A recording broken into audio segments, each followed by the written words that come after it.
Thank you, Speaker. I just, the new updated list has been finished.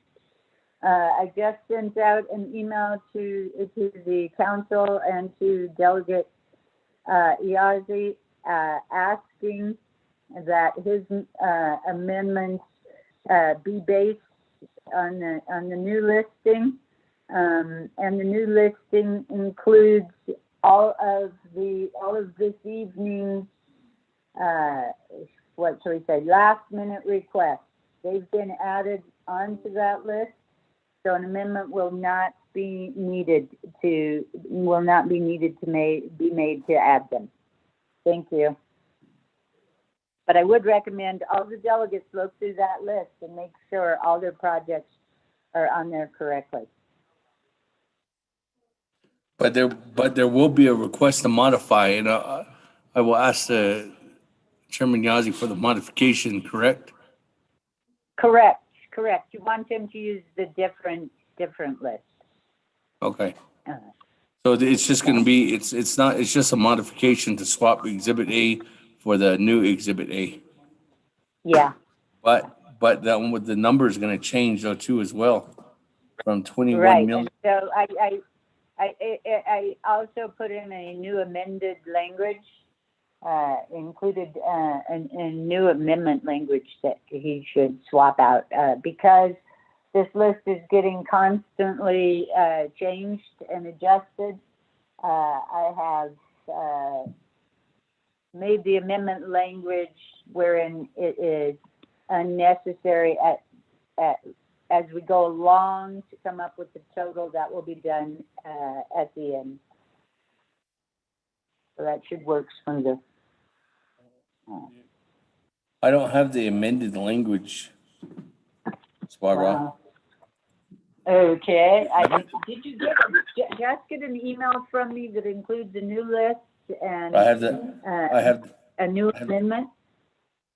I have the new list in the Excel spreadsheet, and then I also have a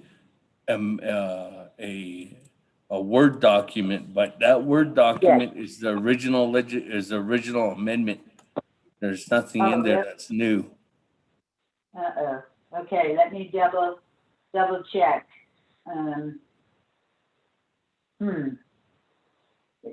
Speaker, on the document you have on the Word document, look at lines Amendment 3. Do you see it? Adjust the amount set forth by the following pages that are in lines to reflect the amendment made here. Yes, that's the change. Okay, Prior so document has the dollar amount. okay, so that reflects the dollar amount. Yeah, when it will reflect the dollar amount when all of the amendments are made. Okay. Any modifications? Okay. All right. So there's a request to modify them. With that, colleagues, it's 6:33 p.m. Let's go back into session. Right now, for the record, thank you everyone for being with us this evening. The time now is again 6:34. Actually, we do have an approved agenda here before us. This is the 24th Navajo Nation Council. This is a special session via telecommunications. Today's date is December 23rd, 2020. I am here in Window Rock, Arizona, on the Navajo Nation, in the Navajo Nation Council chambers. Presiding is myself, Seth Damon, Speaker of the 24th Navajo Nation Council. With that, we just about an hour ago we went into recess in order for us to go ahead and correct the amendment for legislation 0309-20. So before we can go ahead and proceed moving forward, let's go ahead and get a roll call so we are in good standing. That roll call.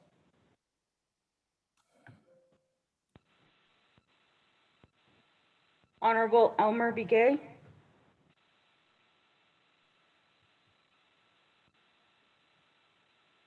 Honorable Key Allen Begay. Delegate Key Allen, Mr. President. Thank you. Honorable Key Allen Begay Jr. answered roll call. Honorable Paul Begay.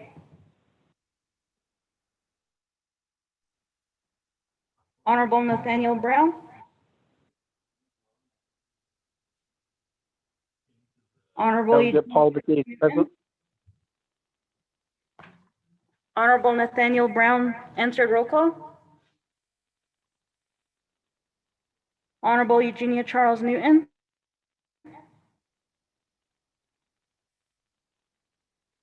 Honorable Amber Canensba Crotty.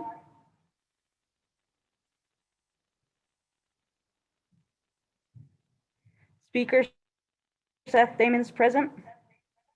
Honorable Herman Daniels Jr. I'm here. Good evening. Honorable Herman Daniels Jr. answered roll call. Honorable Mark Freeland. Present. Honorable Mark Freeland answered roll call. Honorable Pernell Halona. Alon is present. Thank you. Honorable Pernell Halona answered roll call. Honorable Jamie Henyo.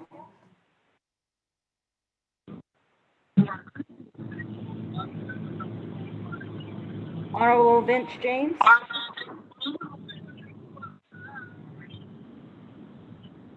Honorable Rick Nez. Delegate Rick Nez is here. Honorable Rick Nez answered roll call. Delegate James is present doing home visits and Honorable Vince James answered roll call. Delegate Charles Newton is present. Honorable Eugenia Charles Newton answered roll call. Honorable Carl Slater. Delegate Slater present. Honorable Carl Slater answered roll call. Delegate James present.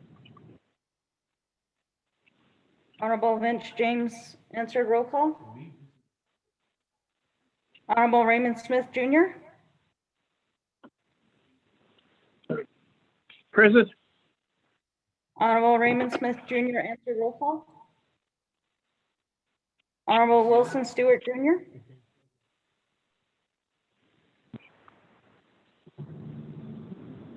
Honorable Otto So. I'm here, present. Honorable Otto So answered roll call. Honorable Charlene So. Present. Honorable Charlene So answered roll call. Honorable Daniel So. Present. Honorable Daniel So answered roll call. Honorable Eugene So. Close it out. Thank you. Honorable Eugene So answered roll call.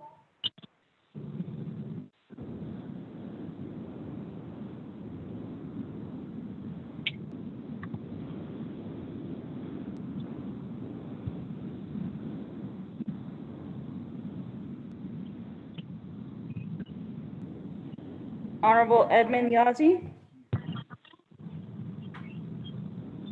Yeah. Honorable Edmund Yazzie answered roll call. Honorable Jimmy Yellowhair. Delegate Yellowhair is present. Honorable Jimmy Yellowhair answered roll call. Honorable Elmer B. Gay.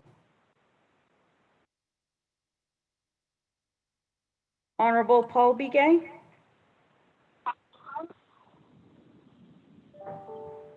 Honorable Amber Knezba Crotty.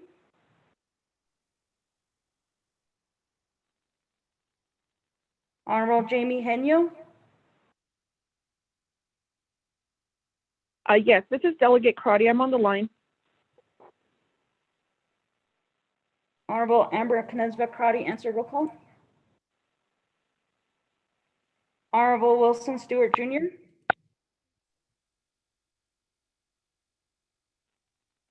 Honorable Thomas Walker Jr.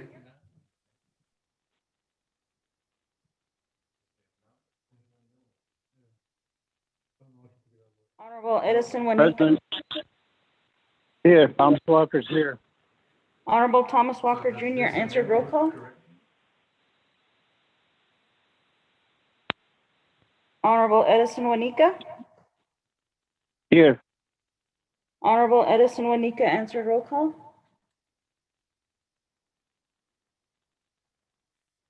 Paul Begay is there. Honorable Elmer Begay, answered roll call. Delegate Stewart's on the line.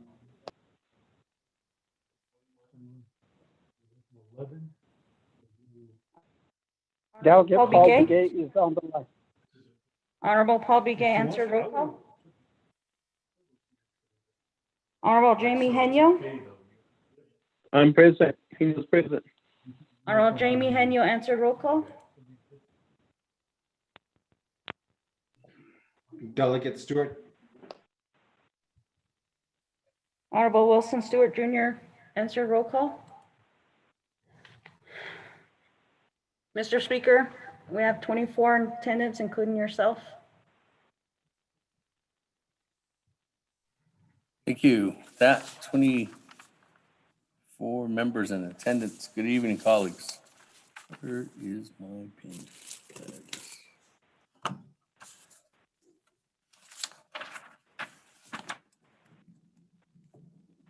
With that, just as a recap, we are on legislation 0309-20, and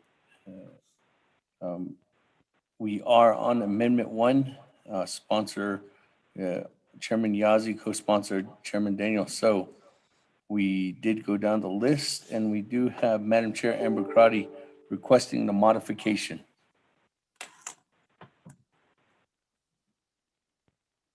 So with that modification that we have received back from Office of Legislative Counsel, if you could read into the record.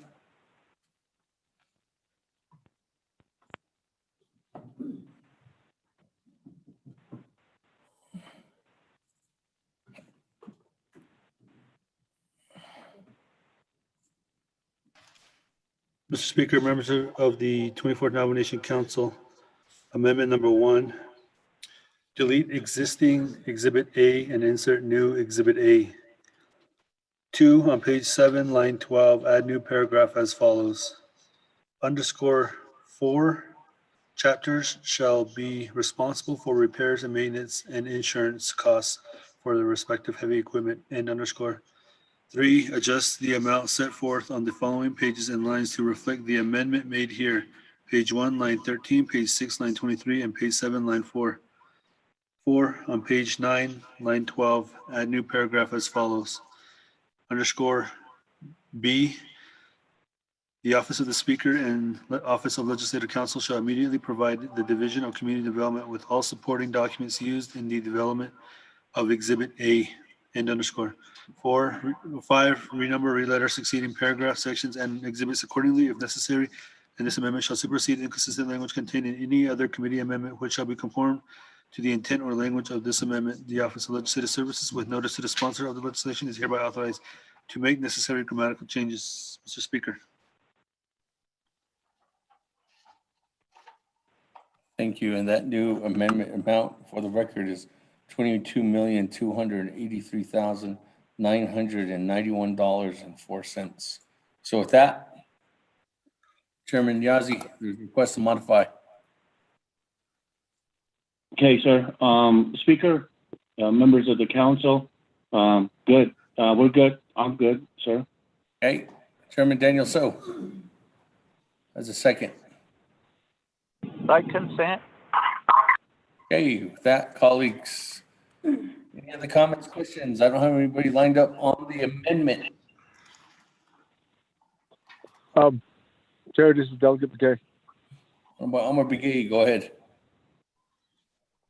But one question, the first one is, I sent you that amendment to the one that I made at BNF committee. And then also I have another amendment that I just sent it. So with this amendment that Delegate Yazzie is doing, so what does that is that BNF amendment?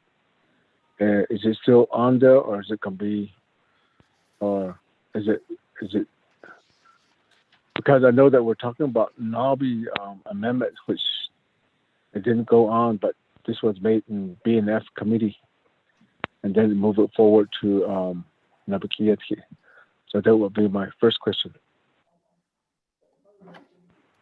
Honorable Elmer Begay, there was no amendments made at the Budget and Finance Committee.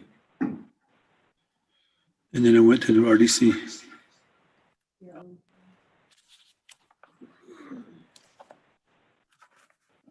I have a committee report signed by the chairman, signed by the advisor, that there was no amendments, and I was there presenting this legislation. I can't recall there being an amendment.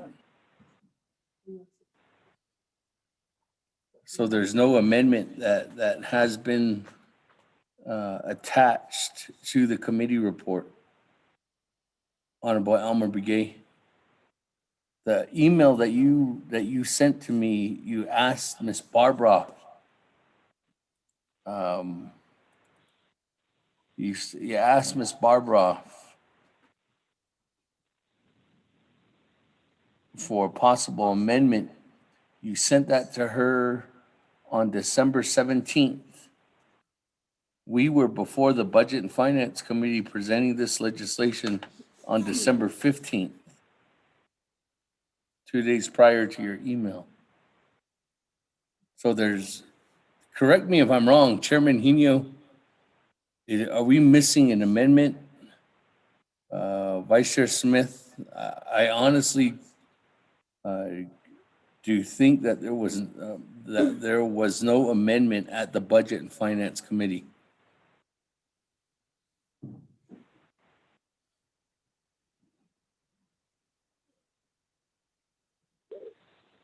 Speaker Damon, this is Henio.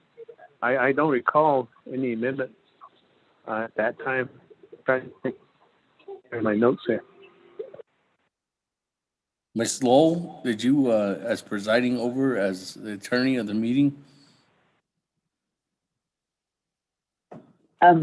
Miss Speaker, this is Dana. Miss Lowell just stepped outside and is headed over to council chambers.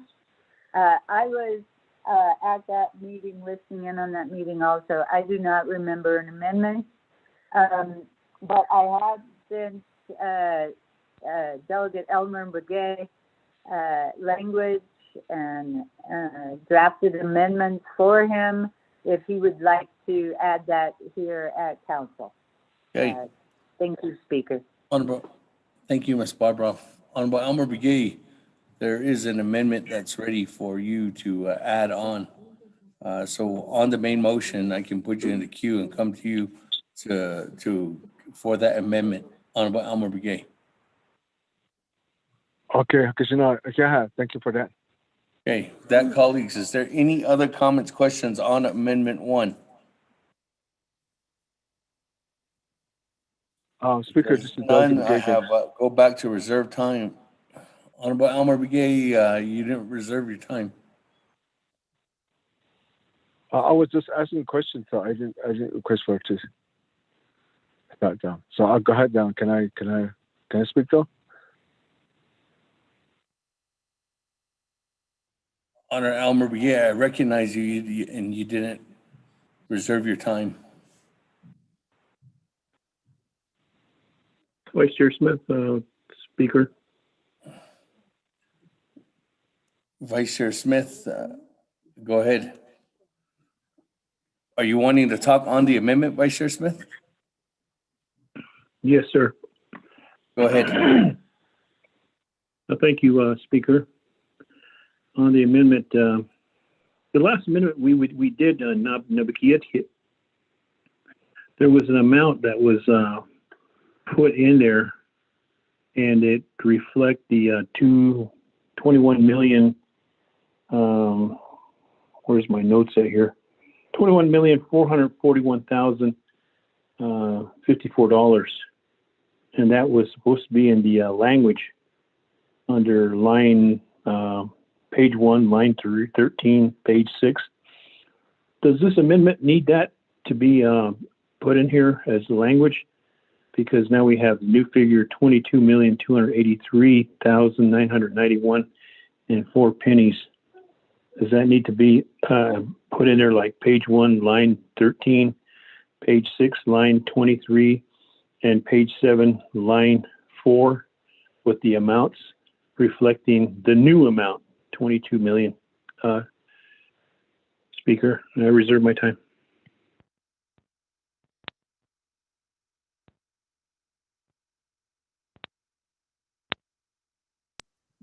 Honorable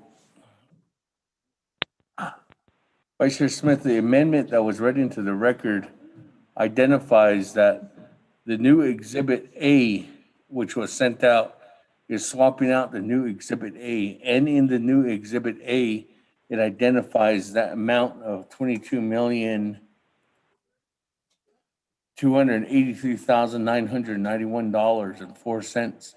And per the amendment, if you can see on there, it states in there that adjust the amount set forth on the following pages, page 1, line 13, page 6, line 23, and page 7, line 4.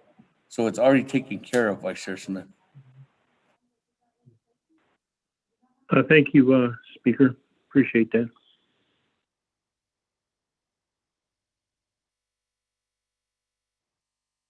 And I reserve my time. Reserve your time. 3 minutes and 57 seconds.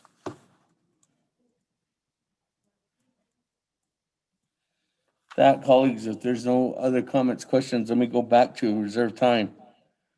Madam Chair, Charles Newton, 4 minutes, 42 seconds on Amendment 1.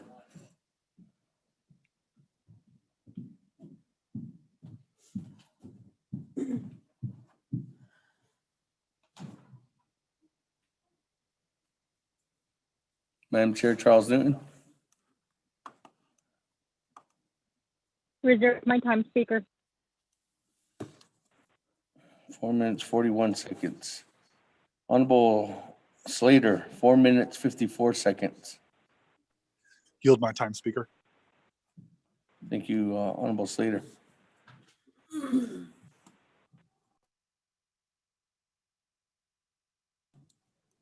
Madam Chair, Amber Carty, 4 minutes, 34 seconds. I'll yield my time. Thank you, Speaker. Okay. Vice Chair Smith, 3 minutes, 57 seconds. Thank you, Speaker. I'll donate my time to my Da from St. Natchez on the rest of my minutes. Thank you, Honorable Elmer Begay. 3 minutes, 46 seconds, Honorable Elmer Begay.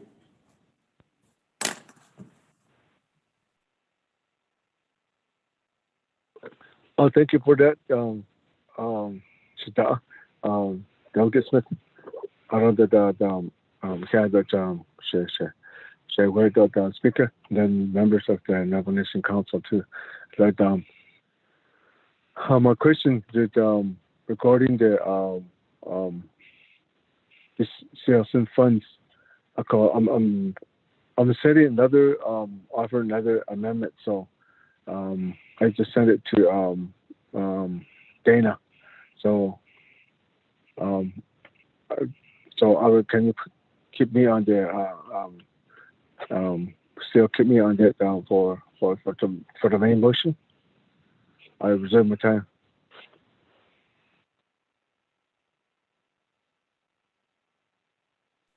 Thank you, Honorable Elmer Begay. That'll be on the main motion. Nobody else in the queue. Going back to reserve time. Madam Chair, Charles Newton, 4 minutes and 41 seconds.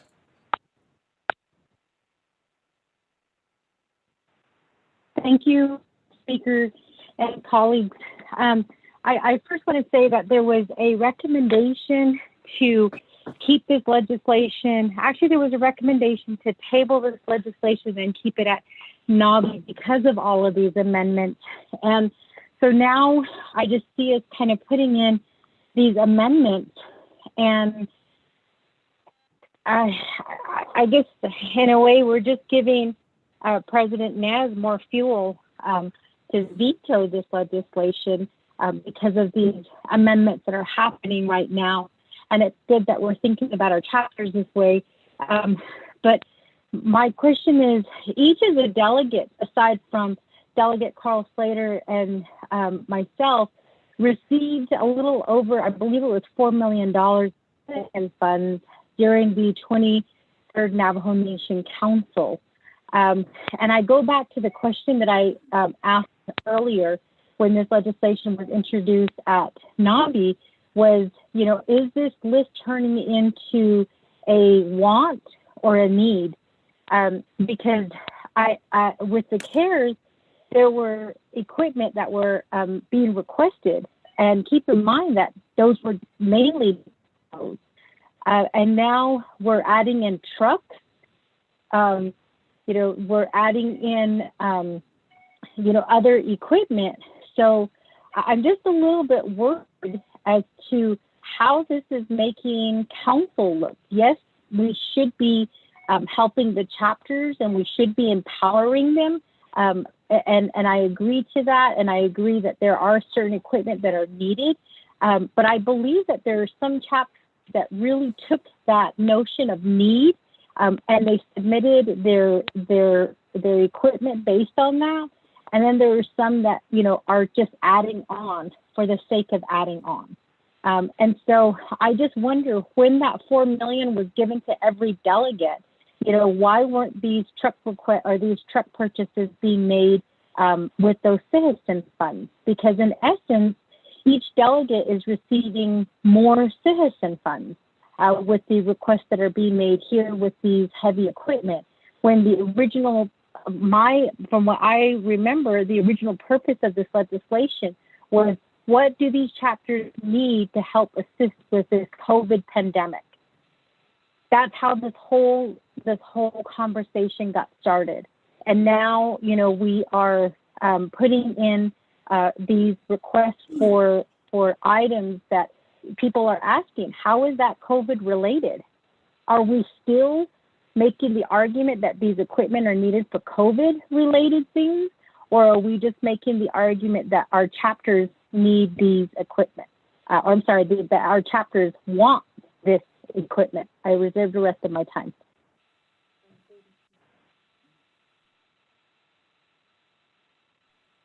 One minute, 32 seconds. That back to sponsor.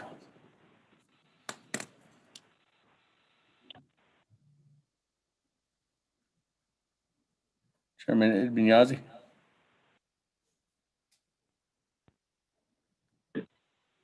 Speaker, members of the council, no, Ms. Chairman Luton made a statement. I would just ask, you know, of course, this has been in the works for quite some time, and the speaker staff had reached out to, you know, each and one of us as delegates and tried to work with the chapters, with their LDAs, and to get the list down. On the vetoing, I don't know what president would do, but at least we're acting in good faith and trying to get this going. And all these, the you know, just as I indicated, you know, this, what we're doing here, if it's, you know, COVID related, I mean, all of it is. I mean, just the example that I used, that, you know, people, you know, are passing on, sad to say, because of COVID, and people have to be properly laid to rest. And this is where, you know, the backhoe comes in place. And, you know, I mean, the numbers with this COVID is not, you know, going down. I just saw, you know, in the journal that New Mexico is still up in the thousands. And so it's really hitting our elders really hard. And so this equipment, you know, of course, would go for the cause. Forklifts and, you know, backhoes could be used with unloading supplies, food, if you get the proper forks for the bucket. And so, and then the roads, you know, for medical services, for emergency personnel. So, you know, I you know, hope that explains, you know, why of course, the amendments. And I want to thank Dana, Ms. Barber, and the legal team and the staff for really working hard and making this happen. You know, all I could do is talk to president and vice president just to say, please, in a nice way, you know, try not to veto this. And I'll reach out to them, you know, talking, you know, with respect to them and letting them know what we did. But anyhow, Speaker, that's what my response would be. So.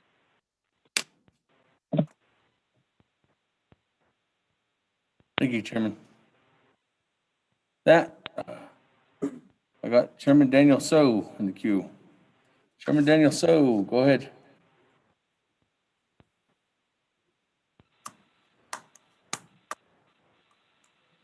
Thank you, Cecilia. Honorable Speaker. The members of the 24th Navajo Nation Council. We have to realize the need is greater than what we put here.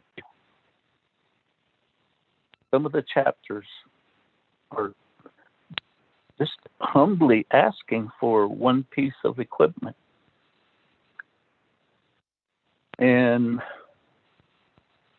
to, I guess, mainly, as I stated earlier in the day, with this pandemic, certain issues have come to the forefront.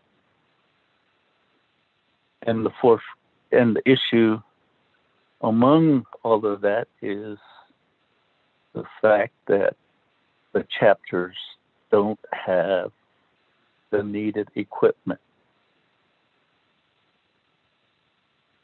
And I don't see this additional items that are brought. I don't see it as going overboard.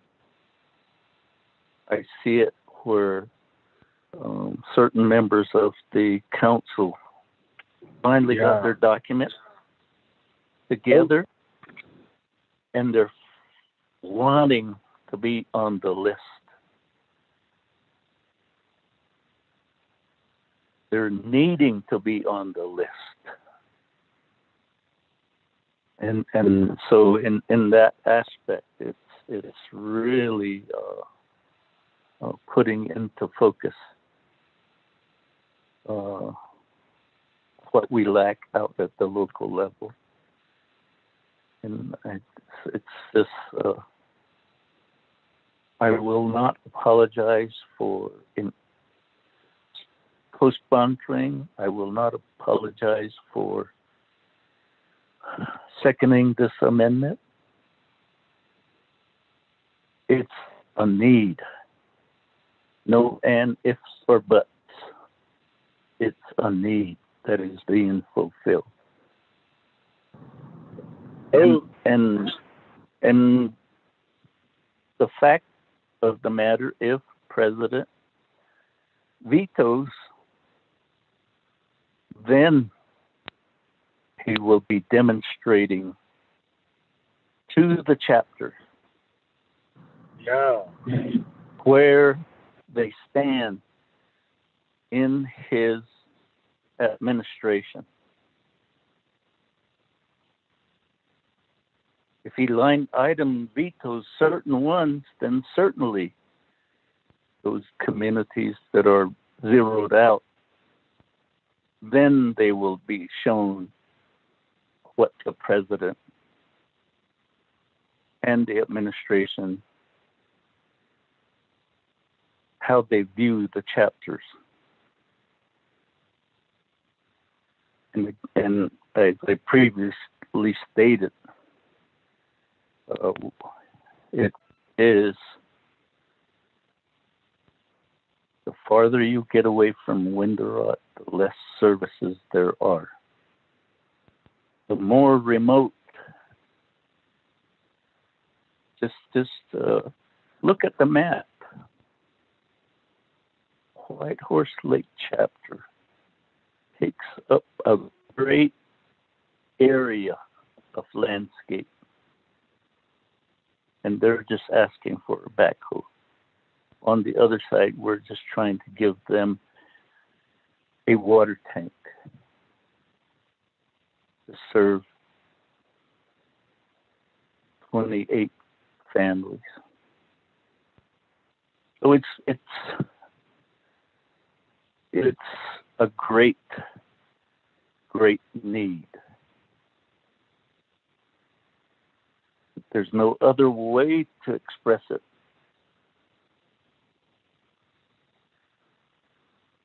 I don't know what other way we can, we that represent the rural areas of the Navajo Nation, I don't know how else we can express ourselves to convince the other folks that represent high numbers of people within a certain square mile. I just don't know how else to express it.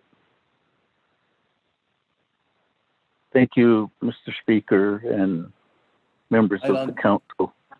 Right on time. That's how I would address. Thank you. Thank you, Chairman Daniel. So, sorry to interrupt you there at the end. That, Honorable Otto So, on Amendment 1. Good evening, Speaker. You guys hear me? Yes.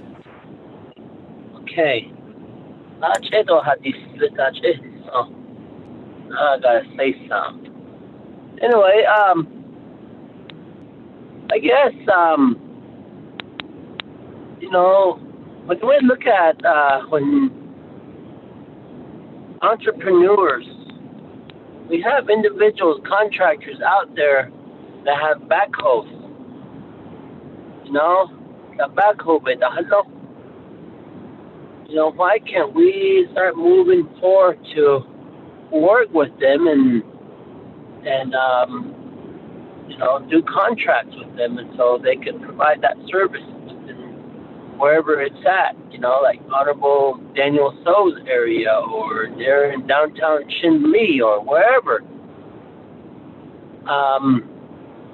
I think if we really look at this to revamp it, it's something that we could look at, because I'm sure there's contractors across the Navajo Nation.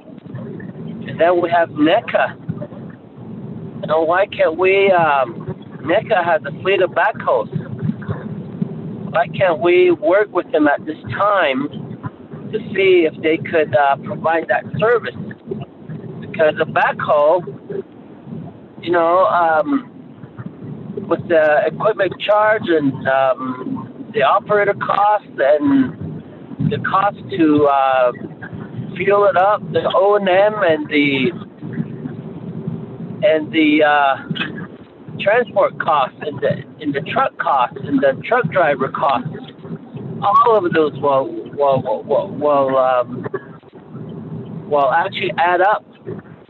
But I think if we really start to look at revamping this, that would be a very good decision. The other is, my concern is what part of this legislation talks about the matching cost to citizen. Citizen legislation requires a matching. You have to leverage the funds. Where and where are we leveraging the funds from?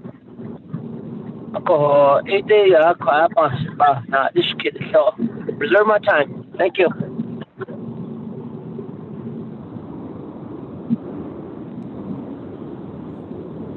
That 2 minutes and 25 seconds.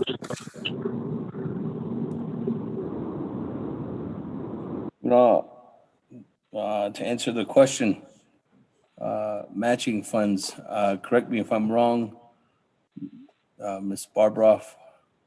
I think in the legislation says it's recommended to have funds matching. In the original citizen legislation. Thank you, Speaker. in the CSN fund statute at 2502, section C, and this is also on page 2, line 27 of the legislation. What the CSN fund statute says is leveraging the fund by way of guaranteeing loans, match funding, direct funding in part, and other weighted uses of the fund, including loan financing from the fund for the purposes in section 2502A1 shall be favored over direct funding in whole. So it is a preference or it's a preference. It's not a requirement. Thank you. Thank you, Speaker. Point of privilege, Otto So.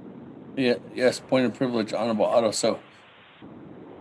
So, if I'm correct, I heard the waiver provision. And if you're going to waiver a provision in the CSN policy, does this automatically trigger the 90% vote requirement to change the law? Because to change policy CSN requires 90% of the vote of the council. I think that's what it is. But you are wavering that.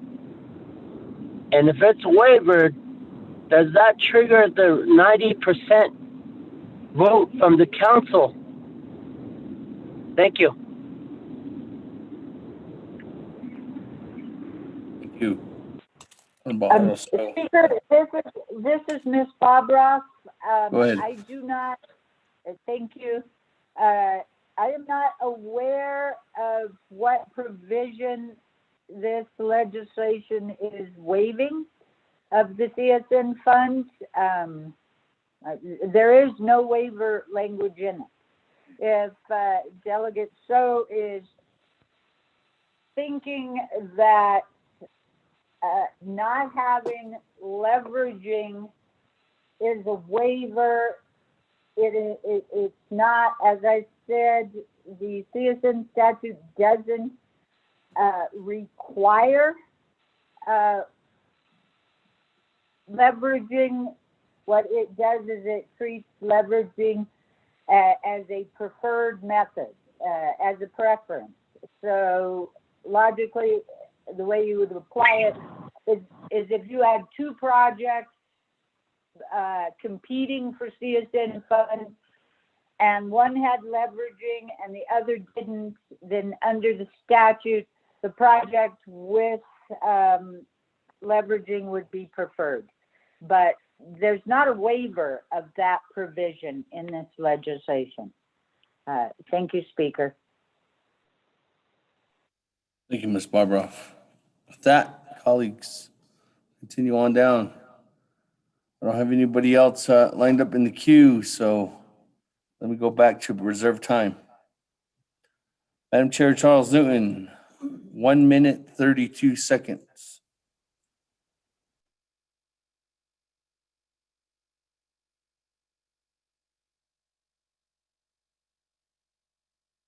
Thank you, Speaker.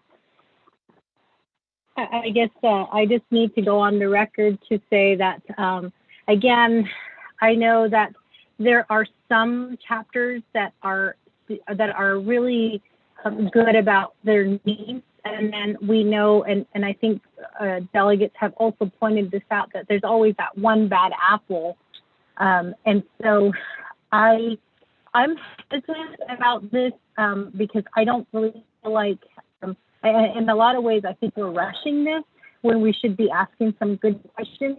I understand that Delegate Vince James made a really good point about his chapters, and I know that, his chapters, and I'm looking at the list right now, looking at the delegates and what they're getting. I guess I'm just going to say for the record, I'm really hesitant about this list. And again, I think that this is a want list versus an actual need list. And it's not that it's because I just have the one chapter and the people in this community. We have dirt roads as well.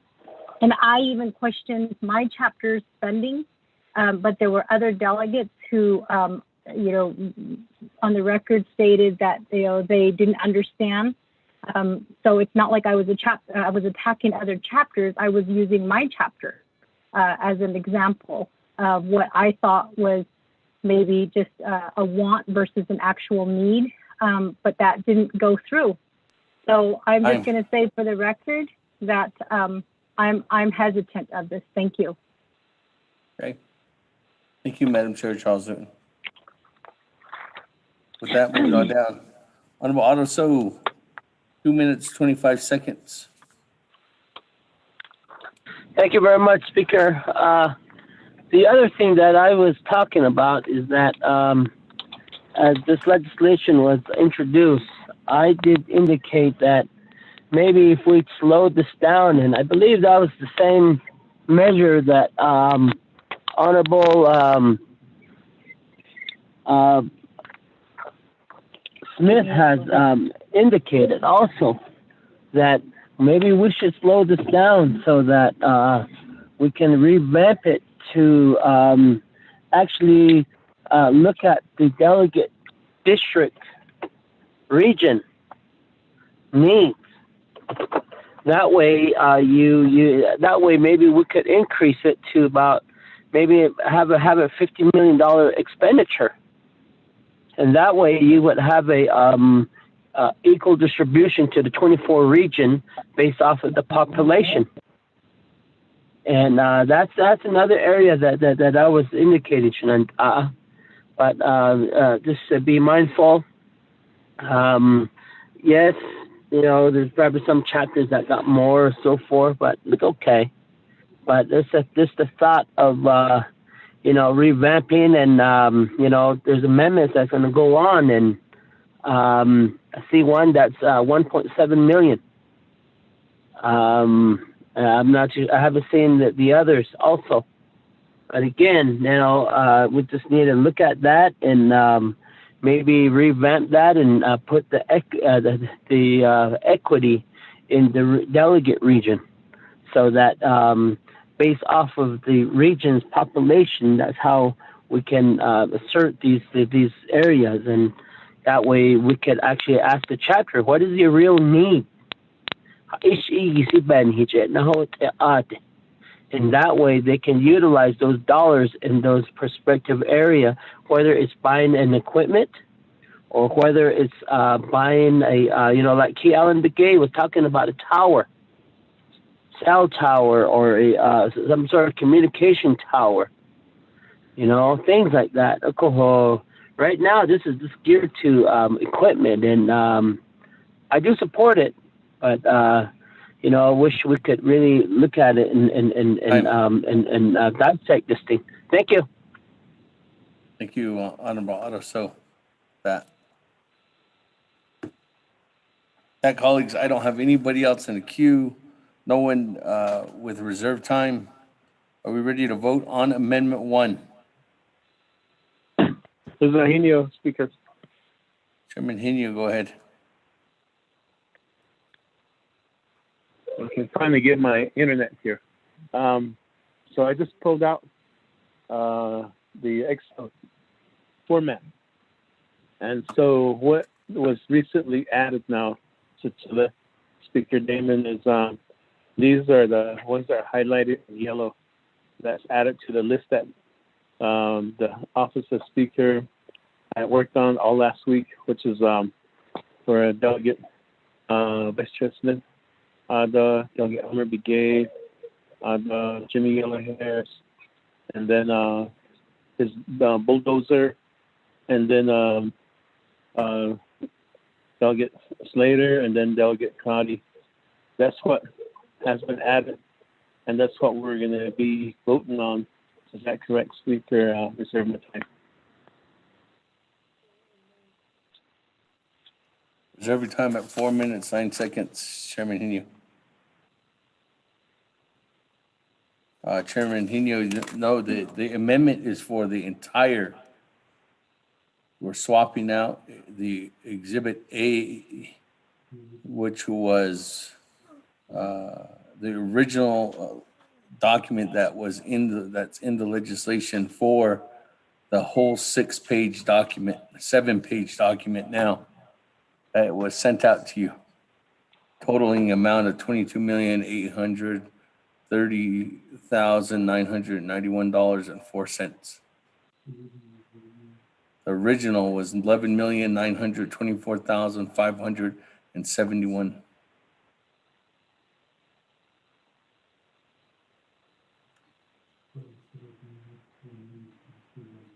And what happened, what the reason why the ones that are that you see as highlighted, those are the ones that were modified with the modification as recommended by Madam Chair Amber Crotty and Chairman Yazzie, went with the modification.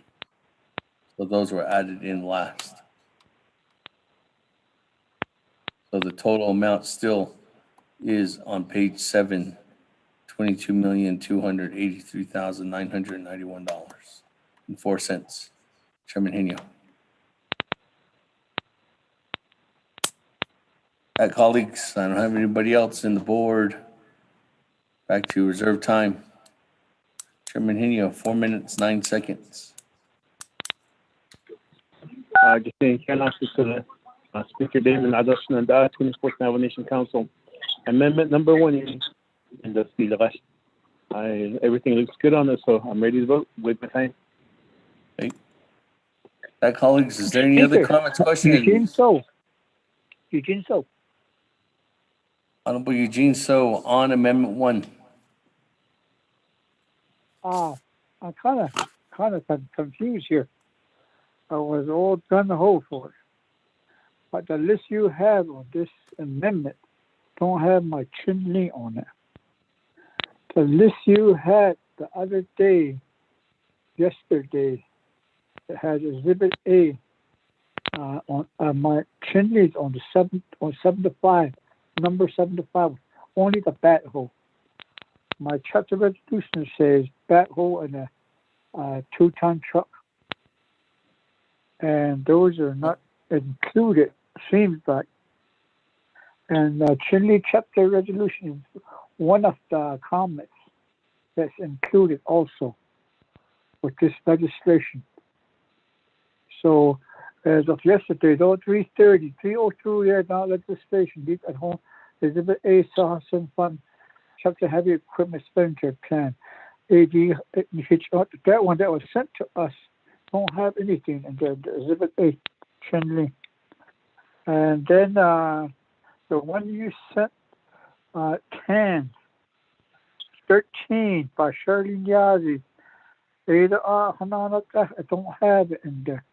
Yeah. And then the one you guys want to vote on right now, don't have it too. Reserve my time.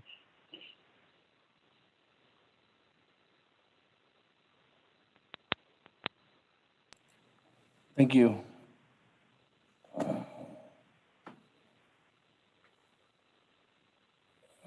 Chairman Yazzie. Go back to you. Okay, Speaker, members of the council, again, the staff, I guess I would have to ask the staff that was working with Chin-Lee chapter to see where their list is at, okay? Because I know we had staff all divided up in agencies again. And I know we were given a deadline the first time, and some chapters met that, and then we gave another chance for the chapters to add their list on. But if we can have a staff that work with Chin-Lee to see if we overlooked their request, Speaker, sir. Thank you. Eugene, so in the amendment, under the tab new Exhibit A, it says now under the 97 Chin-Lee, Honorable Eugene So, from Chin North, or the only item that's in there is a backhoe for $175,524.91. There has been nothing else.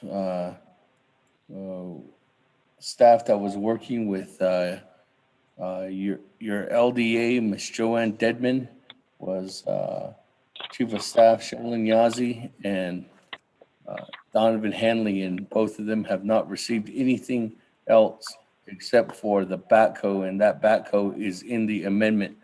Honorable Eugene So.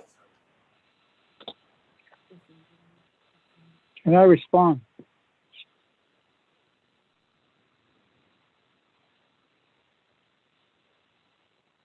Speaker.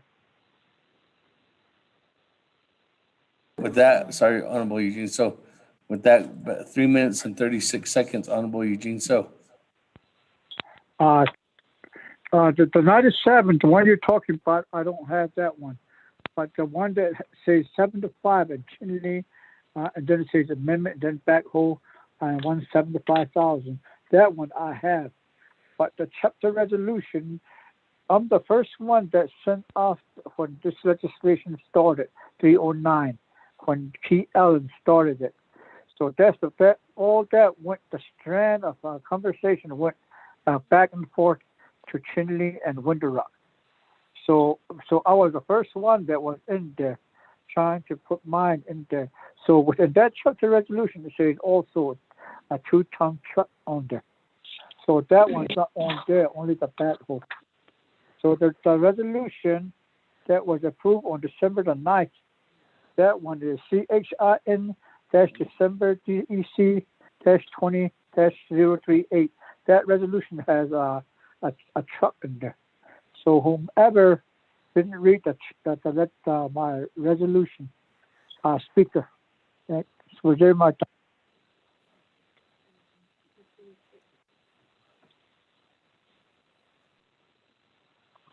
Speaker, this is Daniel. Put me in the queue.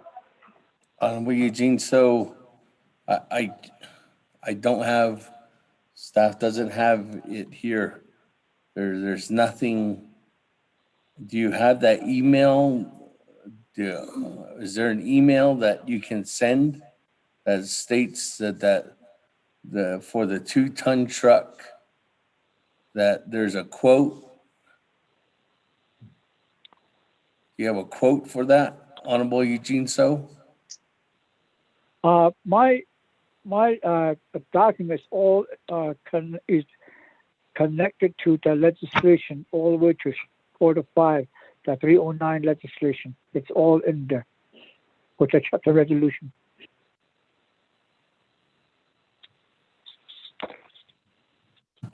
Honorable Eugene.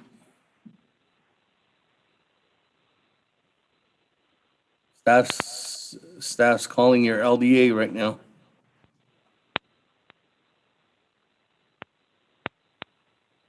That. Moving on down, Honorable Daniels.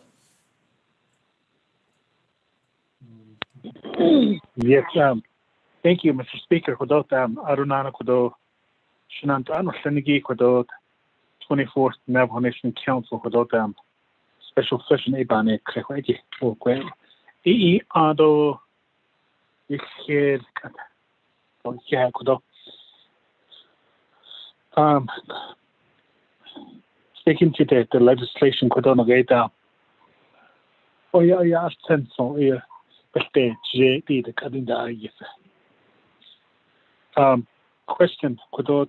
Mr. Speaker, does this amendment, does it include Delegate Slater's request on the school, the electricity upgrade? Mr. Speaker, reserve time. Reserve your time at 4 minutes, 10 seconds. Honorable Daniels.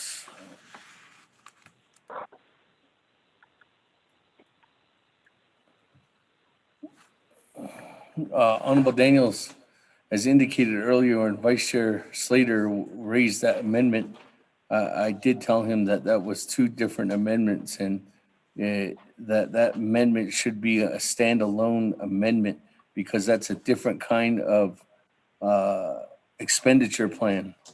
Right now, we're talking about the heavy equipment expenditure plan.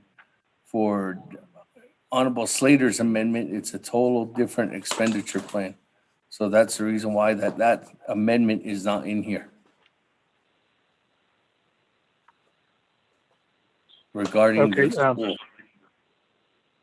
Yeah, thank you, Mr. Speaker. Thank you for the clarification. Reserve time.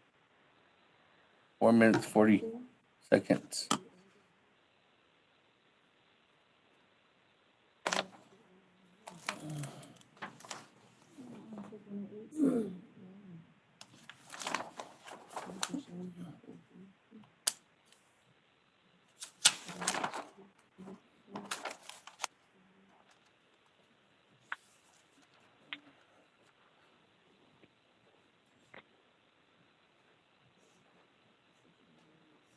Okay, okay. Now, if you add the,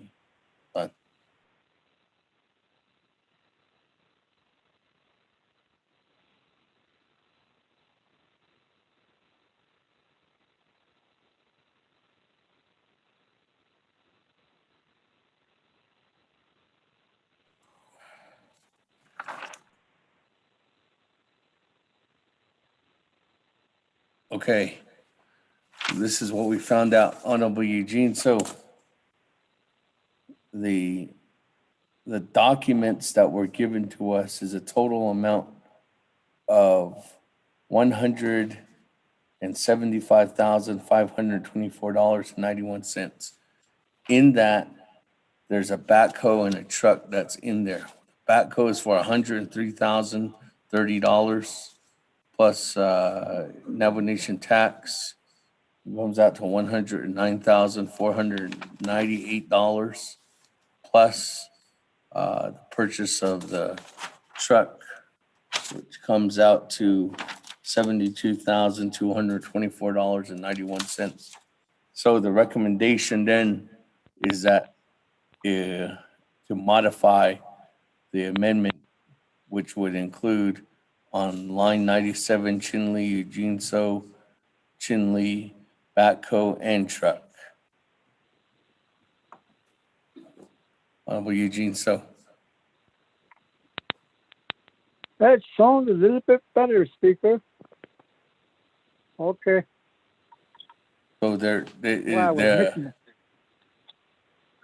so there, it's in there already, but the word truck just needs to be added to after the word backhoe and truck. So Chairman Yazi, is that good to modify that, to add that in the overall Exhibit A? Speaker and members of the council, it's almost Christmas. I'm for it, sir. Chairman Daniel, so did you add it on? Got a Kashmish. We got to help out little brother Eugene. Well, Miss consent. hold on, Miss Barboff. I don't want to get confused. The normal way that we just would do a modification, but I don't want Miss Barboff to get confused. Miss Barboff?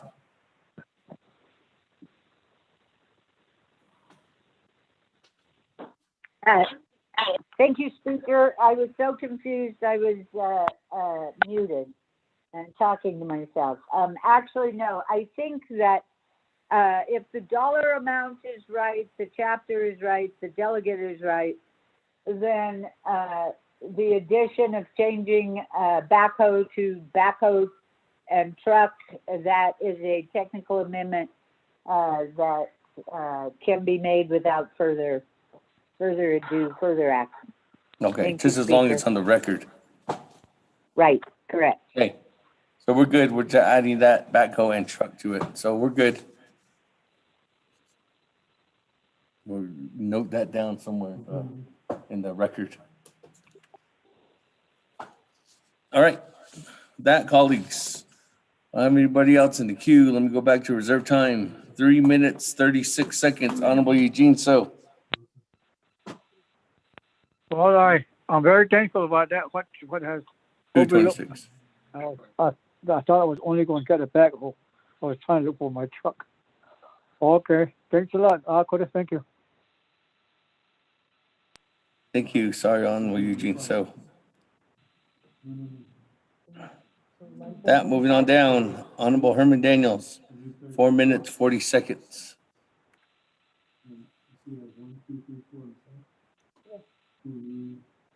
Thank you, Mr.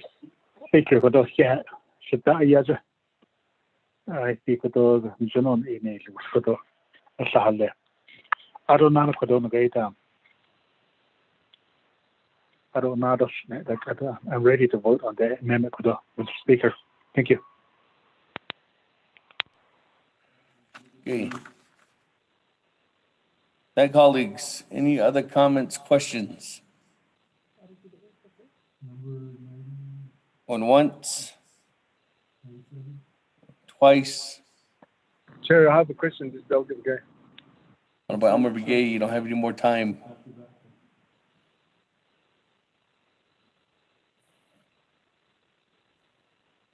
Or do you still have time on this one? Oh, you do have time. Honorable Elmer Brigade, does he have time? Oh, no, we're on the amendment. Sorry, Honorable Elmer Brigade, you have no more time on the amendment. But back on the main motion, I recognize you.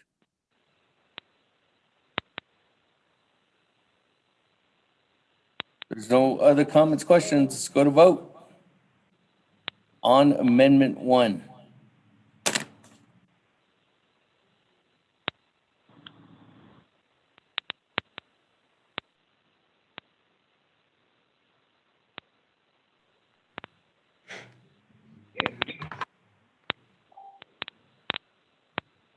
Honorable Elmer Begay,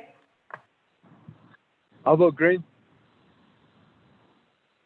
Honorable Elmer Begay votes green. Honorable Key Allen Begay Jr.,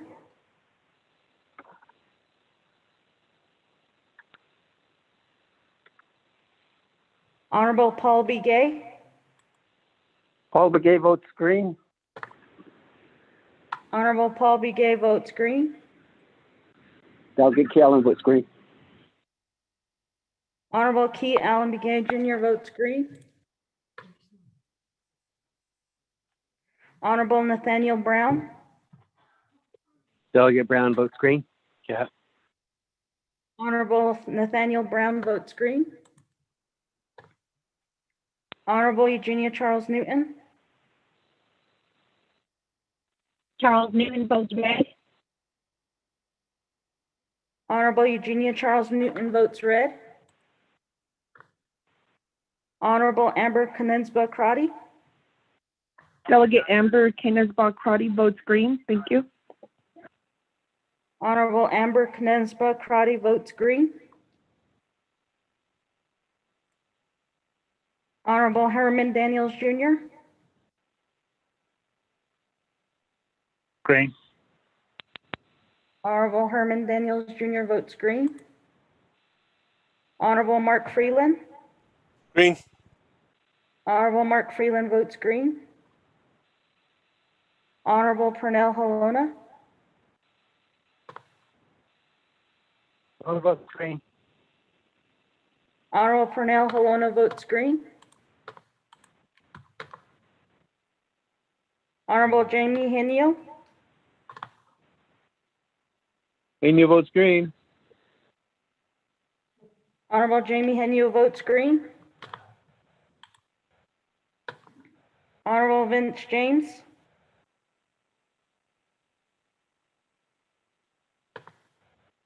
Honorable Rick Ness, Nez votes green.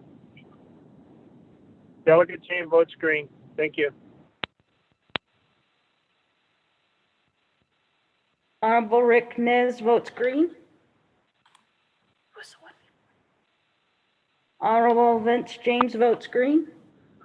Red. Excuse me, red. Honorable Carl Slater,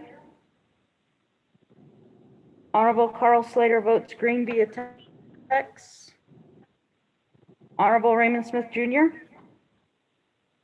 Carl Slater votes red.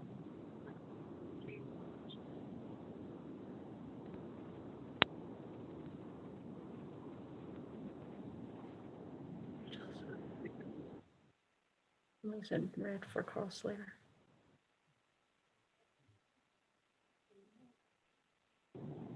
Delegate Okay. James votes green.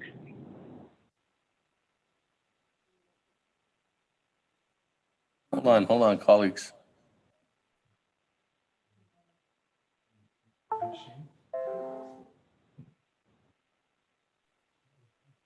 Colleagues, individuals that are speaking and voting for delegates, please be respectful.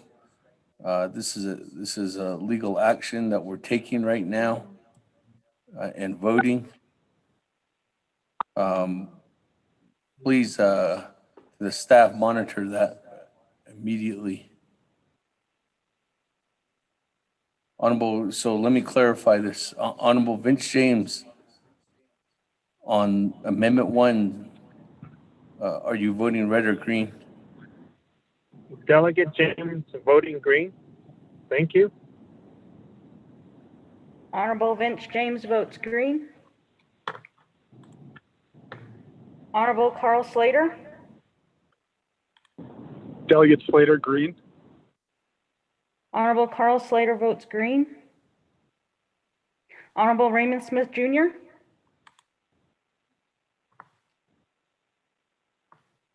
Honorable Wilson Stewart Jr. Green.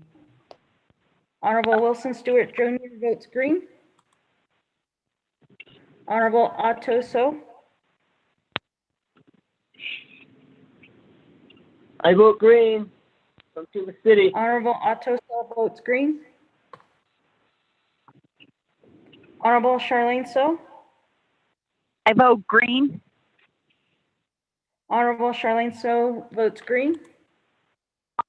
Honorable Daniel So. I vote green. Honorable Daniel So votes green. Honorable Eugene So. Okay, Joe, thank you. Honorable Eugene So votes green. Honorable Thomas Walker Jr. I vote green. Honorable Thomas Walker Jr. votes green. Honorable Edison Wanika.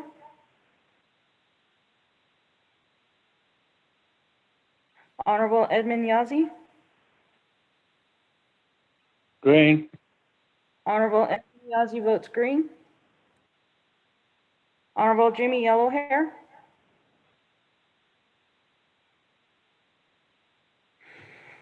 Monica votes green. Honorable Edison Wanika votes green. Honorable Raymond Smith Jr.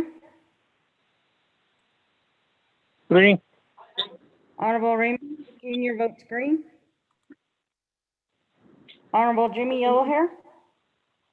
I vote green. Honorable Jimmy Yellowhair votes green. Speaker with a total of 22 yeas, 1 nay, and speaker not voting. Thank you, colleagues.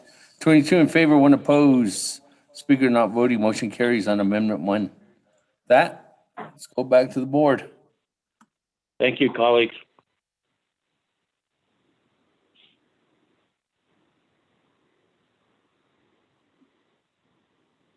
Moving on down.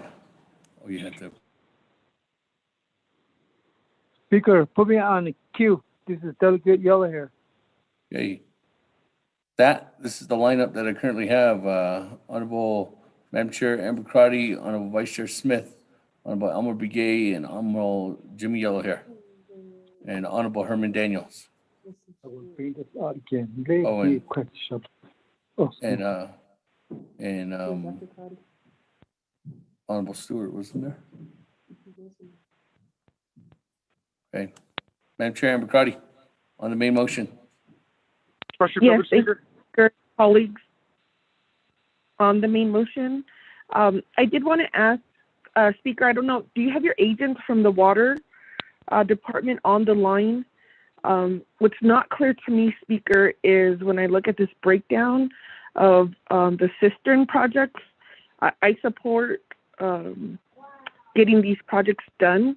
What's not clear is, and I've talked to Mr. John about this a few times in terms of what cistern projects were identified and how are they prioritizing those listings, and if there's an opportunity to add, and it's not clear because if I don't know what this funding will cover, I don't know if I need to modify or if that's a project that will be completed. And so in looking at this IHS form, there is a project number, AZ01045-0601 for Red Valley. It's the first project, but it's not clear to me how I could find out if that project is on the listing. So I would want to ask your agent, and I'll reserve my time. Thank you.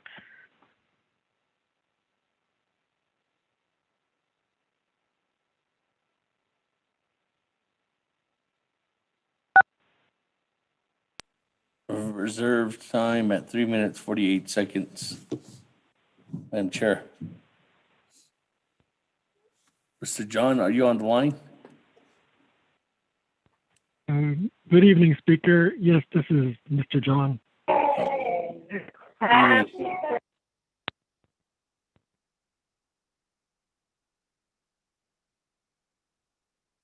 Good evening, Jason.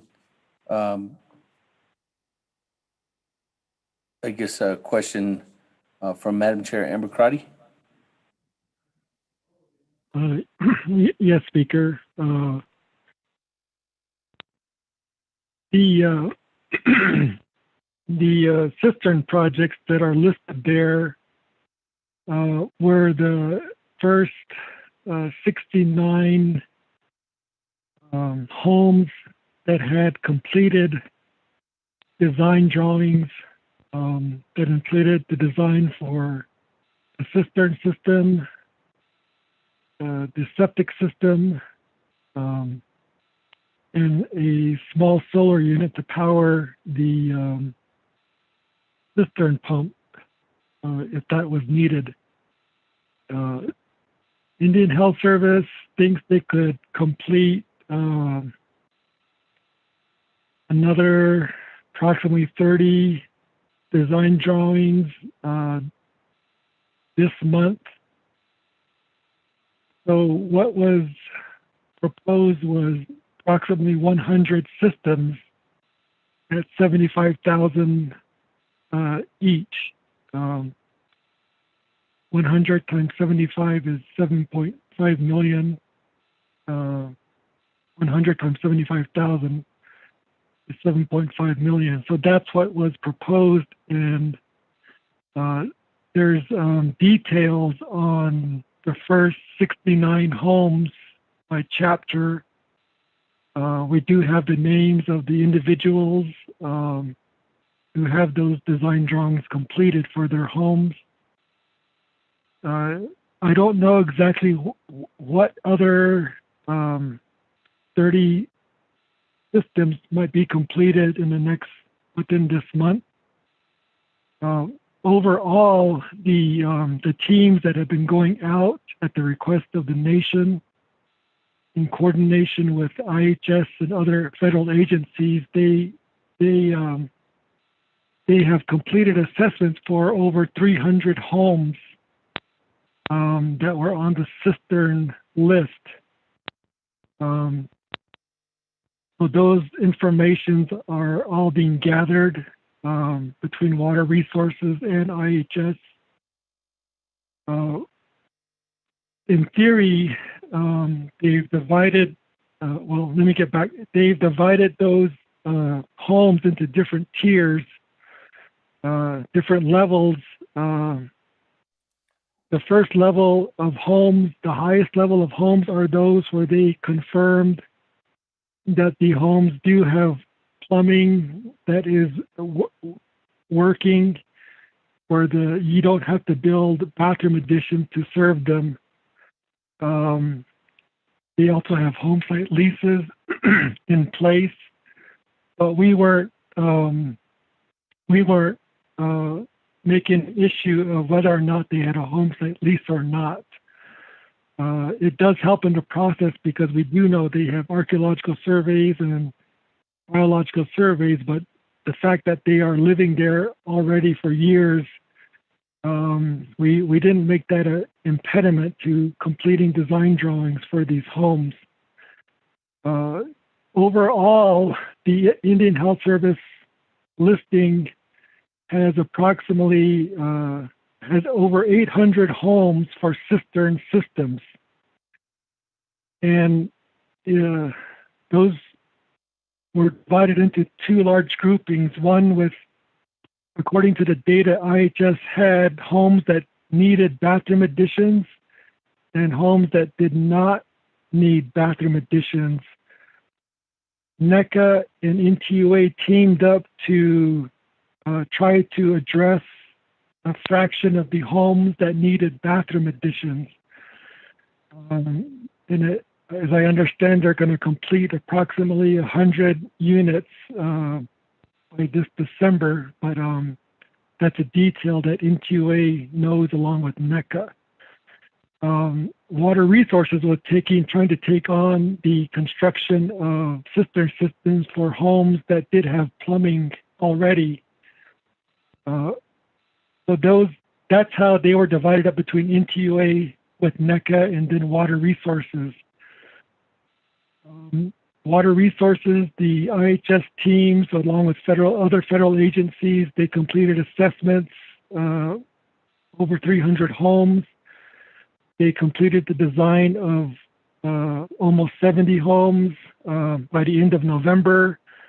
And then they are going to complete at least another 30 design drawings this month.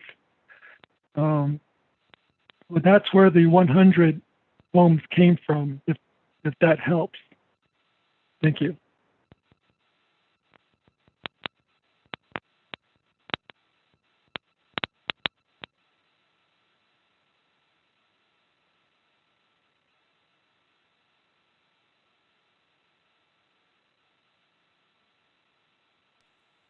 Thank you.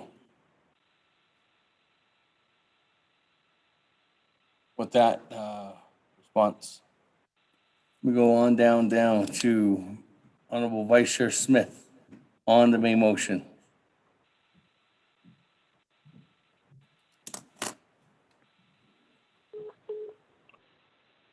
Speaker, this is Vice Chair Smith. Did you call me?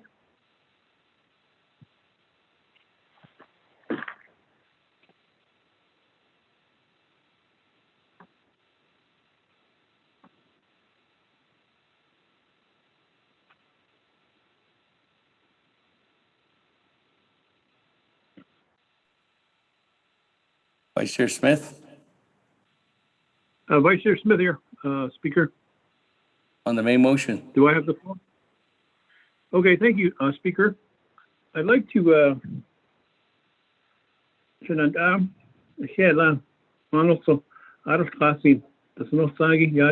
good evening. Amendment Ishle, but it was sent out at 5:58 p.m. 03920.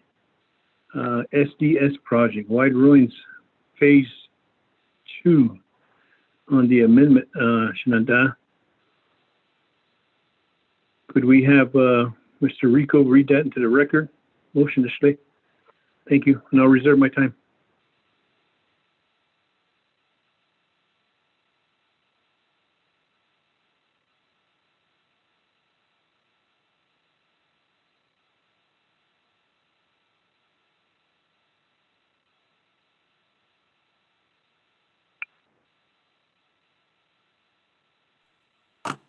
That, Mr. Rico on the amendment.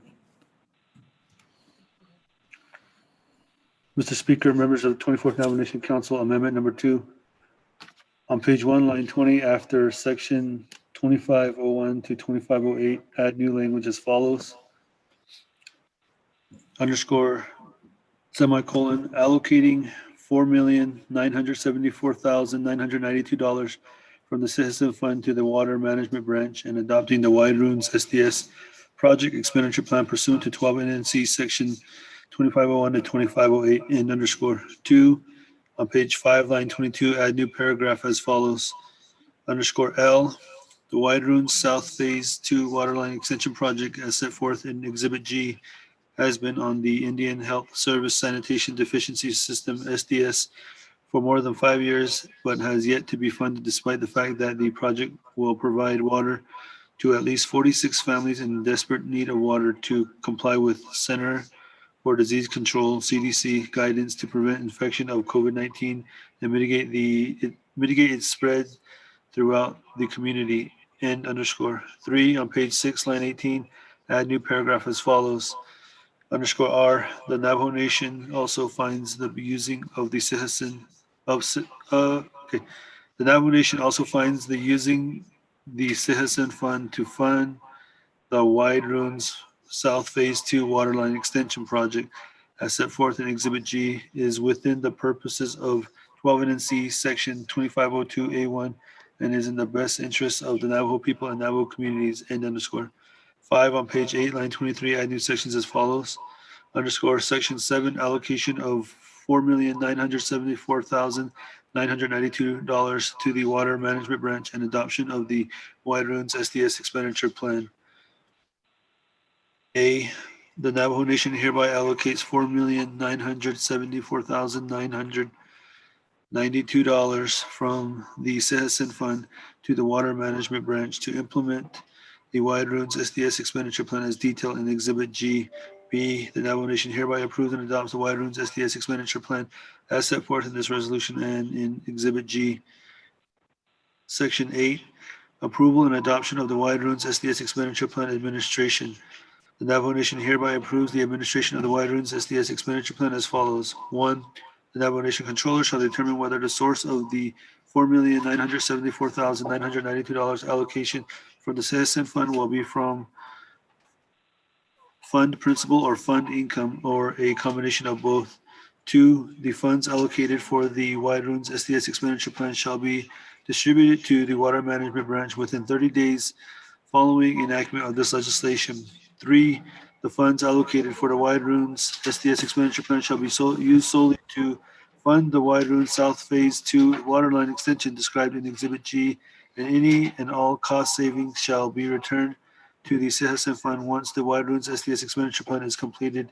And 5, the funds allocated for the Wide Ruins SDS Expenditure Plan shall revert to the Citizen Fund principal if not spent or encumbered within 36 months of distribution to the Water Management Branch, unless recommended otherwise by the Resource and Development Committee and approved by the Nabageatic Committee. End underscore. 6, on page 8, amend lines 25 through 27 as follows.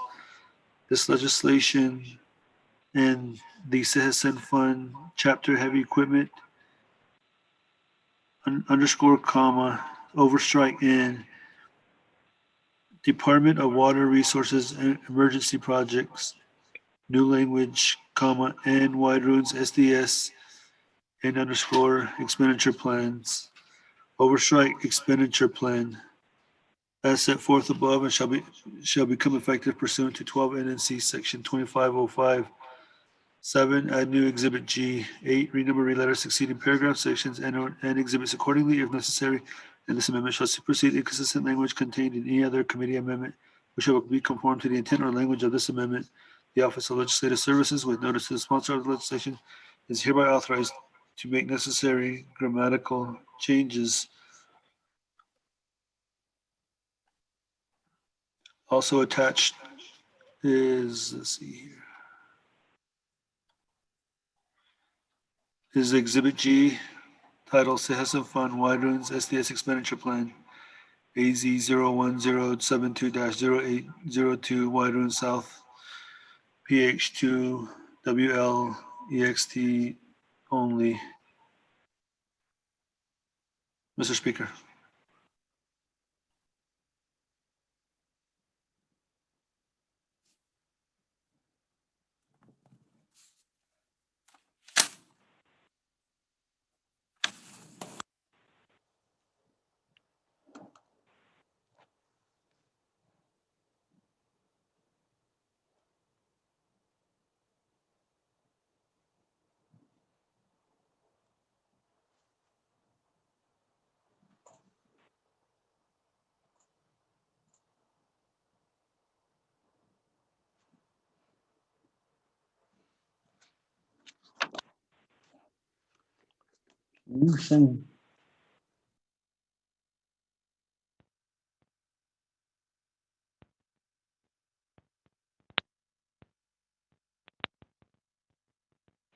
Hello, is anybody there?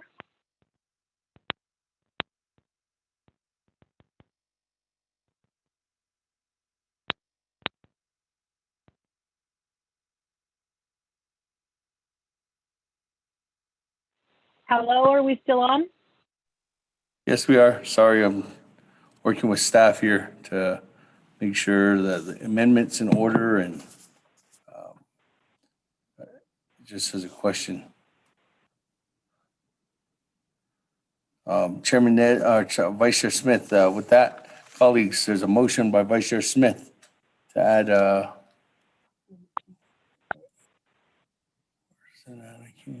lost it.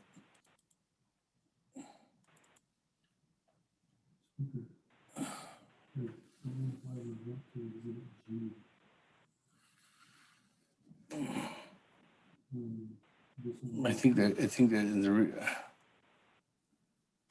well, that can be changed, right, in the numerals? Yeah. Okay, we can change that into new.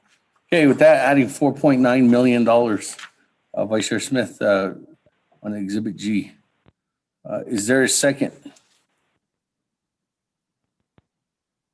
Going once? Going twice? 3 times? Yellow hair. Newton will Yellow hair. second. Stand up. Oh, Yellow yellow hair hair. will take second. Yes. Okay, with that, colleagues, comments, questions on Amendment 2?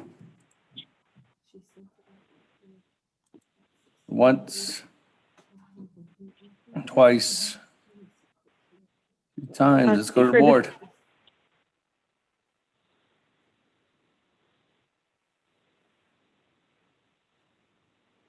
Just yeah.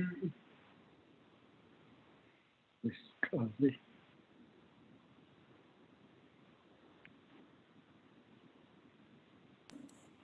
Remember now they got these new. 2-3 minutes is it? Oh no, that's Honorable Elmer Begay.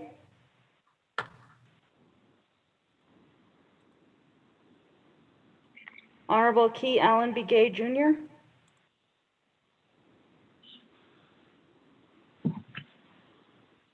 Honorable Paul Begay.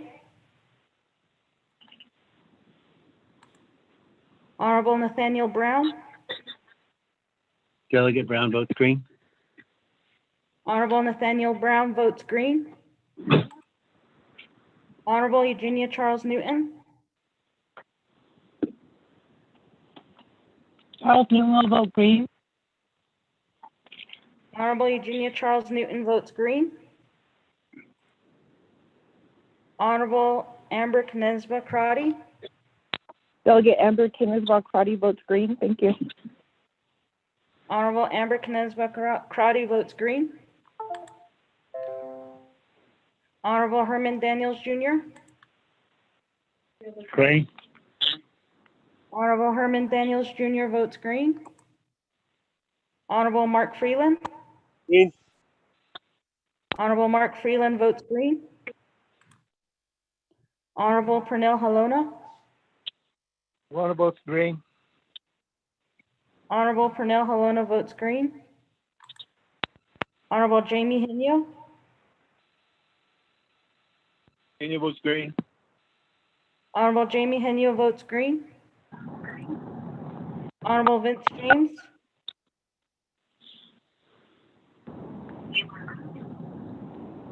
Delegate Dane votes green. Thank you. Honorable Vince James votes green. Delegate Honorable Rick Rick Nez Nez. votes green. Honorable Rick Nez votes green. Honorable Carl Slater.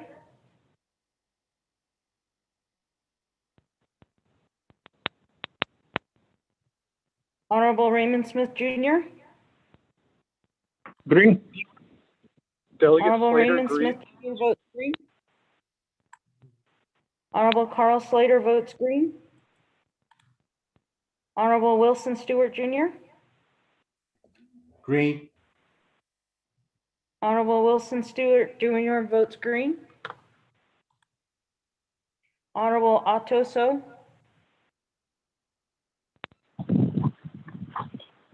Vote red. Honorable Atoso votes red. Honorable Charlene So. I vote green. Honorable So votes green. Honorable Daniel So. I vote green. Honorable Daniel So votes green. Honorable Eugene So. Green, thank you. Honorable Eugene So votes green.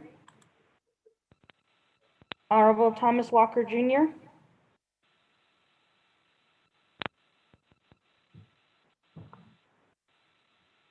Honorable Edison Wanika. Green. Honorable Edison Wanika votes green. Honorable Edmund Yazi. Green.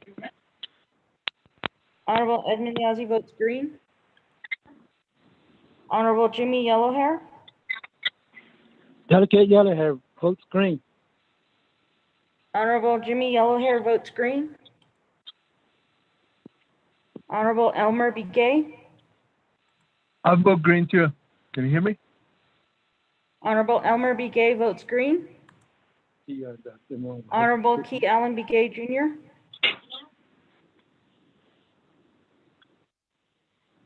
Honorable Paul Begay. Green.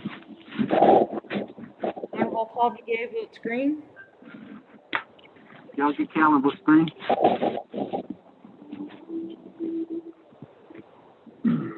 Honorable Key Allen Begay Jr. votes green. Honorable Thomas Walker Jr. I vote green.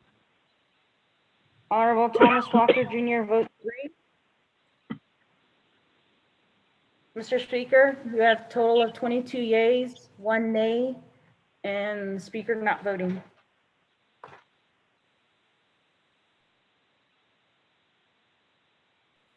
Thank you. With that, 22 in favor, 1 opposed, speaker not voting. Motion carries. Back, colleagues.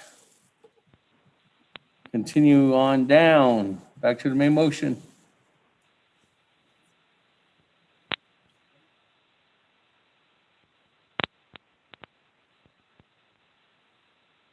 The main motion.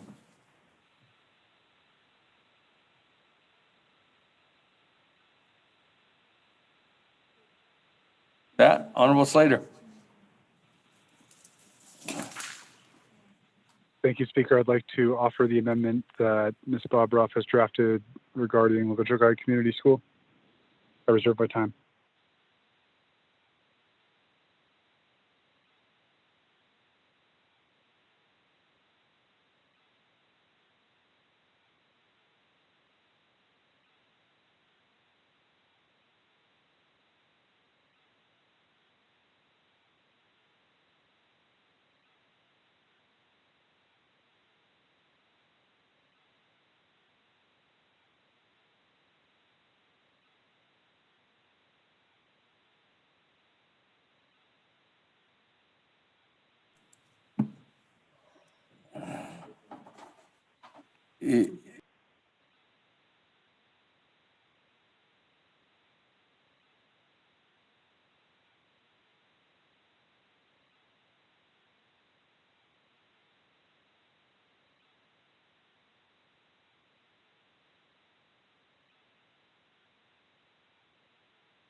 Okay, with that, good to read into the record.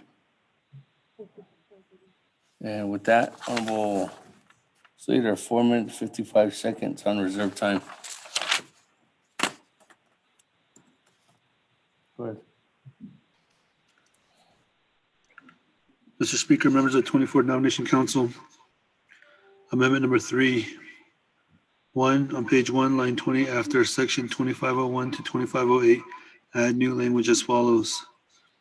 Underscore, semicolon, allocating $1,716,354 from the Citizen Fund to the Navajo Tribal Utility Authority and adopting the Lokachikai Community School Power Line Upgrade Expenditure Plan pursuant to 12 NNC Section 2501 to 2508, and underscore. 2, on page 5, line 22, add new paragraph as follows. Underscore L, to complete its Bureau of Indian Education funded new school construction, the Lokachikai Community School needs to fund the upgrade of 5.71 miles of overhead 3-phase line as set forth in Exhibit F, and the Navajo Tribal Utility Authority, NTUA, has agreed to fund $109,554.49 of the upgrade, and underscore. 4, on page 6, line 18, add new paragraph as follows. Underscore R, the Navajo Nation also finds that using the Citizen Fund to fund the Lokachikai Community School Power Line Upgrade as set forth in Exhibit F is within the purposes of 12 NNC Section 2502A1, complies with 2012 NNC Section 2502C's leveraging preference, and is in the best interest of the Navajo people and Navajo communities, and underscore. 5, on page 8, line 23, add new sections as follows. Underscore section 7, allocation of $1,716,354 to the Navajo Tribal Utility Authority and adoption of the Lokachikai Community School Power Line Upgrade Expenditure Plan.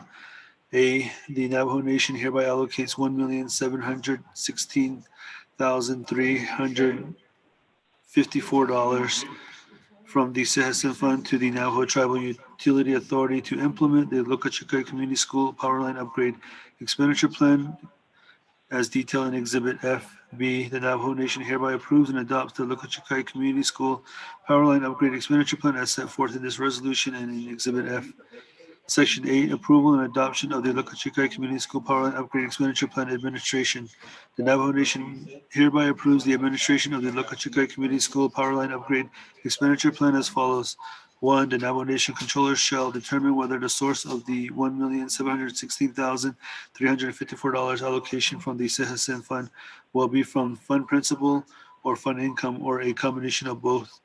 2, the funds allocated for the Lokachikai Community School Power Line Upgrade Expenditure Plan shall be distributed directly to the Navajo Tribal Utility Authority within 30 days following enactment of this legislation. 3, the funds allocated for the Lokachikai Community School Power Line Upgrade Expenditure Plan shall be used solely to fund the power line upgrade described in Exhibit F, and any and all cost savings shall be returned to the Citizen Fund once the Lokachikai Community School Power Line Upgrade Expenditure Plan is completed. And 5, the funds allocated for the Lokachikai Community School Power Line Upgrade Expenditure Plan shall revert to the Citizen Fund principal if not spent or encumbered within 90 days of distribution to the Navajo Tribal Utility Authority unless recommended otherwise by the Resources and Development Committee and approved by the Nabakia Committee. And underscore 6, on page 8, amend lines 25 through 27 as follows. This legislation and the Citizen Fund Chapter Heavy Equipment insert comma after equipment, overstrike, and Department of Water Resources Emergency Projects, new language, comma, and Lokachikai Community School Power Line Upgrade, end of new language, expenditure plan, overstrike expenditure plan, and overstrike as set forth above shall become effective pursuant to 12 NNC Section 2505. 7, add new Exhibit F. 8, renumber or reletter succeeding paragraphs, sections, and or exhibits accordingly if necessary, and this amendment shall supersede inconsistent language contained in any other committee amendment which shall be conformed to the intent or language of this amendment. The Office of Legislative Services, with notice to the sponsor of the legislation, is hereby authorized to make necessary grammatical changes. Also attached is Exhibit F, Citizen Fund or title Sehesafan Lokachukai Community School Power Line Upgrade Expenditure Plan. Mr. Speaker. Thank you. With that, Honorable Leader, motion, is there a second?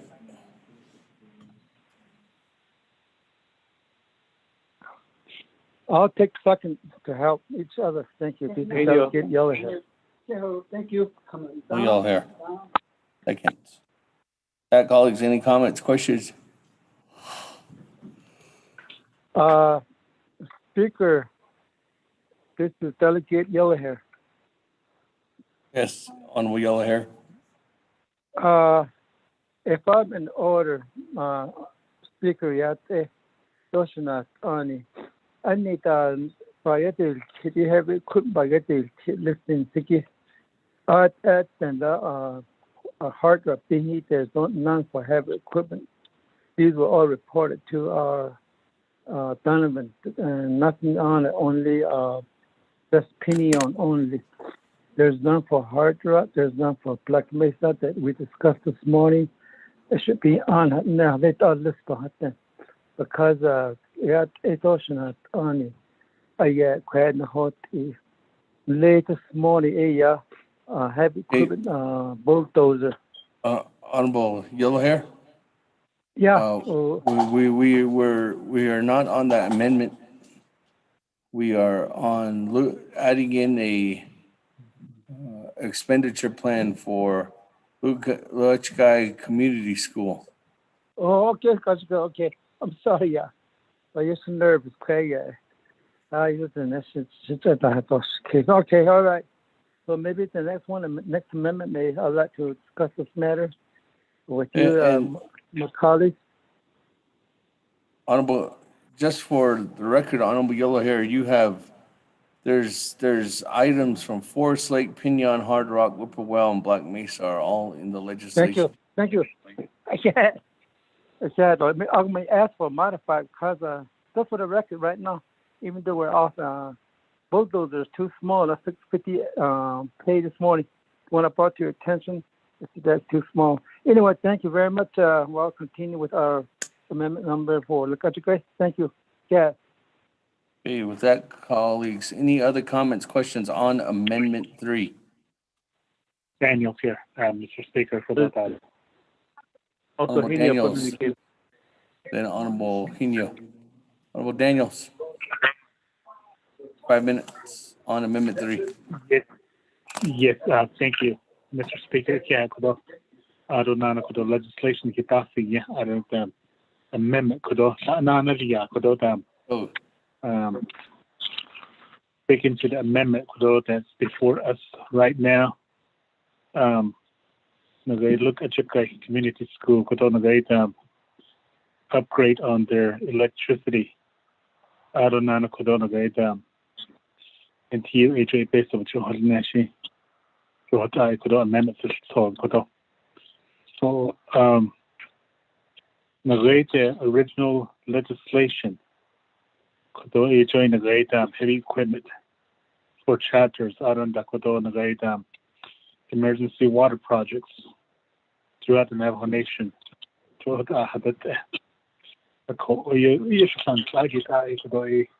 Amendment could on Hitami, so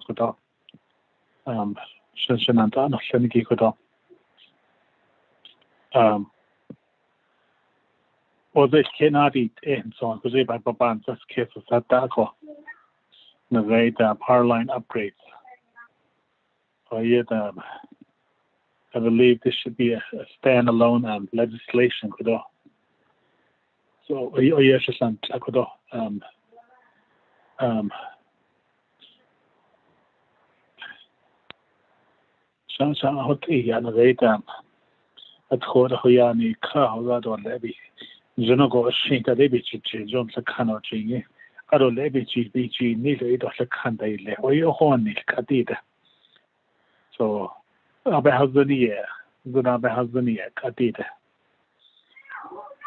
you I don't let could amend it daily but I don't have a problem with the water. I don't know could on heavy equipment. Try 80 even this legislation could but amendment daily now could Katie is a single shut out door less, so air door less. Hardline upgrade, so like because on the down hardline out of Baho Zeus and eat that, so I have a bad big case door, let's go. So, idiot about what about this? Take it up, Mr. Speaker, with up. I actually sent this legislation when it comes to voting, she could I shouldn't keep that coordinate election and that'll send again. Reserve time, Speaker.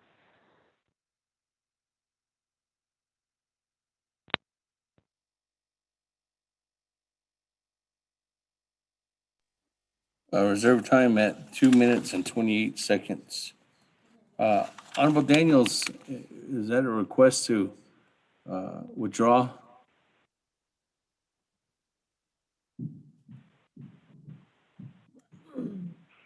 Yes, Mr. Speaker, Okay. I'd like to request the motioning party of this amendment to respectfully withdraw his amendment to Mr. Speaker. Hey, thank you. With that, Honorable Slater, respectfully requesting withdraw this amendment and have it as a standalone. I appreciate the comments and concern. I'd rather us just go to the vote and let the council decide. So I'll respectfully not withdraw. Thank you, Speaker. Okay, thank you. That, Chairman Hino, go ahead. Kaya lang sa Speaker Damon ko daw. Nakasuntagi ba kay Nico? Nasunta ko daw. The 309-20 bandi tinigi ato the amendments sponsored and give. And the CARES Act, so today, there were a lot of needs across Navajo Nation. ADG, Kudo projects, water projects, power line, solar projects, machines came on road projects. They found it, but we decided to look the other way and give it all to hardship. Even we're resorting to using our Samsung trust fund. Every community they have needs. But this particular this one here, look at your great community school, and every community has schools, and our children are our greatest assets at the nation. From here, we move forward with trying to get our schools accommodated at each community. And so with that, though, when I brought out the Pine Hill schools and their need for an upgraded water system, because that school, Pine Hill School, serves the whole community when it comes to serving the community's water needs. They have the pump and the water tanks and everything. So it has to be the same with Alamo Schools too. Alamo School Board, they are in command of the community water system, where the school employees maintain the school water lines plus the community water lines, and they are also in need of water upgrades because the water pumps break down and everything. And so it all has to be. And they criticize your pet projects about me. And I see this as the same thing again, pet projects. And so one of these things we have to remember is we should not criticize each other. We'll need each other's support. I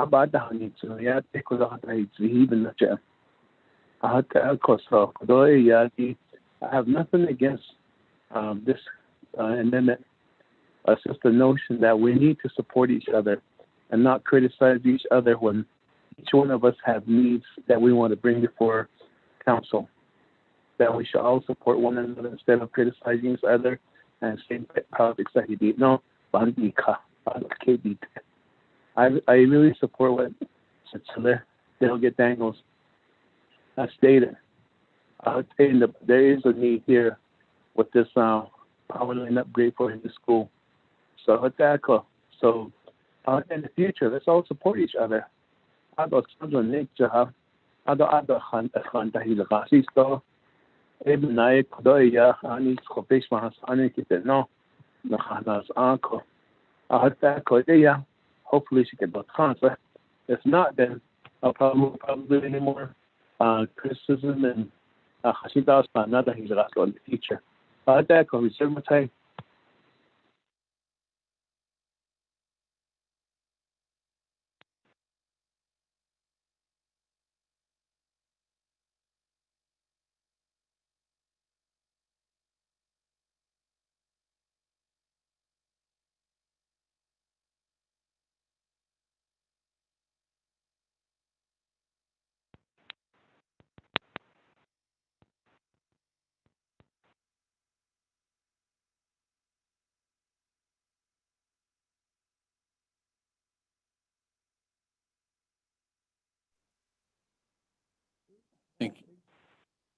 Thank you, colleagues.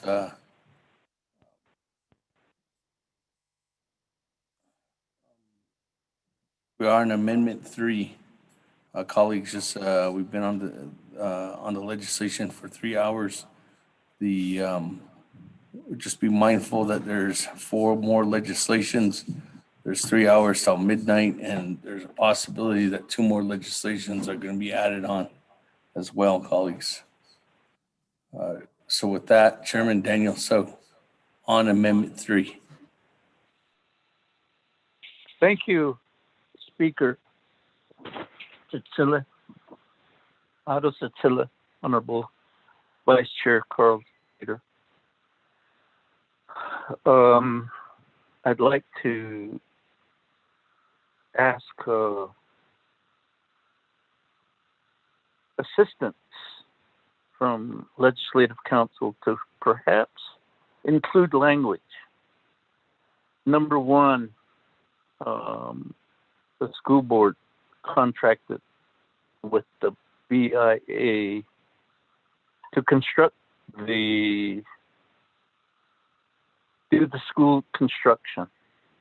And my understanding is the original analysis didn't include the extension of the 3-phase power line. The reason I'm asking for amendment to the language in the this amendment number 3 is this item is a federal responsibility. And I think the request should basically include that there would be legislation to ask the Bureau of Indian Affairs. It's not the Bureau of Indian Education. It's the Bureau of Indian Affairs that basically oversees facilities. And as such, it's under their purview to include enough funds to make this school serviceable with the additional upgraded equipment that will require a 3-phase electrical line. So with that aspect, the adoption of this expenditure plan to include a request to the Bureau of Indian Affairs for supplemental funds that would reimburse the citizen funds. That would be a request to provide additional language. And I think once we do that, I think it's very supportable. Thank you. Speaker Freeland.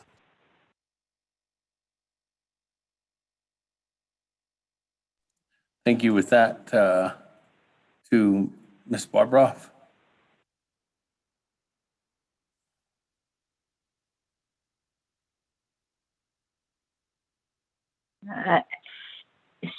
Speaker, this is Ms. Bob. This is Ms. Bob Ross. That'll take me, I don't know, 10 minutes to figure out where to put it, what type of language. Give me just a second.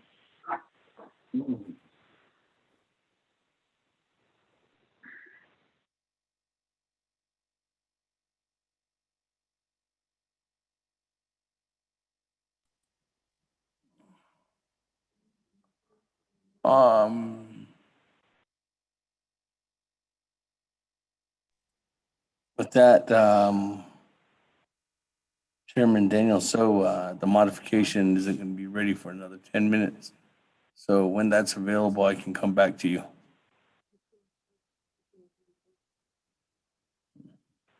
Sheila, what aid would they Sicily? Okay, with that, moving on down, Honorable Freeland. Thank you, Speaker. Honorable Slater, thank you for your amendment. Speaker, my colleagues, I just want to give you a good analogy of what one of my school boards did. Tithlan Tithli is currently under construction right now for a brand new school, and I really want to give props to the school board for working on with their project manager and doing so. What they did was they included their electrical and water upgrades with the new construction, and the BIE covered it all. And I think the BIE is the one who should cover all the upgrades, including brand new schools. And Disley did it right, and we had a groundbreaking a little over a month ago out there, and we all did our social distancing. But in this case, I know Likachikaigi is a grant school as well, the same as Disley. But I just wanted to give you an example of what they did. They're getting all new electrical upgrades. They're getting all new water upgrades. So I really have to give props to the school board, the school administration, as well as the BIE working together to really make sure that Tithlan Tithli has all the adequate upgrades whatsoever, and working with NECA and others to ensure these upgrades are part of it. But just, I guess my point, Speaker, is the BIE should be responsible for all these new school construction upgrades, whether it be electrical or water. And that's what Tithlan Tithli did. And I just wanted to mention that, Speaker. With that, I reserve the rest of my time. Thank you.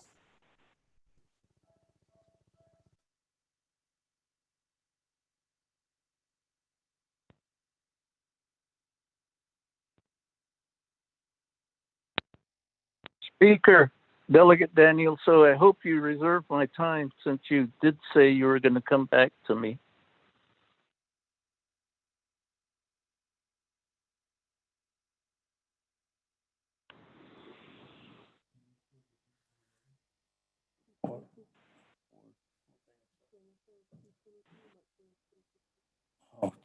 Chairman Daniel Souza, yours is 222. Honorable Freeland, yours is 315. Okay, colleagues, any other comments, questions on Amendment 1, 2, 3, on Amendment 3? If not, Honorable Daniels, 2 minutes, 28 seconds.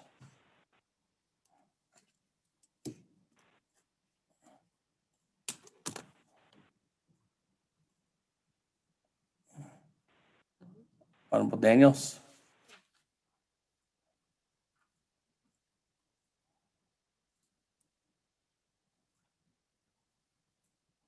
Honorable Daniels going twice. Mr. Speaker. Thank you, Mr. Speaker. What else?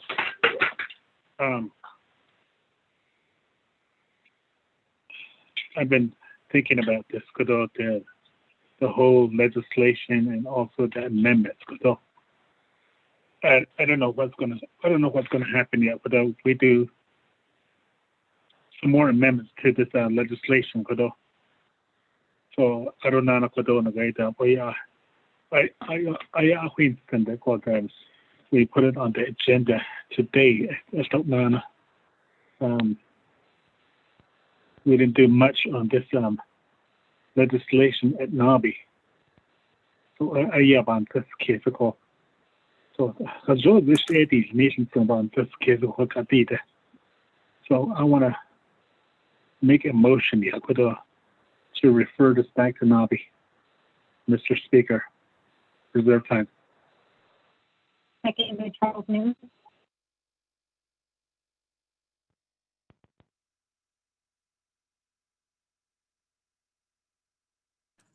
That motion to refer this back to NABC Committee. Timeline, Honorable Daniels.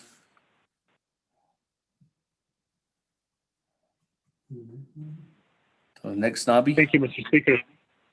Can we schedule a Navigated sooner? Maybe Monday, Mr. Speaker. If not, probably the next Nabi. The next Nabi that we were looking at, if this we're talking with staff, would be on January 7th. That'll be a special Okay. Nabi. Okay, Mr. Speaker. What I was thinking was the sooner the better. Because maybe Monday, I was thinking about Monday, to have a special Nabi on Monday. Would that be doable? There's meetings already, and colleagues, there is staff who have requested to be off. I don't know if we have enough staff. I did let them know that this was time to spend with their families. So the next time it's possibility to have a Nabkiatik committee, because next week you have your regular meetings, if any, and the earliest Nabkiatik committee meeting would be after the new year. So January 7th.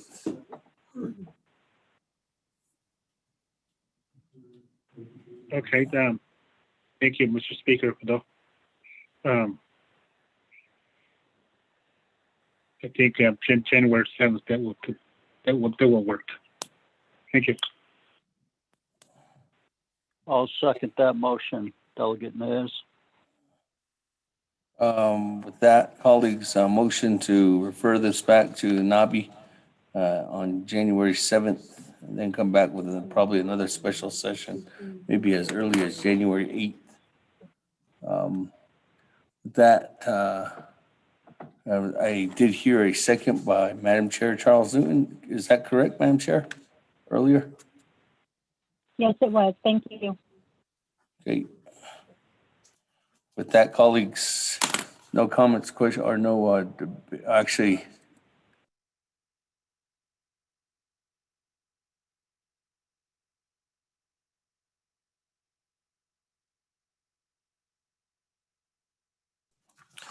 because this is in a table motion, the sponsor of the legislation doesn't get allocated the 3 minutes. Since this is a referral from council, that referral will be going straight to the board with no debate. Sure. Question So with that, colleagues, Freeland. go to the board. Hello? Someone say something? Freeland, question privilege. Before we Question vote. privilege, Honorable Freeland. Thank you, Speaker and colleagues. Speaker, my question privilege pertains to this legislation. Does referring it count towards? Is it in the same notion as a tabling motion? No. If we table it one more time or refer it one more time, then it dies. That's my question privilege. Thank you. No. The only thing is if it's deleted off the agenda twice, or if it's tabled twice. And this legislation has not been tabled at council. So those are two different scenarios, Honorable Freeland. Okay, thank you, Speaker. Okay, with that, vote on the referral motion.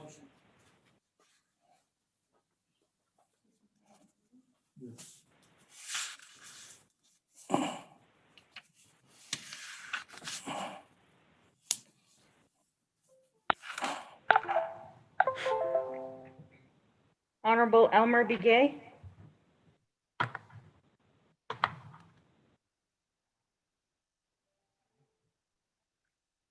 Honorable Key Allen Begay Jr. I vote green. That's okay.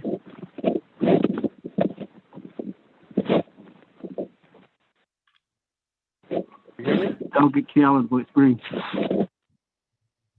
Honorable Key Allen Begay Jr. votes green. Honorable Paul Begay. Delegate Paul Gay votes green. Honorable Paul Begay votes green. Honorable Nathaniel Brown.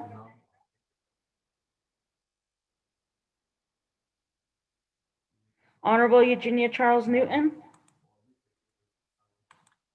Charles Newton votes green.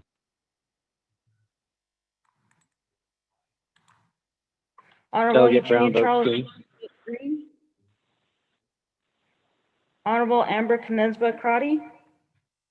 Delegate Amber Canis-Block Crotty votes red. Thank you. Honorable Amber Knezba Crotty votes red. Honorable Herman Daniels Jr. Green. Honorable Herman Daniels Jr. votes green. Honorable Mark Freeland. Green. Honorable Mark Freeland votes green. Honorable Pernell Halona. One votes green. Honorable Pernell Halona votes green. Honorable Jamie Henyo. It votes red. Honorable Jamie Henyo votes red. Honorable Vince James. Delegate James votes red. Thank you. Honorable Vince James votes red. Honorable Rick Nez. Delegate Rick Nez votes green. Honorable Rick Nez votes green. Honorable Carl Slater. Delegate Slater, green. Honorable Carl Slater votes green. Honorable Raymond Smith Jr. Green. Honorable Raymond Smith Jr. votes green. Honorable Wilson Stewart Jr. Green. Honorable Wilson Stewart Jr. votes green. Honorable Otoso. I vote green. Honorable Otoso votes green. Honorable Charlene So. Speaker, can I respectfully ask what we're voting on? I'm back at the phone reception area. Yes, good evening, Honorable Charlene. So we are voting to refer legislation 0309-20 back to Navajo Committee, a special meeting on January 7th. I vote red. Honorable Charlene So votes red. Honorable Daniel So. Daniel So votes green.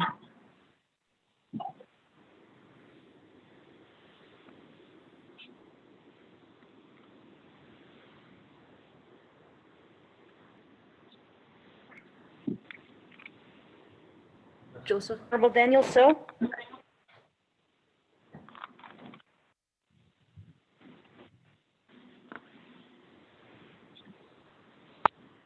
Honorable Eugene So. No, it's, yeah, Honorable Eugene So votes green.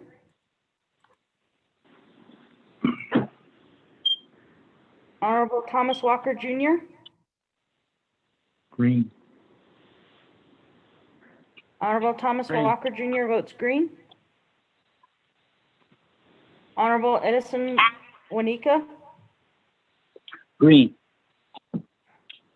Honorable Edison Wanika votes green. Honorable Edmund Yazzie, Red. Honorable Edmund Yazzie votes red. Honorable Jimmy Yellowhair, Delegate Yellowhair votes green.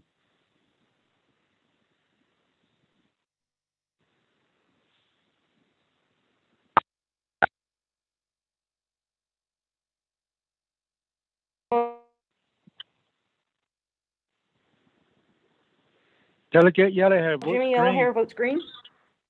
Yes. Honorable Elmer B. Gay,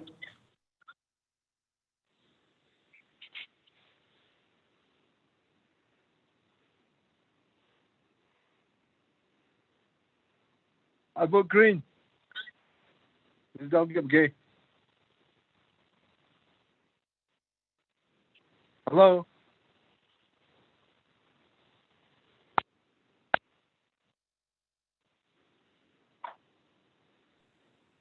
okay, Honorable Nathaniel Brown,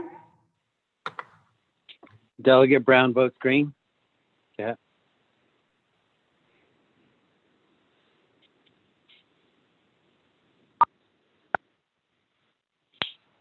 This is Delegate Gay voting green.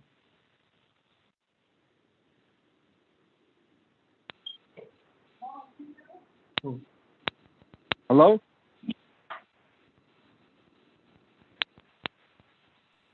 Hold on, colleagues. I'm having technical difficulties.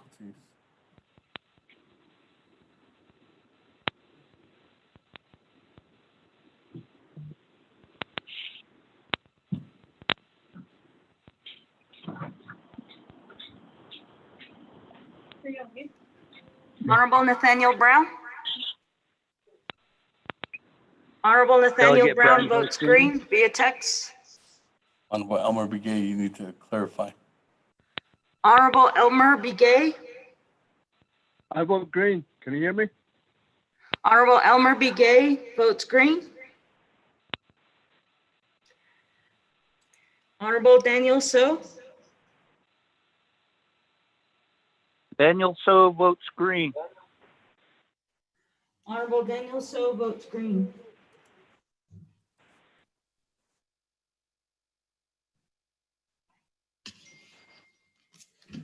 Mr. Speaker, Can't hear you.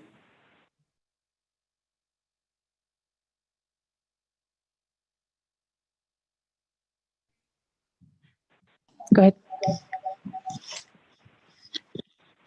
Mr. Speaker, with 18 yeas, 5 nays. Mr. Speaker, not voting.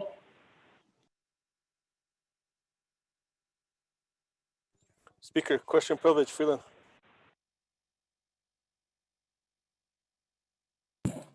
That 18 in favor, 5 opposed, and 1 speaker not voting. Colleagues, before I go to question of Speaker, this is privilege, Delegate Slater. Oh, before I go to question of privilege, the Honorable Freeland, then the Honorable Slater. Colleagues, you had 2 weeks.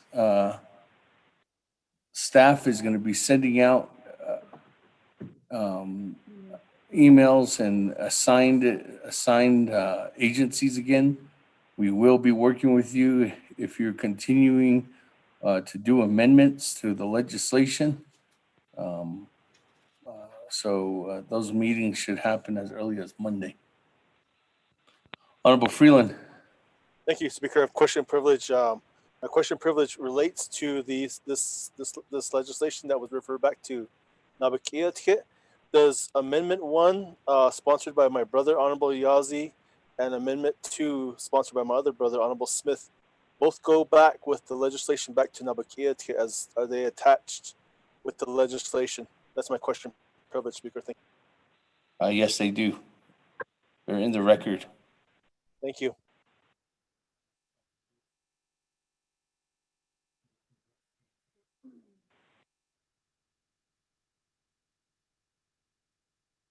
That, moving on down.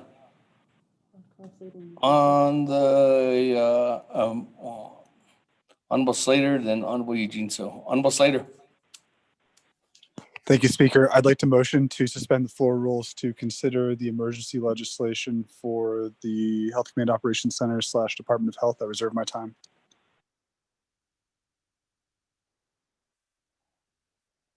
Adding on legislation 317 to the agenda.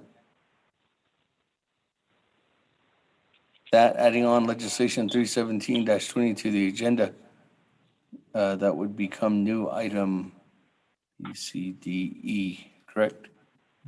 Is it, is 317 2/3? Yeah. Speaker, my request is to have it considered immediately. Thank you. Reserve my time. Okay. So it'd be next then. Well,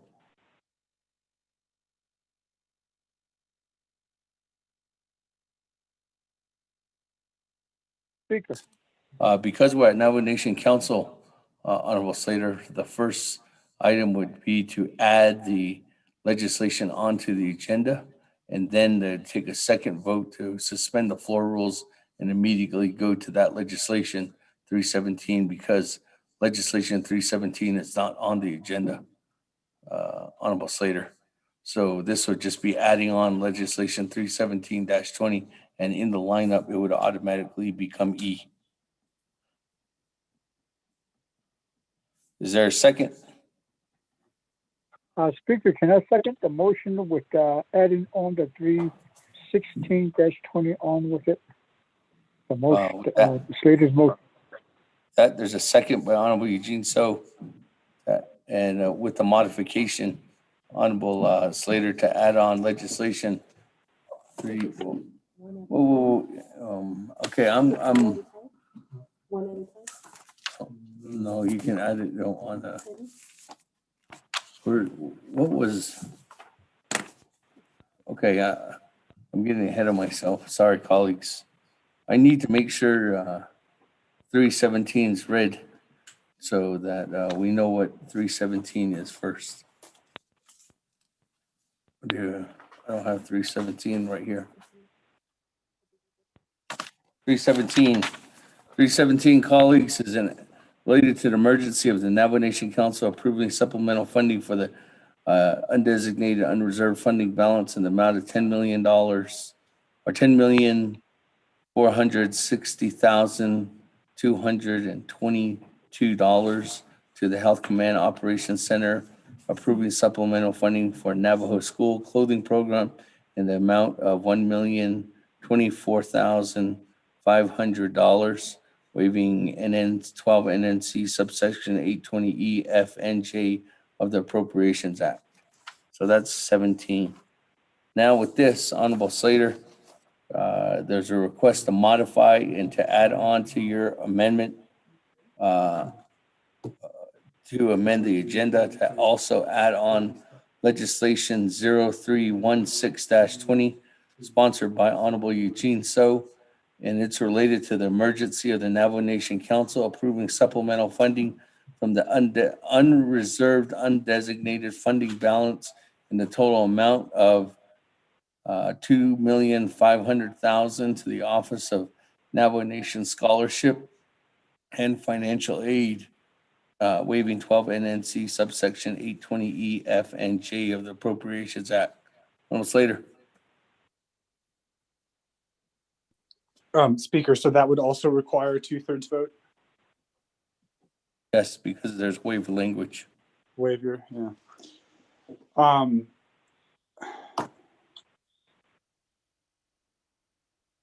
I appreciate the rationale and everything. Legislation 11-20, which was the $50 million scholarship legislation, was referred for a work session that has not been conducted yet. I think it'd be prudent to look at scheduling that work session before appropriating scholarship funds. And I just request that the committee consider these two requests separately.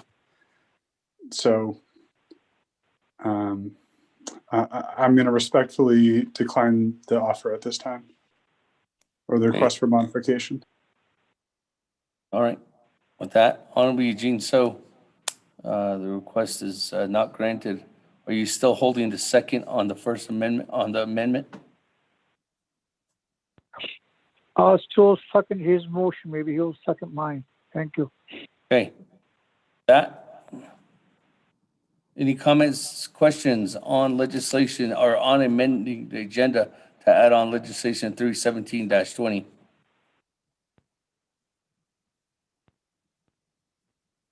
If there are none, Question. Speaker, this is Delegate Crowdy with the question. Chairman Hino, then Madam Chair Amber Crotty. Okay, kaya lang sinanta sa Speaker Damon. Do ko daw sinanta Delegate Slater, di ko daw bahitin sinagi. Bakit the original legislation 311-20. It went before Budget and Finance Committee. The amendments to Talia. AD Cadena Saholia Ako. So this is a whole new legislation. How the understand is that, am I correct in my thinking? So if we wish to redo the amendments, we have to start from scratch. That's my question, Sunanda. Speaker.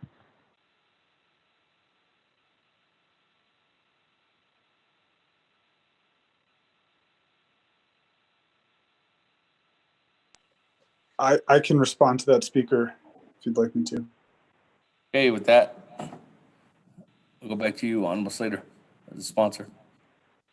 Thank you for the question, Chair Henya. There's been extensive correspondence between the Office of Management and Budget, the Department of Health, and the Office of Legislative Counsel to make sure that no further amendments should be needed at this time. And the total funding request has been decreased from 17 million down to 10 because the donation fund should be used to cover the remainder. So the issues outlined by OMB with some of the forms have all been rectified with the exception of the branch chief signature, which we addressed yesterday, and Legislative Council explained that the BIM indicates encouragement, not the requirement of their signature. So it should not require amendments at this time. Thank you.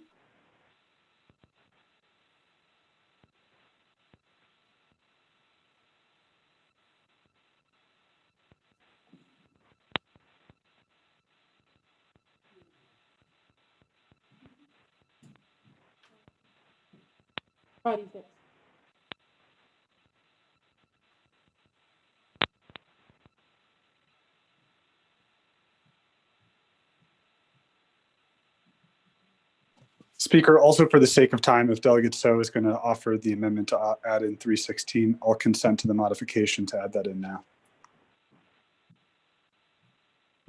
What now? What do you say? Okay. Add the both of them, right?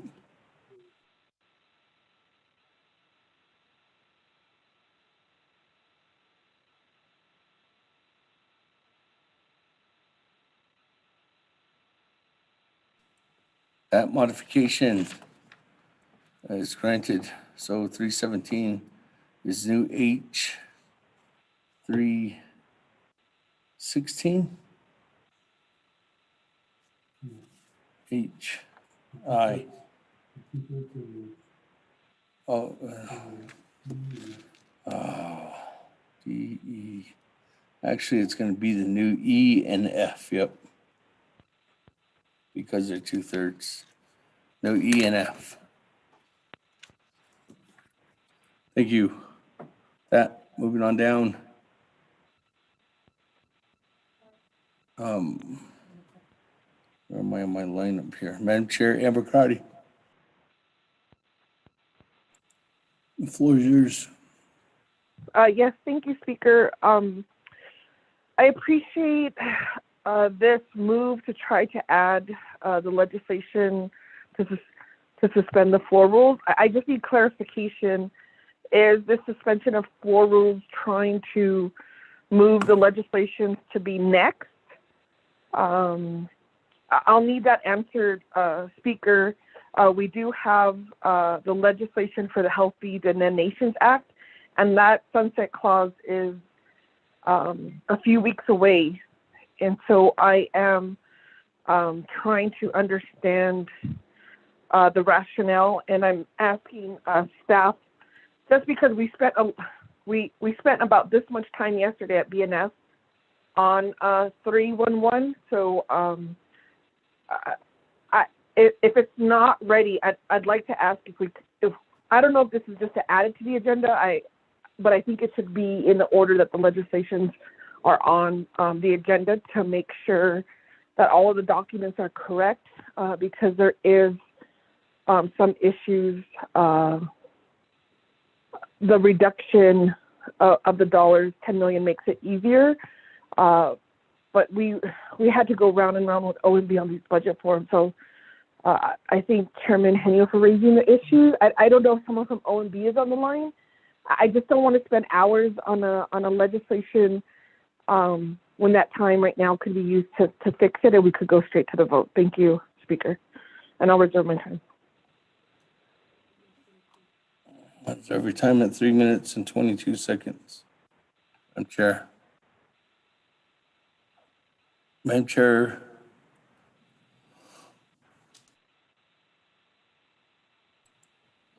To answer your question,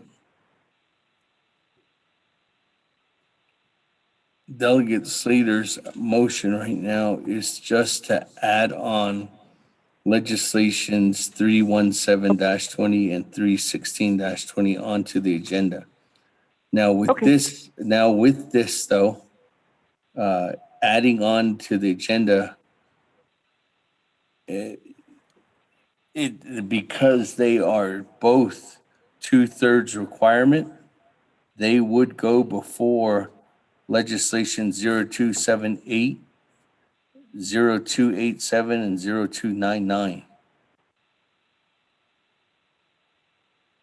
Now, what Honorable Slater wants to do is add them onto the agenda first, and next I go back to him because he indicated that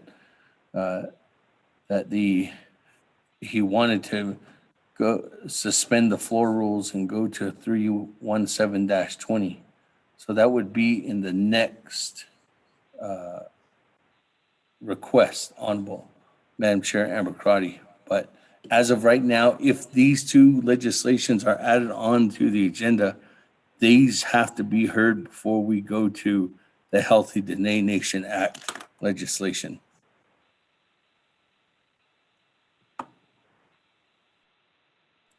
That, colleagues, any other comments, questions on the amend the agenda? If there's not, Madam Chair Amber-Crotty, back to you, 3 minutes and 22 seconds.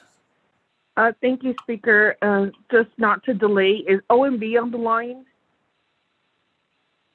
We had a challenge yesterday with the committee and the budget forms. Bypassing the signature, I agree that's not the issue. I just need to make sure everything is correct. Thank you, Speaker. Speaker, this is Delegate Slater. Can we go to Ledge Council to explain what transpired today? Yes, I don't think there is anybody on the line from OMB, but we're texting them. Ms. Marbrough? Thank you, Speaker. I'm going to turn the call over to Ms. Lowell. She spent much of the day working on this legislation and many conversations with OMB. And she should be on the line right now. Ms. Lowell?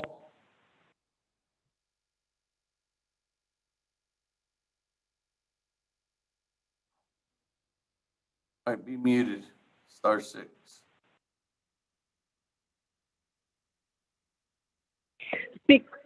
Can you hear me now, Speaker? Yes, I can. Great. Okay, so yes, there were lots of conversations back and forth with Department of Health and OMB. The budget was corrected. There was one final email that came from OMB after I had released the legislation. They did have an issue with something. I'll try to find that email. But then the other issue for this legislation is that the Office of the Controller did not give us, okay, this legislation, it has the budget, such as they are, and then it has a budget for DOH, it has a budget for the school clothing program, and then I have an exhibit from OMB, which is OMB's review of the school clothing program budget. And that did not get as extensive discussion. In fact, we didn't discuss that at all. I just got that document and then added it to the legislation. As you can see from looking at the legislation, the Office of the Controller does not have their reviews in here. Speaker.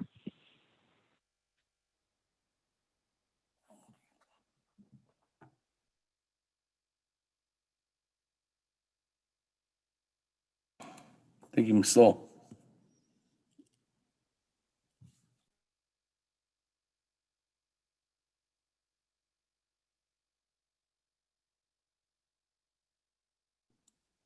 Okay, with that, I don't have anybody else on the amendment. We go back to reserve time. Madam Chair, Amber Crotty, 3 minutes. Speaker, I understand that the emergency legislation is needed. I think my best chance right now, if OMB is not on the line, if the sponsor, the second party can add this to the agenda, but that it would be after the legislation to give time to the folks to get on the line, and hopefully we could swiftly move through the legislation and have time to understand the intent of both of the emergency legislations. I'll reserve my time. Thank you. So is my understanding then, Madam Chair, Amber Crotty, that's a motion. That's a recommendation to withdraw the motion at this time until after we're done with the current legislations that are on the agenda? Speaker, I don't know if it has to be withdraw, or can I just, the motioning party can put it on the agenda in a certain order. I'm asking for the order to, after the legislations, I understand they're 2/3, but it's a suspension of the floor rules. So 2/3, well, let me just clarify. Is that possible? Is it 2/3 in the code or in the rules? Thank you, Speaker. And I'll reserve my time. I don't want to go over.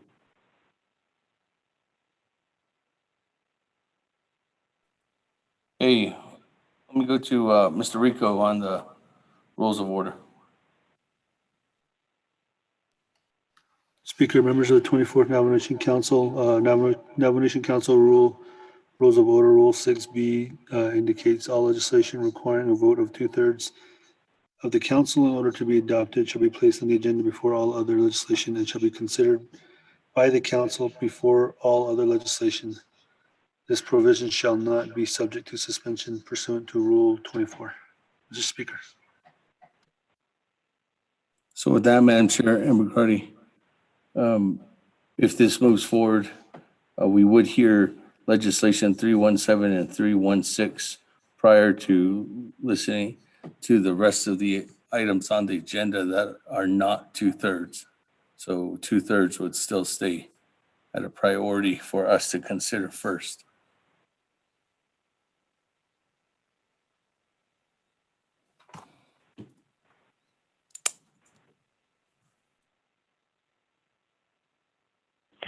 Thank you, Speaker. So I could just ask, and it's an ask, a respectful act, if we could through the legislation, the agenda first, to withdraw the motion and then add these items so that we could have a more discussion on the matter. Thank you, Speaker. I'll reserve my time. You reserve your time at 2 minutes, 8 seconds. That Honorable Slater requests a withdraw until after legislations D, E, and F and G are heard.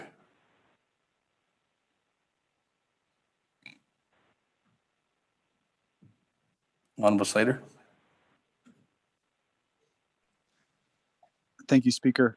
Have you been able, has staff been able to obtain OMB and OOC to get on the call?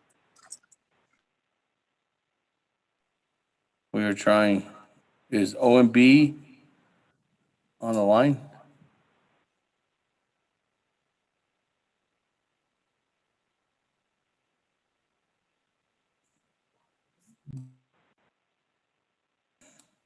I do believe the controller, or Mr. Rob Willie, is on the line.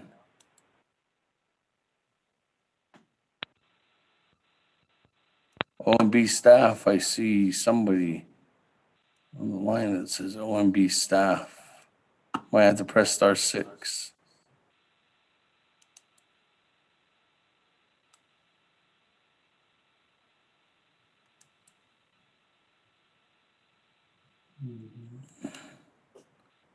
Nobody. Madam Controller, anybody from OMB going twice? We're reaching out to them, Honorable Slater and Madam Chair Amber Crotty. 3 times. Speaker, when does the Healthy Nation Act expire?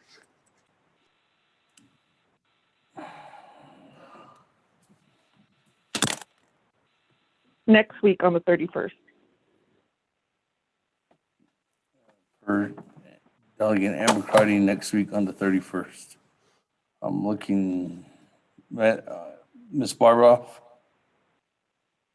I'm pretty sure, I believe Madam Chair Amber Crotty, but I can't look for the actual provision right now.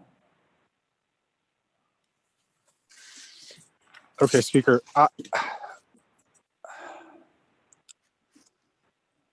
Yeah, I mean, we're between a rock and a hard place.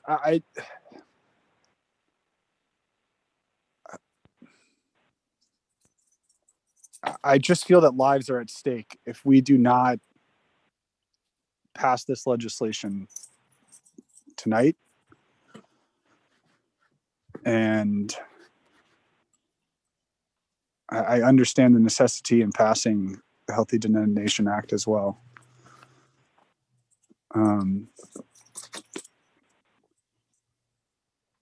The issue is that the other 2/3 votes will still come up, and I know that those are going to engender a healthy debate as well. So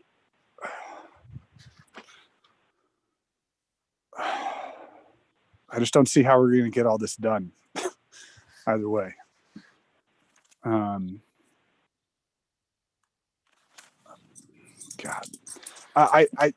I'm gonna stand by this, and I think that we'll just have to go with council's vote on whether to add it or not. And I completely understand the circumstances. Okay. That, standing on the motion. That, colleagues, any other comments, questions? Speaker, Delegate Daniel So. Chairman Daniel So, on amending the agenda. Could we schedule a special session on Monday to address the 2 items that's not on the agenda that we're going to add if we get enough votes? Rather than prolonging the discussion, could we schedule a special session Monday just for 117 and 116? Because I need the big. Thank you. 317 and 316 for those 2. Okay, yes, I'm sorry. It's a little late in the evening, so please understand. Yes, the staff is.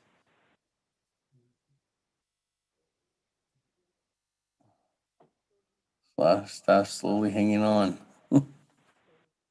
Um, there is a work session that Resource and Development Committee is having on Monday. I don't know, Law and Order Committee, are you having a meeting on Monday? I did notify the staff that they would be off. Speaker, this is Spend some time with the families. we are not having a law and order committee meeting that day on Monday. Thank you. Let's see. Chairman Nez, is your RDC meeting going to happen all day? Speaker, thank you for that question. We're having a leadership meeting on Monday, starting at 9 o'clock. That'll probably last till noon, about 12 o'clock the most. Okay. So we could have a special session on Monday. Monday?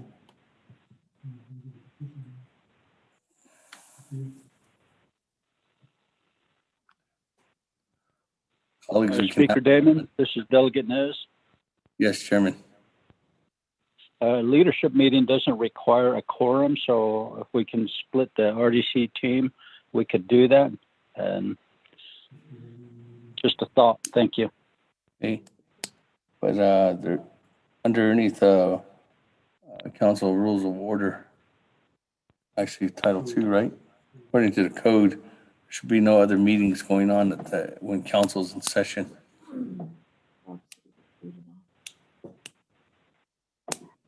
Speaker? Yes, Ms. Barba.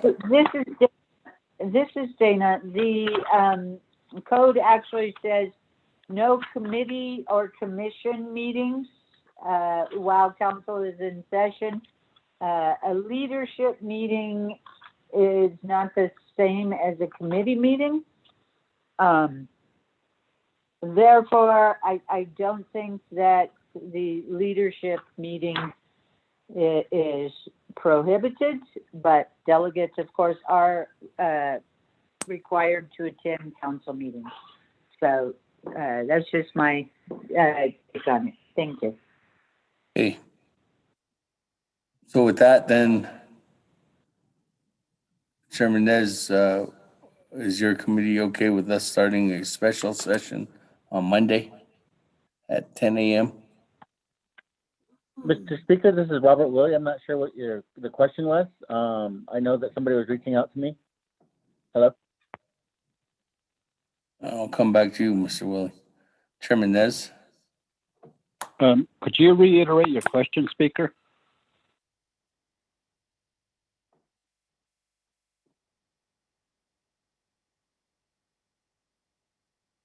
On Monday, okay,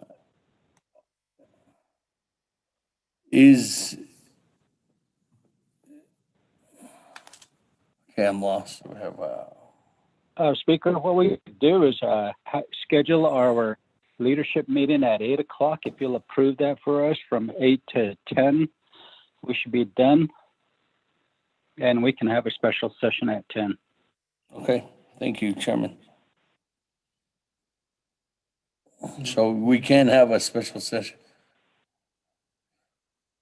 with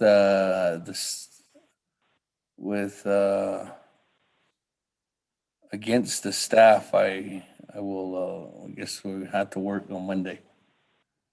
Sorry, staff. 317 and 316, we can do that on Monday.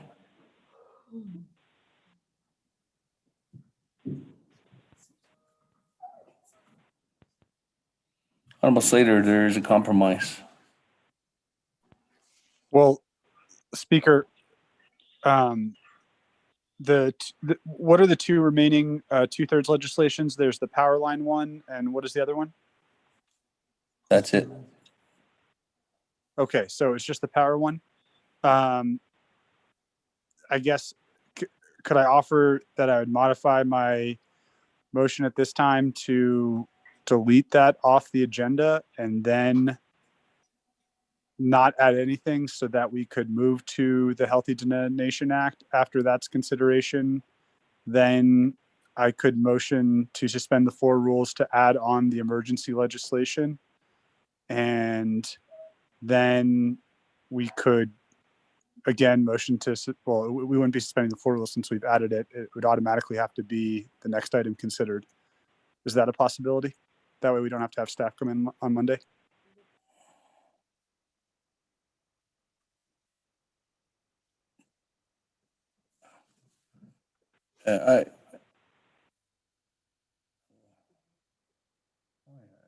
Okay, so Honorable Slater, you're wanting to delete legislation 312-20 off the agenda first.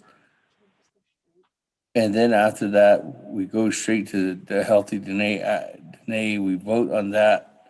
And then you're gonna add on back to the three 2/3 legislations? Sorry, it's late in the hour. Is that what you said? I mean, at the very least, I would be adding on the HCOC and DOH legislation after the consideration of the Healthy Donation Act. And at that time, I would entertain a motion to include the other items back on.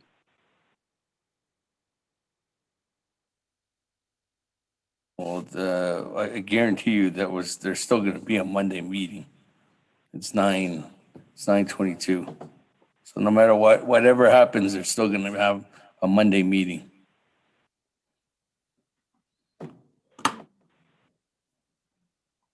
Honorable Slater, so whatever you want to do, through the timeline and the way the debate's gonna happen, there still will be a Monday meeting. In that case, Speaker, when does that payment need to be made for the 500 megawatts? No, when is it? The last day is December 31st. I think is there a grace period? The money has to be wired on December 31st. It's the same thing as we did last year. So if we do that on Monday, I think that's the president will have to sign it. Can we have the legislation ready to certify and send over on Monday? If there's no amendments to legislation, it can be certified on Monday and sent over that day, on Monday, to the president's office. Okay, thank you, Speaker. Well, with that said, then I am going to modify my motion to delete the power, the 500 megawatt legislation, and we'll consider that and these other 2/3 legislations on Monday. 03112-20. So motion to delete that legislation off the agenda. Colleagues, there needs to be a petition that's going to go out. Potentially, you need 12 signatures in order for that to happen on Monday. 13. Honorable Eugene So, legislation 312-20, to delete that off the agenda at this time. As a second. Okay. Okay, with that, any other comments, questions? We're back, Madam Chair. 2 minutes, 8 seconds. I'll yield my time. Thank you, Speaker. What? 312? Which one? I know, but I think the controller does a wire transfer, a money transfer, a wire transfer.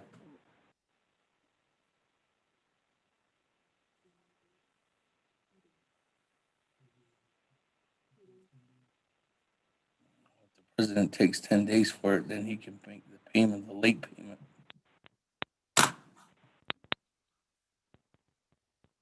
That, colleagues, legislation 317-20 actually 312-20, motion to take off. Any other comments, questions? There's none. Go to the board. Speaker, I have the remaining time as Daniel. Yeah, remaining time. Now she'll wait her time. Chairman Hinu, I'm sorry I didn't get your. Speaker, Leland. I didn't know that you reserved your time. Yes, I did. I reserved my time after I made my little speech on my soapbox. Well,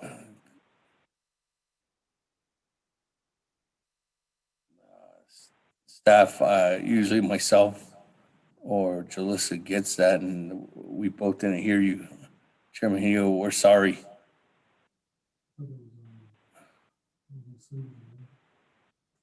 That was on suspension. He was the first one to speak before Madam Chair Amber Crotty. But I didn't hear that.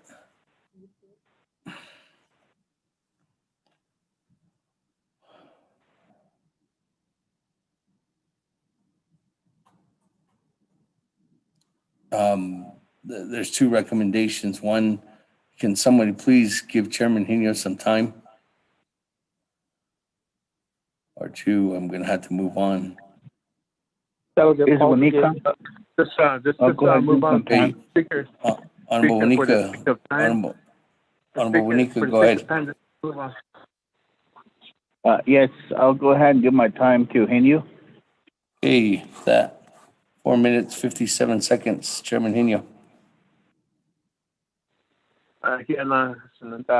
Delegate Asante Wanika, others to the Speaker Damon. I just wanted to reiterate that we already set our agenda. Even I think that's going to hold so. But not on this even yet. Especially this payment for the power transmission line. So, as usual, when we pass legislation across the street, you know, okay, so talking for 10 days delay, and this was time sensitive. So, even in I feel that we should still move forward. I actually know that I'm passing 312-20, and so even that you have this is keeping on. But for the special session, again, there is a petition though. Yeah, put me in, Coach. Thank you. Okay. Is your request, well, I guess there's no request, just a comment. Okay, with that, colleagues, any other comments, questions? Or we will put your name in.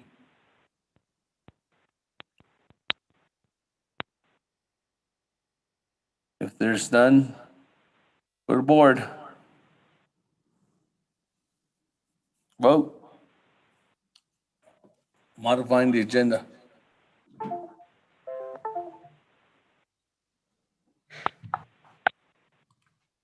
Question of privilege, Speaker? Yes, Madam Chair, Charles Newton. Thank you, Speaker.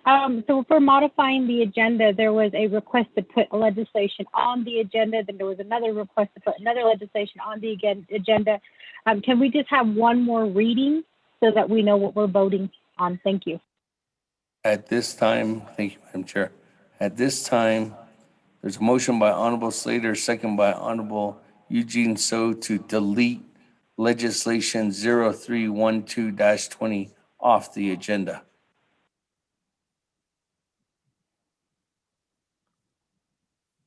That's what we're voting on right now. Sorry, colleagues, if I'm mumbling here. It's just the hour is late.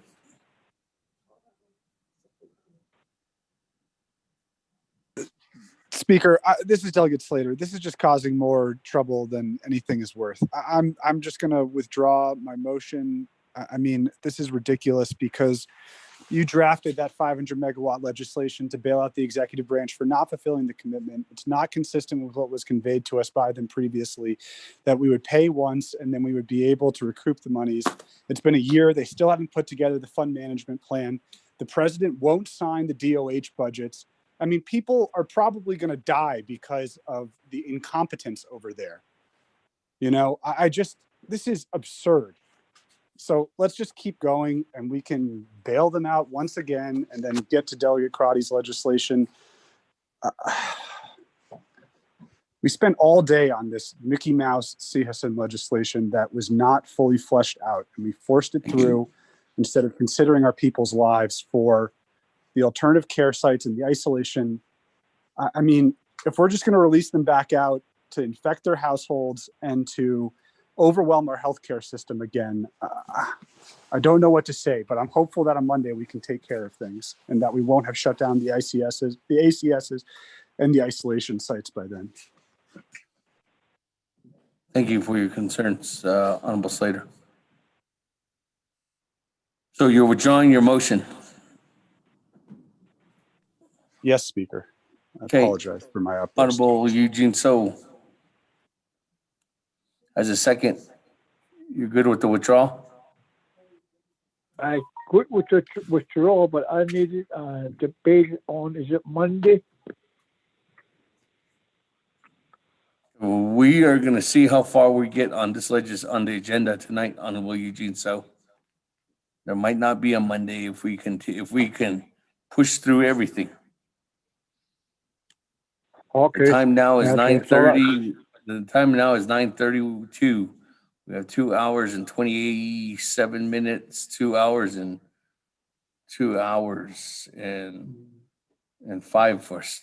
10 minutes because we need second readings on everything to calculate. So with that, colleagues, if there's no other comments, questions right now, I'm moving down on the agenda. Speaker, this is Delegate Nez. Chairman Rick. Thank you, Speaker Damon. Perhaps what we could do is have F and G on consent agenda because they're just two reinstatement legislation. So just a thought. Thank you.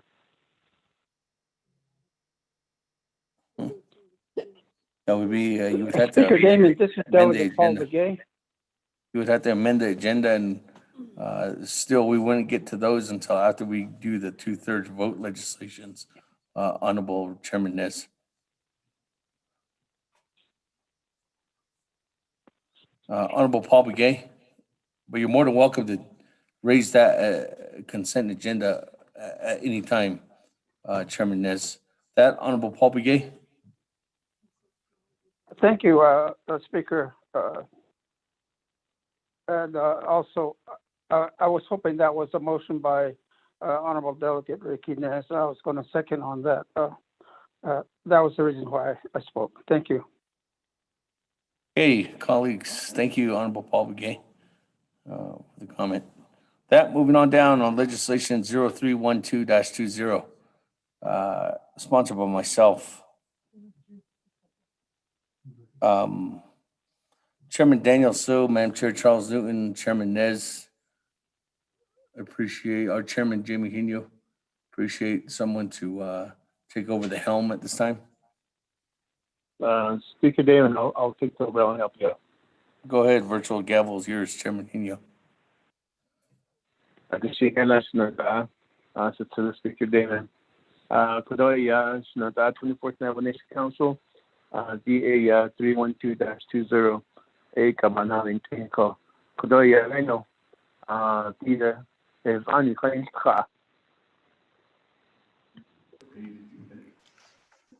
Mr. Speaker Pro Tem and members of the 24th Navajo Nation Council, tracking number 0312-20, an action relating to an emergency for the Navajo Nation Council, approving supplemental funding from the unreserved undesignated fund balance in the amount of $1,985,296.83 for the 2021 transmission charge for the Navajo Nation's use of 500 megawatts of electricity pursuant to the Navajo Generating Station Extension Lease and underlying transmission agreement with the Bureau of Reclamation, waiving 12 NNC Section 820E, F, and J.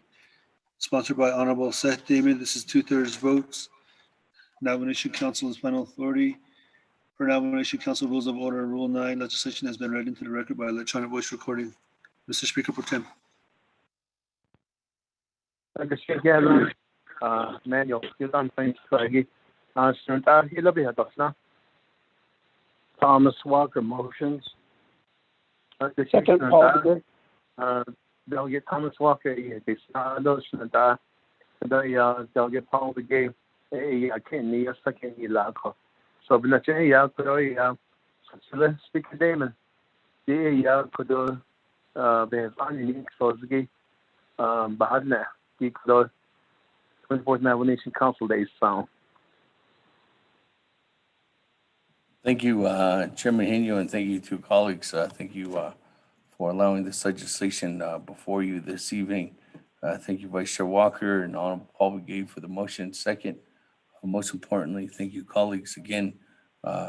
This legislation is legislation for the 2001 transmission charge for the Navajo Nation's use of the 500 megawatts of electricity pursuant to the lease agreement that is under the allocation when the closure of Navajo Generating Station came. And in that lease, there was this underlying transmission agreement that was in there.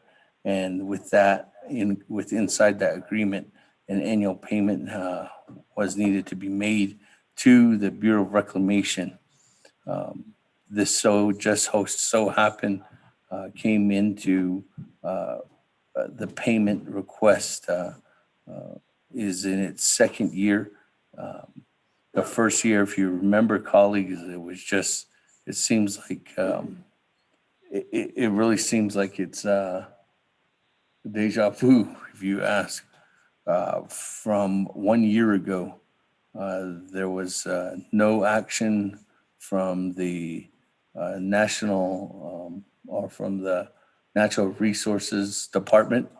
There's been no action then by the Office of the President and Vice President from the executive branch to, or even any consultation to move forward with the payment. And it just so happens that this year on December 9th, just out of the blue, there was an email that was sent over to Miss Melinda Siako, and in there it stated that there was the Navajo Nation's payment and invoice was attached, and in that it was just a contract or authorization notifying the Navajo Nation that its payments due again. We did reach out to Division of Natural Resources and asked if there was any recommendations on what they were doing. As hindsight, 1 year ago, there was recommendations and there was adamant, fluent consistency from then Miss Michelle Henry, who is not there at DNR anymore, to put together a fund management plan and to put together an economic development plan through their office in order for them to start paying this payment as a source of income if there was any income. And that's the way that this payment should be made on an annual basis. Unfortunately, there is no income. And again, I really think just so happens that we got this invoice to the Speaker's office, and that's the reason why we moved forward with this recommendation in agreement to the making this transmission payment. If this payment must be made by December 31st, if this payment is not made by December 31st, there is a penalty charge in there. And this is the reason why I'm sponsoring this legislation to make sure that this payment is made in order for there not to be any more penalty charges to the nation or accruing any late charges on this payment. If there's any comments, questions, I have Miss Melinda Siako, who has been working on this 1 year ago. And it just seems like she has experience and knowledge on this transmission agreement. So colleagues, we must pay this $1,985,296.83 payment, or else we will be getting a late charge again. And this is just something I just don't want to make sure that we're in due diligently paying in our portion and meeting up to the agreement that we made with the Bureau of Reclamation colleagues. So I'll go ahead and refer back to the floor. Thank you.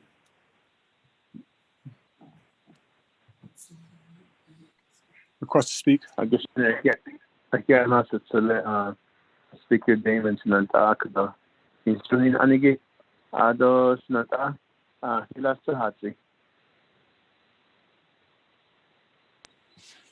Chair Henyo, request to speak. Commissioner sinanta Vice Chair Slater.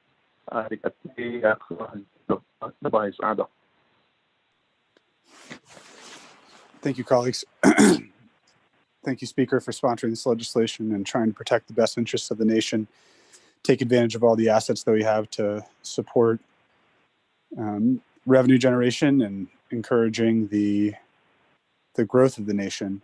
My first question is the understanding that was presented to many delegates who participated in I think it was the initial meeting over at Quality Inn last year. I remember getting on council, and it was one of the first things I ever did was go to that meeting. And what was presented to us was that we would make one upfront capital costs payment. And then, because we're not liable for O&M, that's being paid separately, by the utilities under the agreement. And that money might not initially generate revenue, but over the course of 5 or so years, the nation would start making money. We wouldn't get back the full 1.9 million immediately.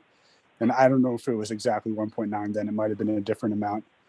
So it's my understanding that the Division of Natural Resources has not drafted a fund management plan to accept revenues from whoever I can't remember what it was, but there was some, energy trader and scheduler that had set up to,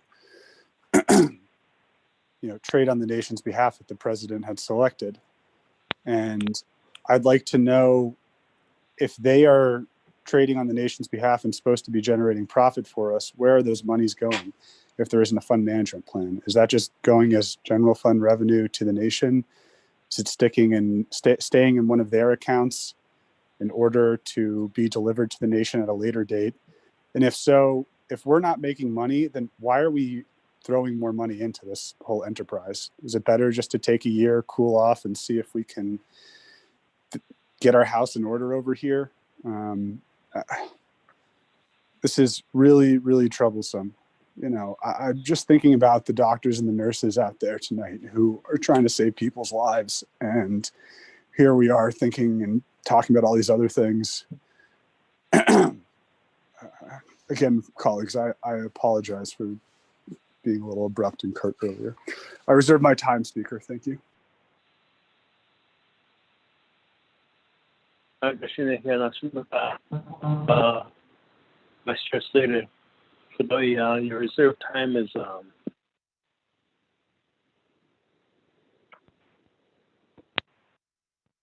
2 minutes and 41 seconds.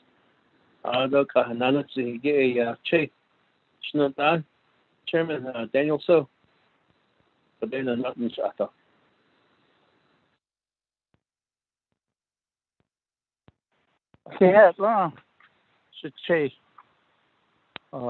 Speaker Pro Tem Jamie Hino, Otto, Cecilia, Speaker Damon, and members of the 24th Navajo Nation Council.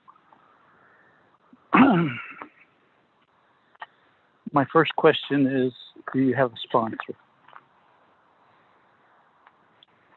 An agent, I'm sorry, late in the day. The other is, my question would be to Legislative Council. absent the formation of a fund management plan by the executive branch,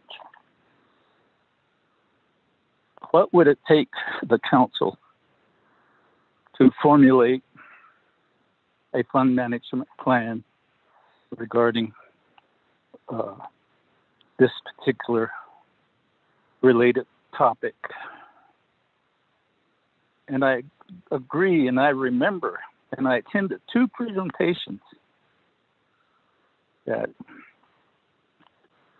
there was all the positive talk that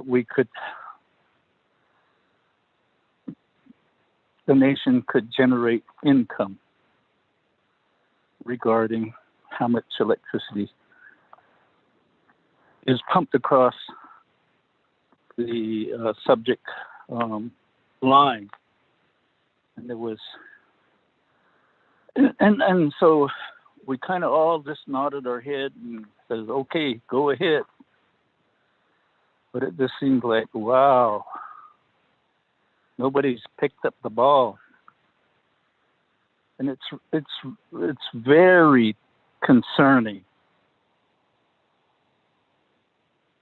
It seems like a priority is to be distributing donated foods rather than to be paying attention to an item that could generate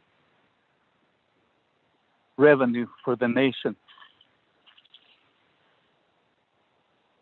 The other aspect is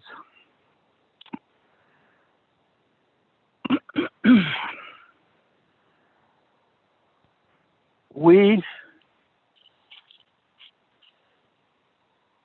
are in need of revenue.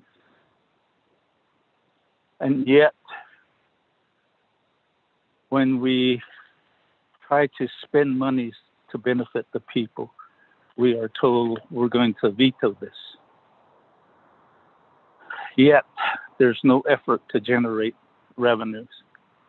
And so that would be my question to Legislative Council, and if it sounds like it's positive, then I would basically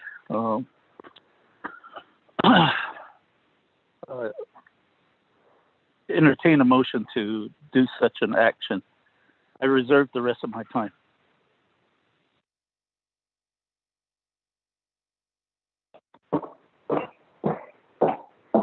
Question, Mr. Chair. Chairman Daniel, so 1 minute and 30 seconds is your reserved time. With this, Shananta, Select Speaker Damon, Nante Kid, Chairman So, and also Shananta, Vice Chair Slater, Anatab Jahantil, Bonito.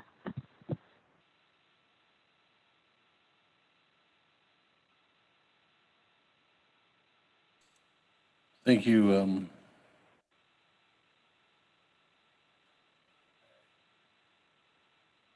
Chairman Inyo, and then to Honorable Slater, and then to Chairman Daniel. So, just to answer your, I guess, going off Honorable Slater's comments, and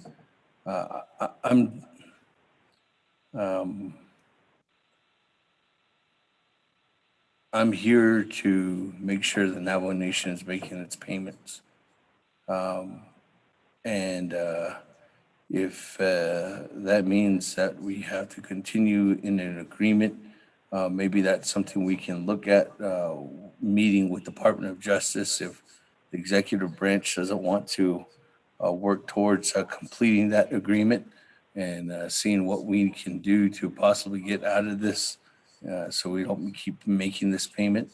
But I know that there are actions that Bureau of Reclamation has for penalties if is outlined in the agreement, and those penalties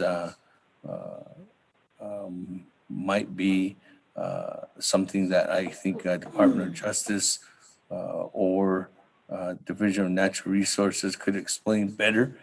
But unfortunately, moving on to Chairman Daniel So's question for your opening statement about who or if there's anybody that is my agent.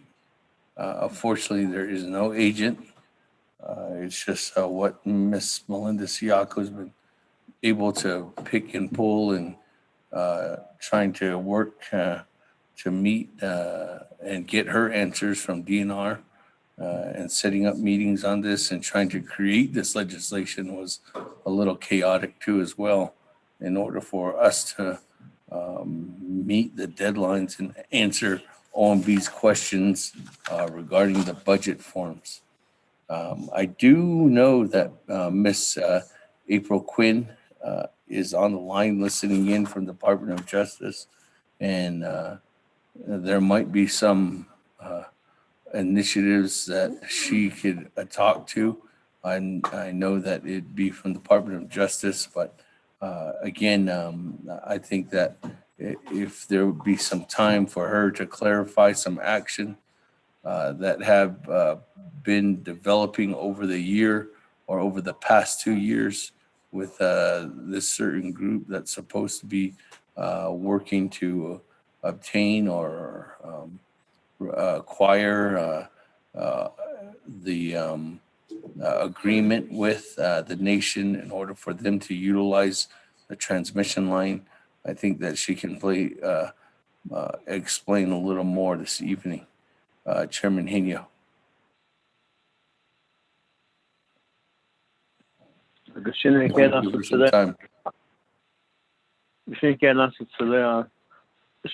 Speaker Damon for responding.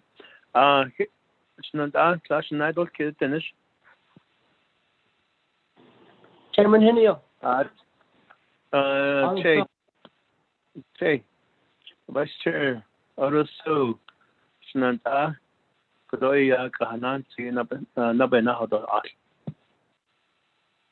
Thank you very much. I appreciate the Speaker bringing this legislation forth. And it's really disheartening to hear that DNR is not on the line. And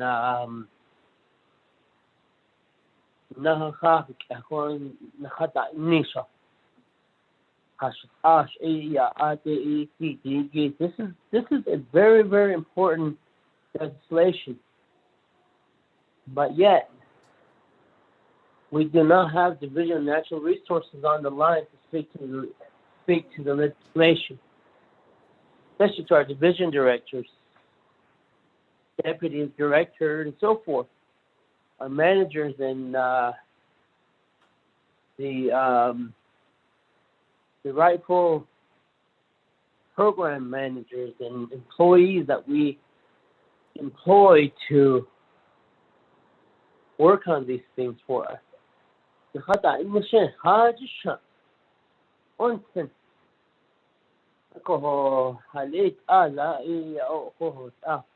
The legislative branch is now picking up the slack of the executive branch. And I guess Mr. Damon is commending for bringing this legislation forth, and know that this is a funding obligation that we have to fund, and we have to make this payment. So, but my concern now is where in the world is the executive branch? None that $100,000 and you get a division directors, but yet where are they? I reserve my time.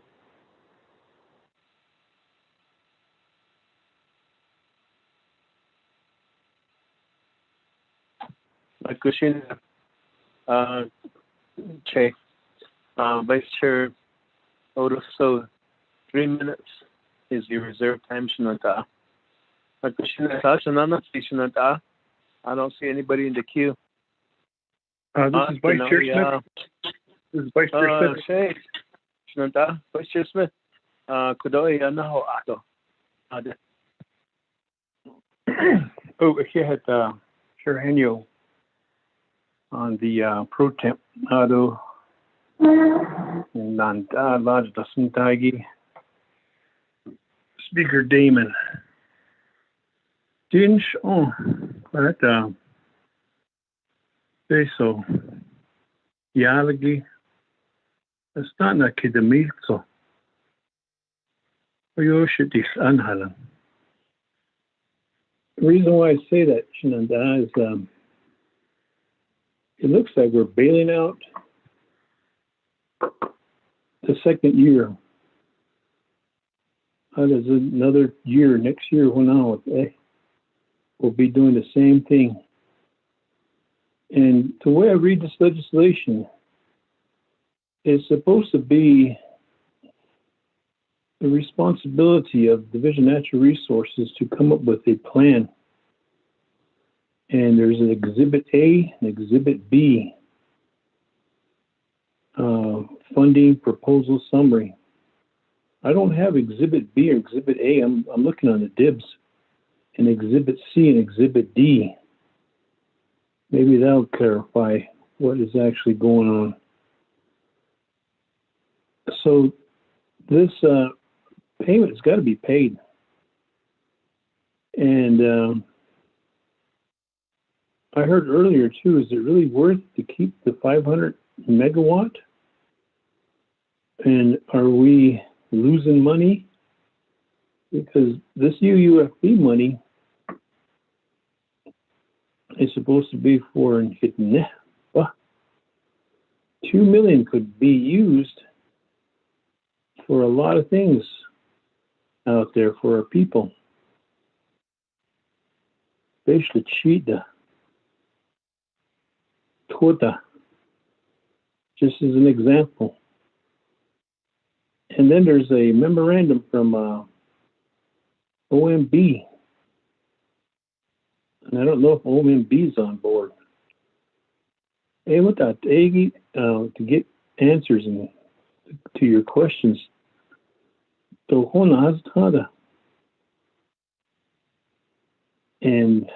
in that letter with the OMB, it says it's supposed to be going through a certain procedure under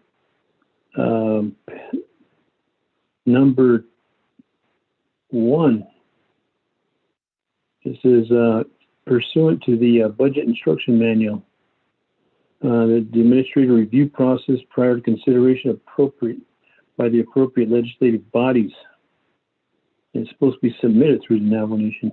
Documents was not reviewed through executive branch or the proper review by the appropriate offices.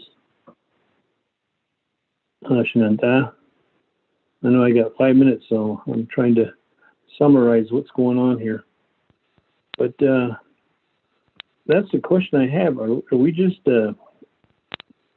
bailing someone out on the UUFB money?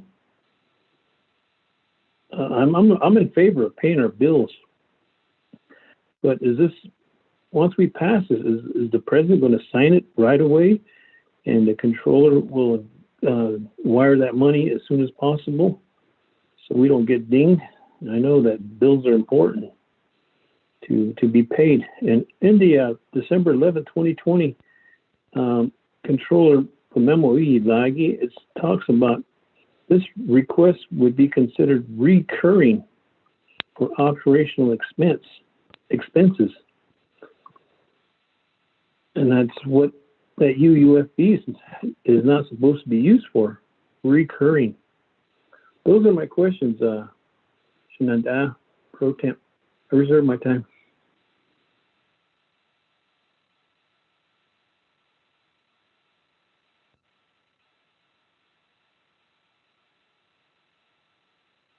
Negotiation on that, Vice Chair Smith. 42 seconds a reserve timing la. So asago na to. Kailangan na decision on that. So I have nobody in the queue. Obviously, Bakada text wise. Then I'll go back to reserve time. Shinanta, Vice Chair Carl Slater, 2 minutes and 41 seconds.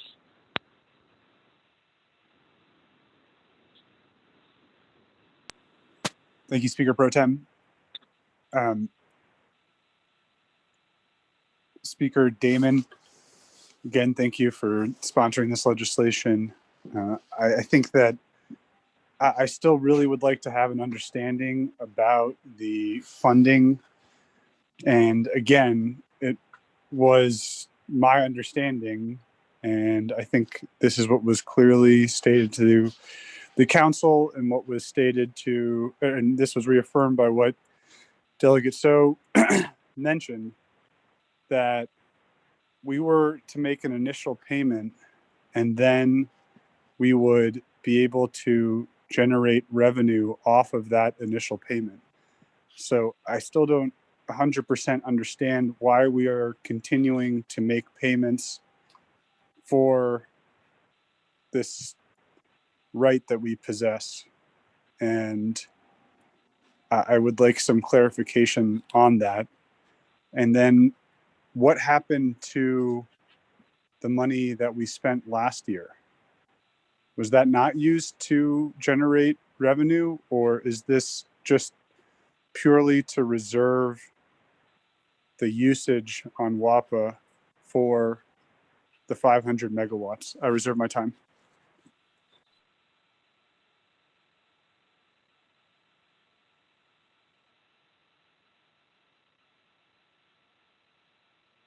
Commissioner Vice Chair Slater, kudo. 1 minute and 17 seconds, reserve time. Sunanda, kudo, so Speaker Damon. Nakigoy, Naide Kit, from Vice Chair Raymond Smith, Ada Sunanda, Vice Chair Cole Slater, Sunanda Che, Yogi Odo Soy, do comment ila. So, even at Kudoya, Sicily, Speaker Damon Sunanda, Natahan Siho, now das.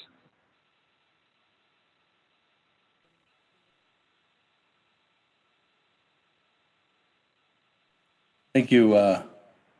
Just to go back to Vice Chair Smith, thank you very much for the questions this evening. Understanding that bringing this legislation forth to make a payment, I don't know if it's bailing anybody out, but I think that there was, you're right, Honorable Slater and Vice Chair, our Chairman Daniel So, colleagues, I too was at that meeting, and there was a presentation stated at that time, moving forward, that Department of Justice was working with DNR at that time on a potential agreement. And again, I think Ms. April Quinn is on the line. She has probably a way better memory than I do on what occurred over the period of time from 2018 and then into the agreement being executed at the beginning of 19, and then furthermore working together with individuals who wanted to come and work with the nation on obtaining and utilizing the transmission line. So I think Ms. Quinn could, Chairman Hino, if possibly give her some time, might bring some more light to answering Honorable Slater's question, answering Vice Chair Smith's question, but most importantly, if there's recommendations, I think that Ms. Quinn might bring that to light too as well. So again, if there's anything else from Ms. Barbroff, or I do believe that I think the whole goal of this is just to make sure that we're meeting up to the requirements that we agreed to when we undertook the transmission line, when the Navajo Nation obtained it, when the Navajo generating station was due to close. So again, colleagues, this is just an obligation that needs to be met And if there's any kind of further discussion, I think that discussion can happen, but it would be in a further work session in order for us to go ahead and get all up to date on the transactions that have been made, all the input that has been done, the agreement that's probably going through the process with the potential individual who is going to be utilizing the transmission line. But again, this is a payment that is needed to be made in order for us to uplive to the agreement that is in line with the Bureau of Reclamation at this time. So again, thank you for the questions. I'm sorry I don't have the full answers, but again, I hope to know that Ms. April Quinn and her expertise there at the Department of Justice could help assist me in this. Thank you, Chairman Henio.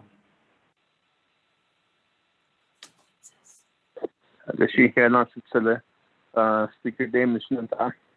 Ms. Quinn, are you on the line? Department of Justice?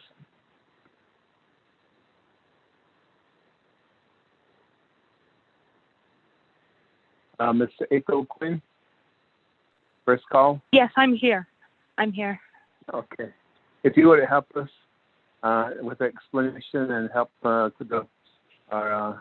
Speaker Damon with his response to the questions posed by the 24th Navajo Nation Council. Okay, thank you, Speaker Pro Tem, Speaker Damon, honorable delegates. I appreciate the opportunity to talk to you tonight. I'll try to keep it short. I know it's getting late, but I just wanted to give a little bit of background information and kind of fill in kind of what's been going on as far as the executive branch for the past year related to the 500 megawatts.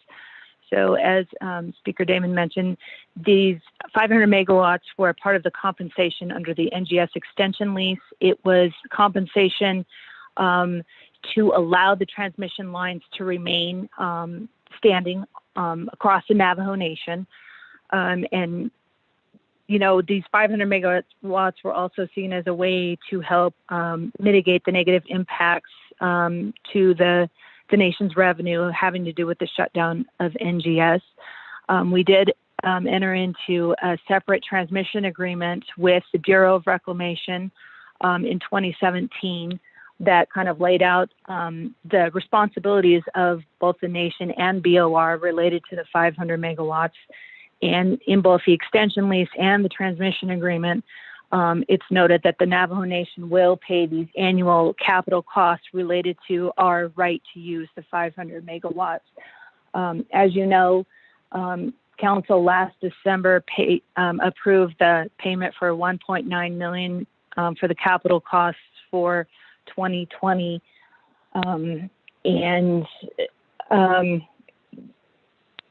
You are correct, Delegate Slater and others. There was the meeting with a company called TEA, which is the Energy Authority. They are the company that the nation identified as potentially helping us manage the 500 megawatts in the short term. And they spoke during that meeting about short-term goals relating to the 500 megawatts, as well as long-term goals related to the 500 megawatts. With respect to I'll start with the long-term goals, because I think there's been actually more movement related to the long-term goals over this past year rather than the short-term, and I'll explain why. With respect to long-term, we're looking at using the 500 megawatts for solar projects built on the Navajo Nation. So a developer would use the nation's 500 megawatts to build, and they build their project on Navajo, use our transmission to send power to wherever, if it's down in Phoenix or California or wherever it might be. And that would be probably at a minimum a 25-year agreement. So they would be using our megawatts for 25 years. And that would obviously bring in, solid revenue to the Navajo Nation over those years. We worked with SRP regarding an RFP for them to potentially take power from solar projects built on the Navajo Nation. So we worked this past year with SRP on that RFP. We provided input. We talked to potential developers. DNR basically gave certain projects the go-ahead to go ahead and be submitted to SRP to potentially be selected by SRP as the winning bid. And actually there was a project that I can't say too much about this because it's still in negotiations. It's still developing, but a project has been identified on the Navajo Nation. And, like I said, it would be, they would use about 100 megawatts of the nation's transmission over 25 years. The revenue brought in from that project, while I can't talk about specifics, it would cover the capital costs completely and bring in additional revenue, probably starting in 2024. So there are things moving with respect to long-term use of the 500 megawatts. And a lot of our energy was spent dealing with that piece, with the long-term piece of the 500 megawatts, just because it takes a long time to get these projects going, right? To get all the agreements in place and the construction and everything. So there's a long lead time related to these types of projects. So we are working on long-term use of the 500 megawatts. With respect to the short-term use and the TEA contract, we are actually still negotiating that contract. And I will take part of the blame for the fact that it's not done yet. COVID hit and a lot of things came up that we wouldn't normally have to deal with. So the TEA contract kind of got pushed to the side while we were dealing with a lot of other things. And, but we are still negotiating that contract. It looks like they are requesting a waiver of sovereign immunity from the Navajo Nation. So that contract will ultimately be coming to the council for approval. I don't want to overpromise and give you a deadline as to when I think we'll have the document, fully, drafted and ready to go. So I don't want to overpromise, but this has to be a priority, in my opinion, just because of the importance of this issue and the fact that, as I believe Delegate So mentioned, the need for revenue.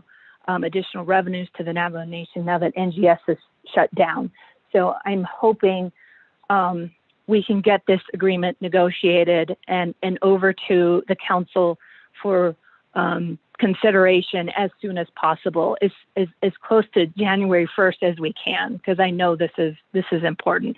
But I will say also, WAPA is actually marketing the 500 megawatts in the short term. They aren't as aggressive as a company like TEA, which is why we wanted to go with TEA, because, they will use their existing contracts and other things to go out there and find buyers, parties that are ready and willing to pay for the use of the nation's 500 megawatts. But as of right now, WAPA is the one marketing the 500 megawatts.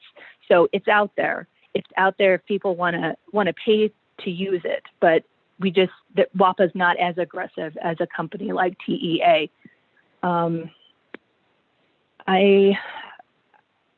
I hope that gives a little bit of background information, kind of where we're at.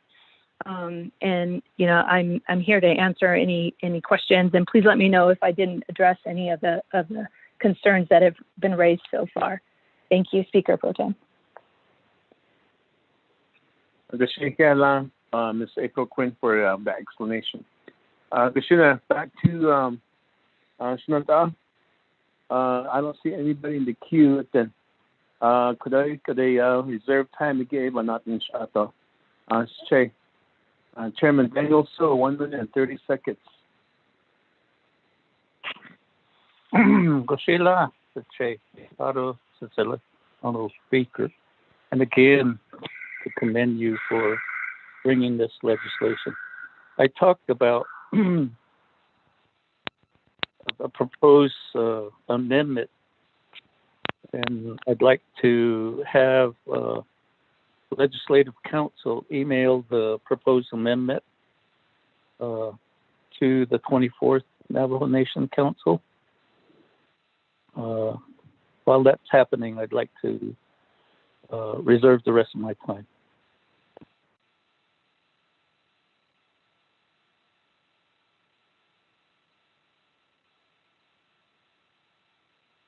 Commissioner Che, reserve time 55 seconds. Commissioner Ado iya kudo nanuski ninigi clinical reserve time banat jishigi iya Che. Vice Chair, so 3 minutes.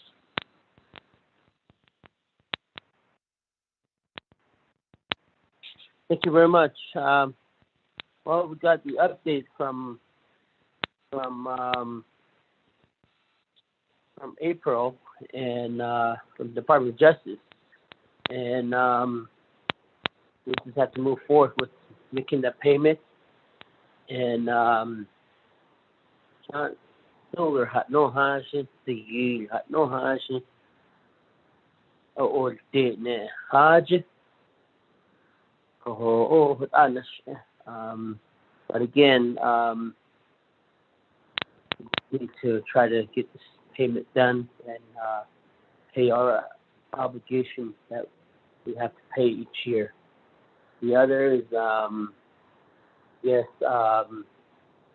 we have to continue to try to get more projects on there, on this KB line, on this transmission line. And we have to look at resources of where and how, or other companies that we need to start bringing in to try to build these facilities so that the transmission line could be utilized. The nation could get that revenue off of the utilization of those KB. Is there my time?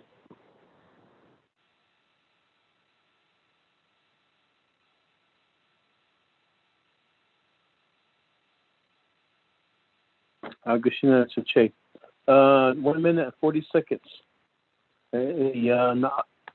Reserve time na alias Che, Vice Chair, Order Social and Commissioner Ado Asao Nanato, cannot see the Bishop Makada.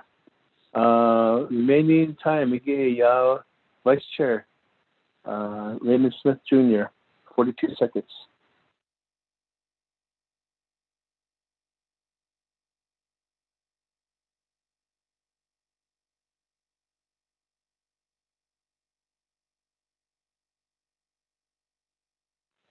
Shinada, Vice Chair Raymond Smith Jr.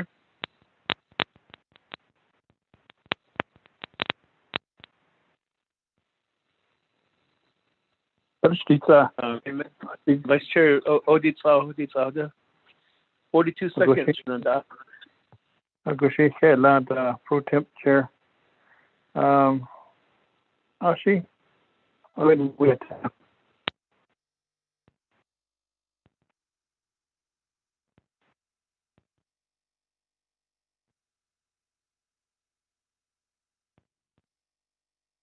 I'll go ahead and waive my time.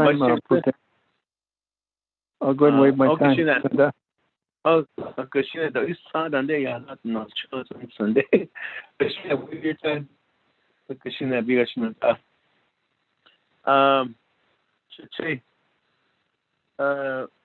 Chairman Daniel, so your amendment.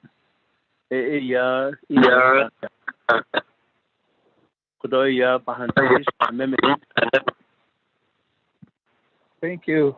The amendment's been emailed to each of the 24th members and the legislative staff. With that, I would like to make a motion to amend the legislation respective of the new language that would be added to this legislation. We could have legislative staff read it into the record. And that would be my motion. Che. Reserve time's in there. Kashina.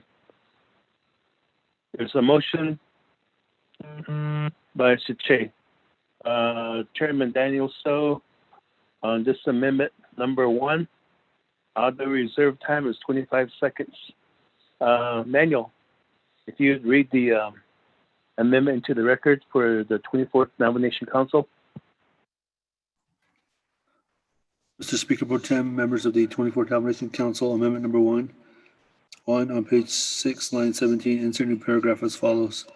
Underscore E, if the Division of Natural Resources has not presented a fund management plan governing the 500 megawatt fund to the Resources and Development Committee by June 2nd, 2021, the Department of Justice, with the assistance of the Office of the Controller, shall develop the fund management plan governing the 500 megawatt fund and present such to the Resources and Development Committee for approval by the Budget and Finance, and underscore. 2, renumber letters succeeding paragraphs, sections, and/or exhibits accordingly, if necessary, and this amendment shall supersede inconsistent language contained in any other committee amendment which shall be conformed to the intent or language of this amendment. The Office of Legislative Services, with notice to the sponsor of the legislation, is hereby authorized to make necessary grammatical changes. Mr. Speaker Pro Tem. Thank you, Manuel Kado, for the amendment number 1. Motion Kodoche, Chairman Daniel So, motion nila. Vice Chair Smith. Vice Chair Smith, Kodoy, second nila. Aben Kodoy, motion Ado second by Vice Chair Smith. So, Kodoy, amendment number 1 iba, hintino. Hila Yihatsi, amendment number 1 again.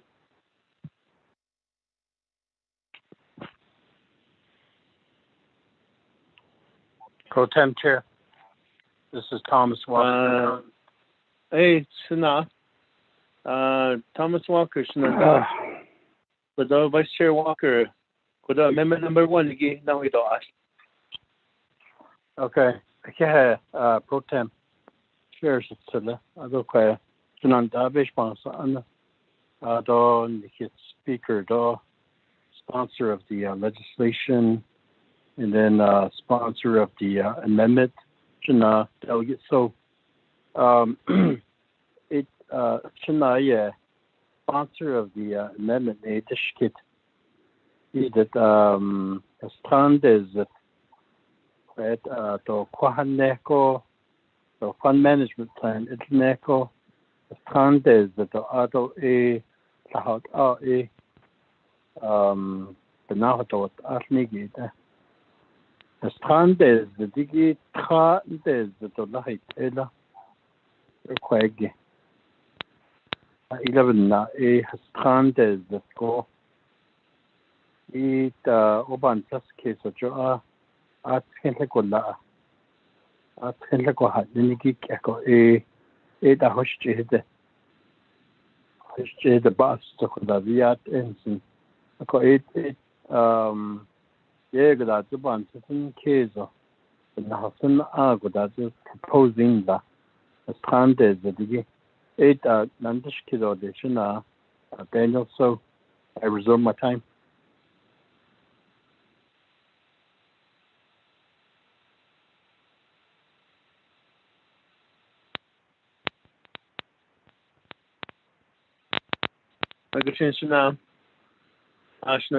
Vice Chair Thomas Walker.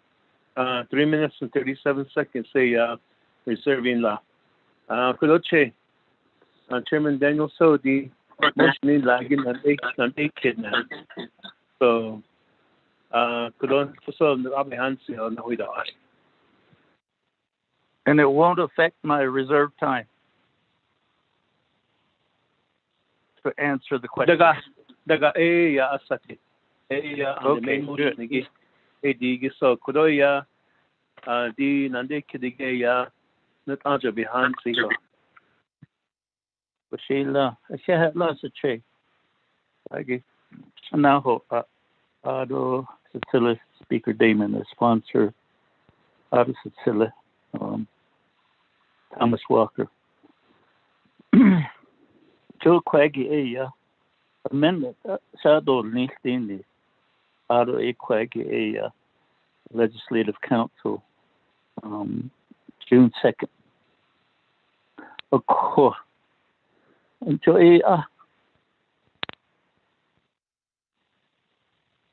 his own case regarding this year. Of course, in Cato, March 2nd, the Lord Nathan Nido Sin Aquadole.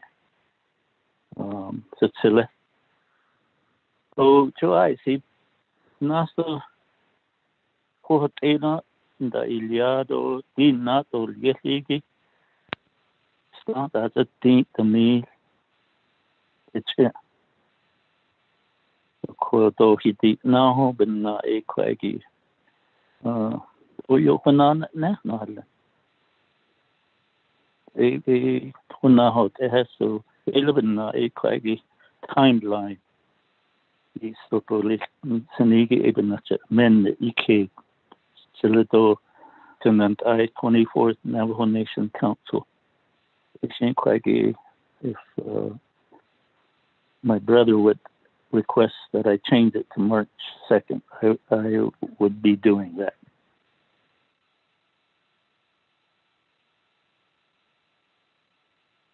Agashina Che. So, in motion against modifying law. So, I'll be March 2nd instead of June 2nd. Agashina. So, the snaggy motion of the Yagi. March 2nd, modified, yeah. Although I've been a Vice Chair Smith, Shanata, Nisha, Asha, cases in the Gi, Ashbon, it's on.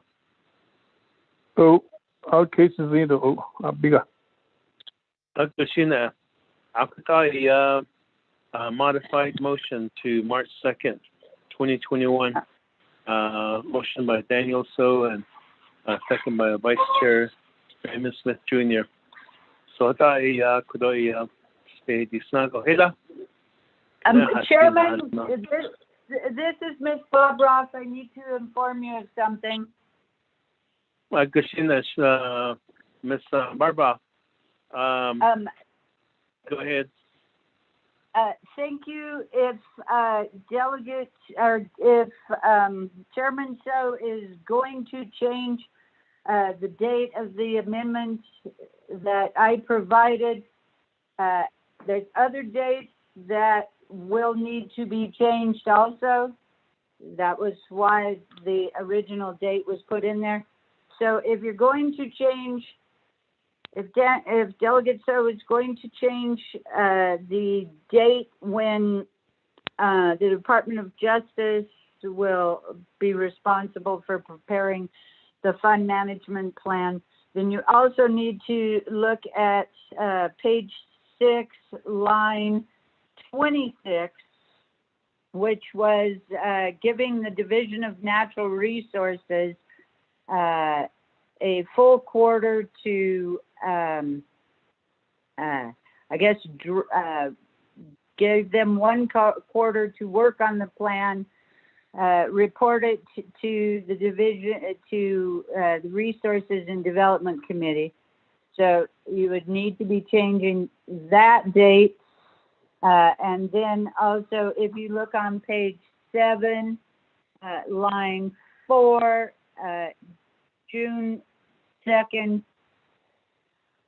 2021 was the date that the Division of Natural Resources was to have the fund management plan in front of the Resources and Development Committee. So I would ask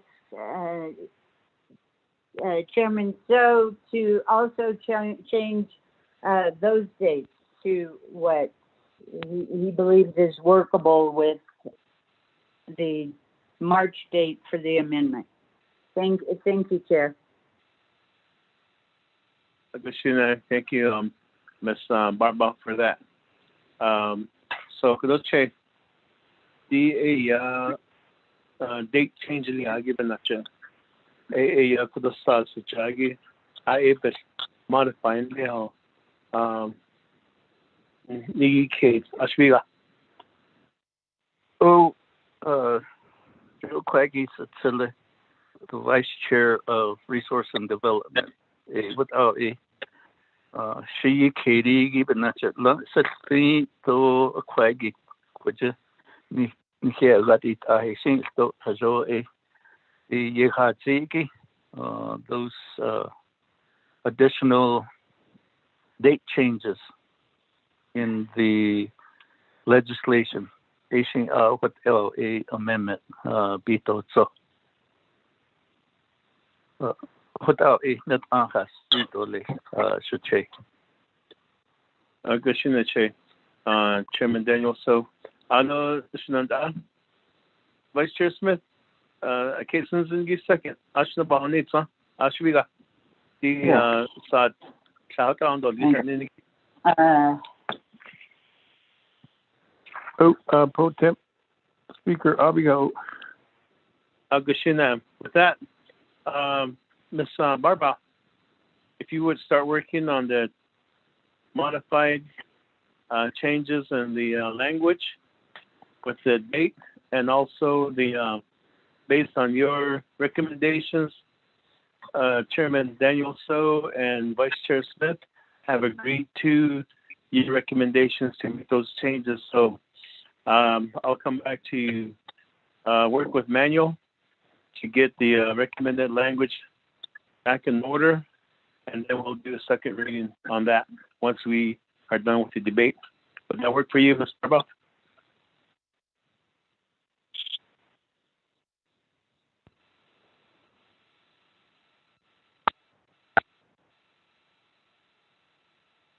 Yes, Chairman, that will work. Kushina Kela, Ms. Barba. Kananasi, underneath reserve time. Oh, first I'll say on this amendment, amendment number 1. Shina Thomas Walker, Ede Hatsi, Tashba Nanasi, Ashitan. Amendment number 1 again. Back to reserve time. Shina, Vice Chair Thomas Walker, Shina, 3 minutes and 37 seconds. Yeah, so to Chairman Pro Tem Elgenio Adokwe Pandit Nigidid Ashananta Bishwasa on the Joda Resource and Development Committee Ajishin Yego Cadet Dida by Yadik Chigi. Then how it out from DOJ because of the pandemic that itself we dedicate a lot of our attention towards the emergency that's on the Navajo Nation, and thereby there are other things that, of course, warrant our attention. And as time goes along, we will pay attention to those items. Unfortunately, like tonight, we are dealing with this sort of at the last minute again, and in part, the pandemic has something to do with that.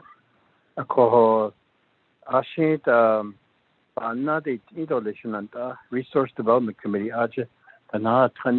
Chairman is advisor, 500 megawatt transmission line, a short term, long term, Niniki. So that's the light. Hayat Eto, a papandit oyat echo shanantako atisito.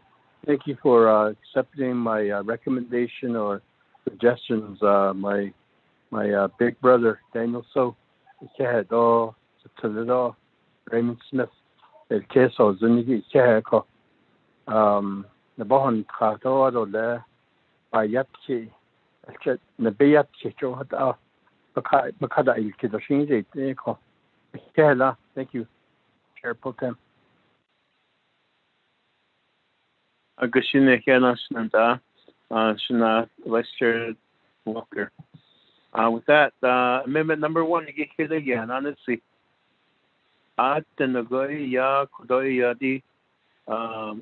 number 1, call for the question. So with that, staff, roll call vote, amendment number 1.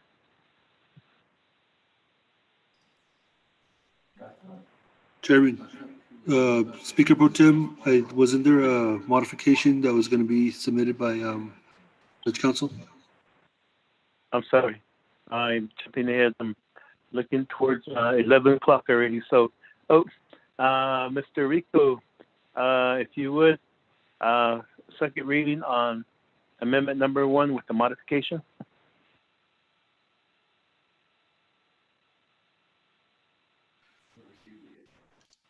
We haven't received it yet from Village Council. Okay. Ms. Barba.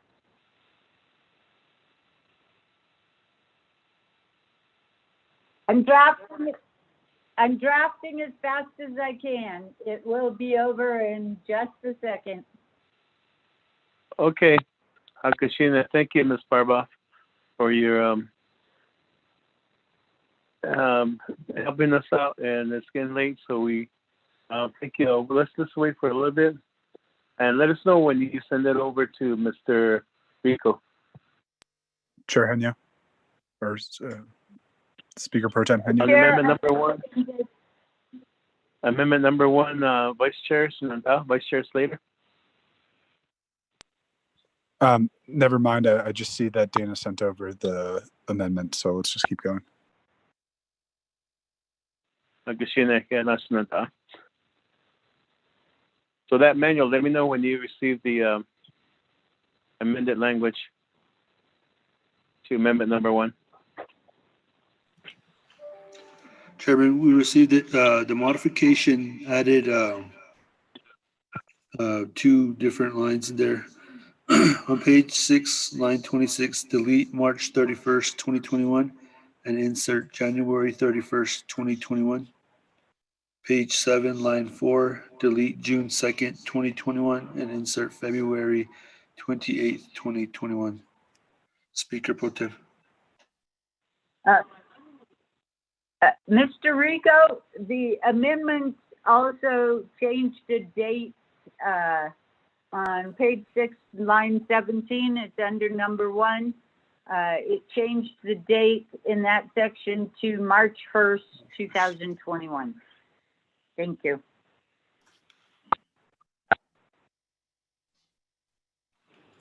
So with that, Mr. Rico, if you would read the correct amendment. Okay, 1 on page 6, line 17, insert new paragraph as follows. Underscore E, if the Division of Natural Resources has not presented a fund management plan governing the 500 megawatt fund to the Resource Development Committee by March 1st, 2021, the Department of Justice, with the assistance of the Office of the Controller, shall develop the fund management plan governing the 500 megawatt fund and present such to the Resources Development Committee for approval by the Budget and Finance. 2 on page 6, line 26, delete March 31st, 2021, and insert January 31st, 2021. 3 on page 7, line 4, delete June 2nd, 2021, and insert February 28th, 2021. 4, renumber and reletter succeeding paragraphs, sections, and or exhibits accordingly if necessary, and this amendment shall supersede inconsistent language contained in any other committee amendment which shall be conformed to the intent or language of this amendment. The Office of Legislative Services, with notice to the sponsor of the legislation, is hereby authorized to make necessary grammatical changes. Mr. Speaker Pro Tem. Mr. Rico, Kudon Kagi. Chairman Daniel So, Abiga here. I see. You see. Yeah. Kashina, Biga, hey. Hello, Sinanda, Vice Chair Smith, Nisha. The cases need Biga here.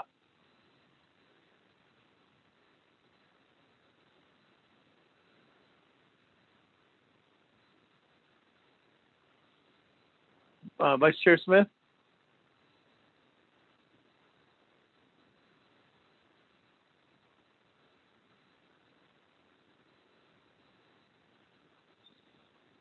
Vice Chair Smith, are you still with us?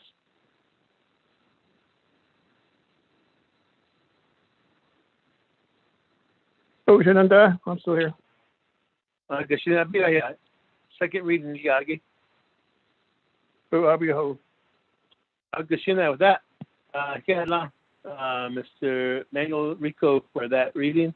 Dana, thank you for getting that out for us. So with that, staff, roll call vote on amendment number 1 with the modified language. Honorable Elmer B. Gay.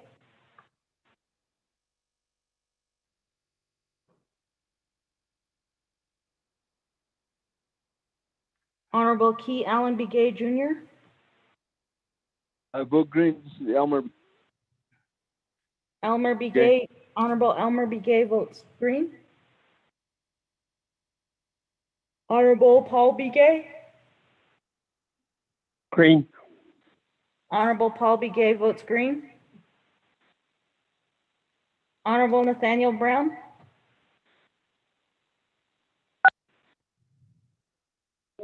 Delegate Key Allen votes green. Honorable Key Allen B. Gay Jr. votes green. Delegate Brown votes green. Honorable Nathaniel Brown votes green. Honorable Eugenia Charles Newton.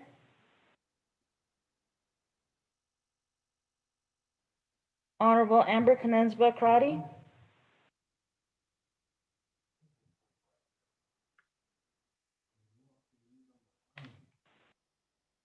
Honorable Speaker Seth Damon. Green. Honorable Speaker Seth Damon votes green. Honorable Herman Daniels Jr.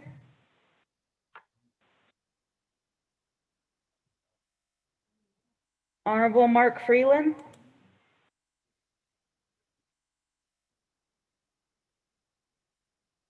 Honorable Pernell Halona. Halona votes green. Honorable Pernell Halona votes green. Honorable Vince James.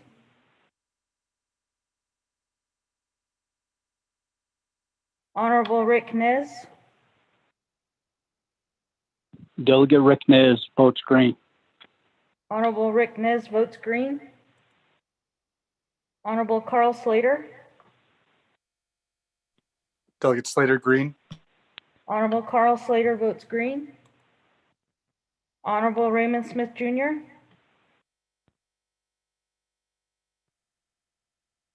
Green. Honorable Raymond Smith Jr. votes green. Honorable Wilson Stewart Jr. Green. Honorable Wilson Stewart Jr. votes green. Honorable Otoso. I vote green. Honorable Otoso votes green. Honorable Charlene So. I vote green. Honorable Charlene So votes green. Honorable Daniel So. I vote green. Honorable Daniel So votes green. Honorable Eugene So.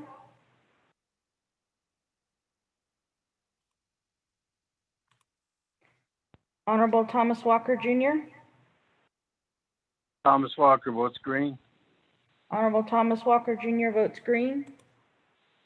Honorable Edison Wanika.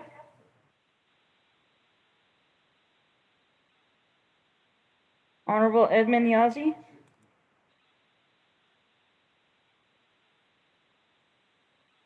Honorable Jimmy Yellowhair. Wanika votes green. Honorable Edison Wanika votes green. Honorable Eugenia Charles Newton. Charles Newton votes green. Honorable Eugenia Charles Newton votes green. Honorable Amber Knezba Crotty. Honorable Amber Knezba Crotty votes green via text. Honorable Herman Daniels Jr. Green. Honorable Herman Daniels Jr. votes green. Honorable Mark Freeland.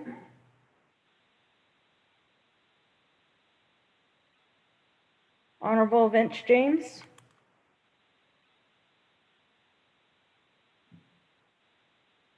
Honorable Eugene So. Vote two, share. Honorable Eugene So votes green. Honorable Edmund Yazzie. Green. Honorable Edmund Yazzie votes green.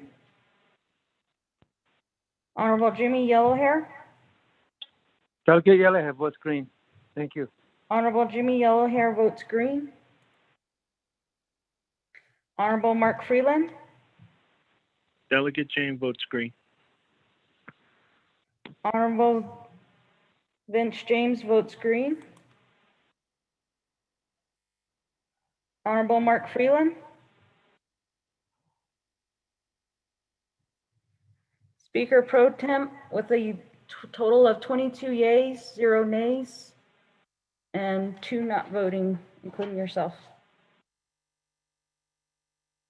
Good to know that. We have 22 in favor, 0 opposed.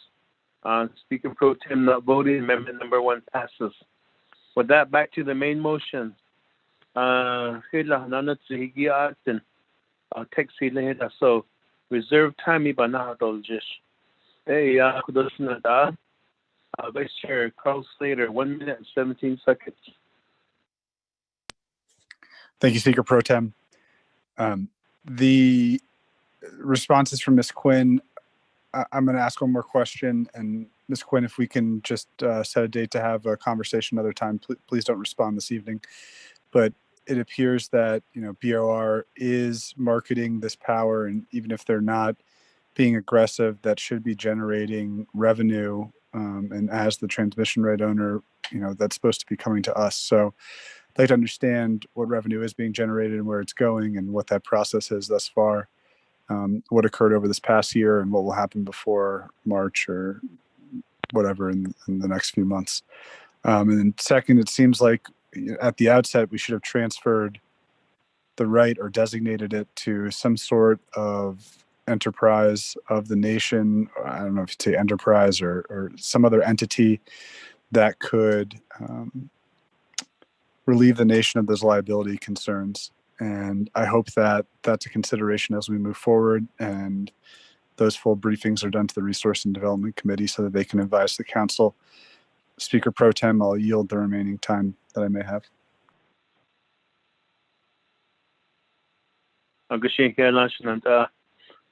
Vice Chair Carl Slater. Though back to Ms. April Quinn, you did receive that information. Request no response, so you have your marching orders, Ms. Quinn. With that, next on the line, Iggy. Going down the line, reserve time, Chairman Daniel So, 55 seconds.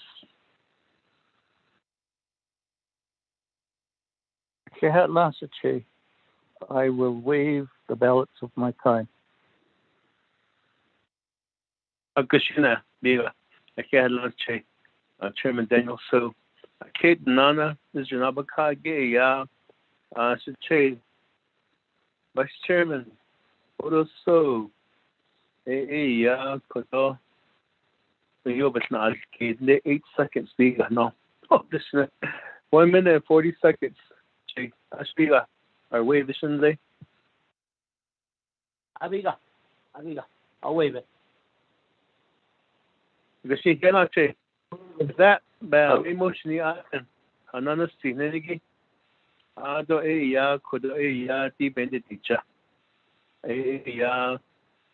Did legislation 312-20. Ado with the 1 amendment. Manual, second reading.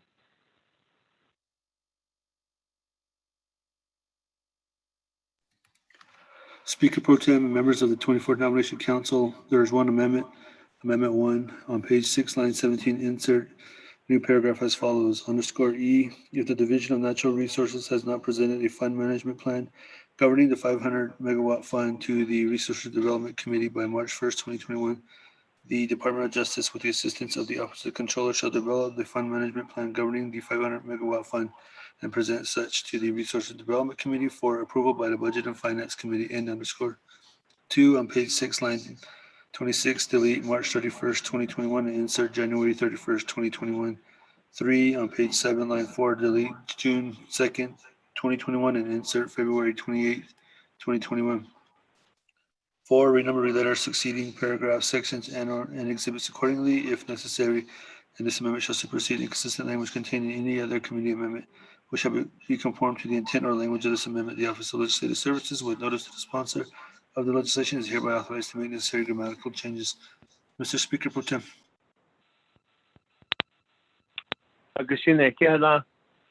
Manual second reading. Abenachaya Kodoyati 312-20 Kodoya Benedicta. One amendment given a roll call vote.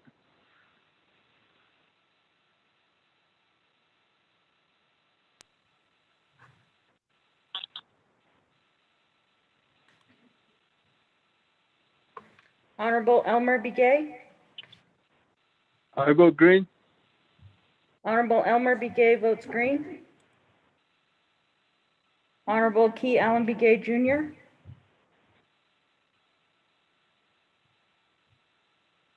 Honorable Paul Begay. Paul Begay votes green. Honorable Paul Begay votes green.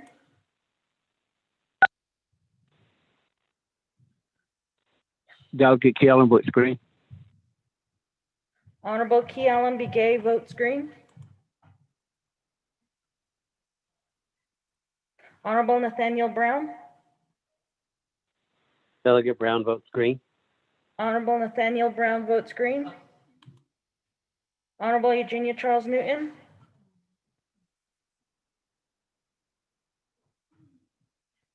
Charles Newton votes green.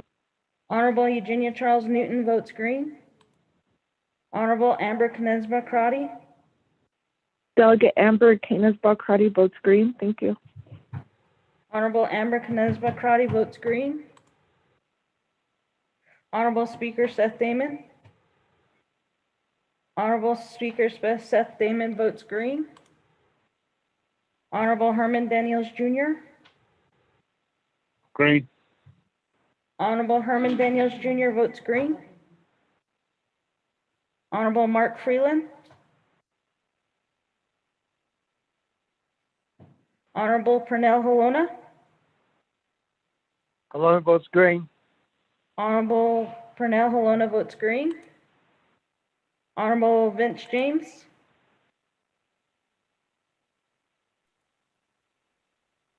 Honorable Rick Nez. Delegate Rick Nez votes green.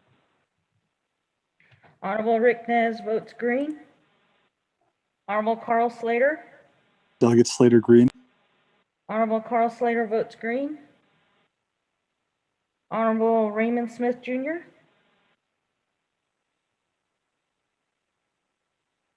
Honorable Wilson Stewart Jr.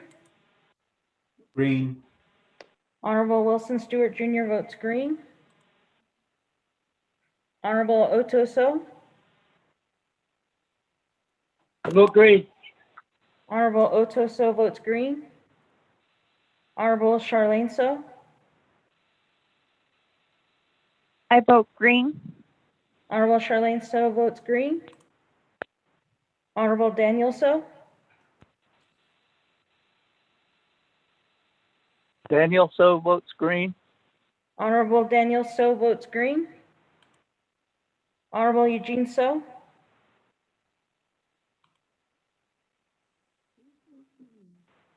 Honorable Thomas Walker Jr. Mark is O. Eugene. Honorable Eugene So votes green. Honorable Thomas Walker Jr. Thomas Walker votes green. Thank you. Honorable Thomas Walker Jr. votes green. Honorable Edison Wanika. Green. Honorable Edison Wanika votes green. Honorable Edmund Yazzie. Yeah. Green. Honorable Edmund Yazzie votes green. Honorable Jimmy Yellowhair.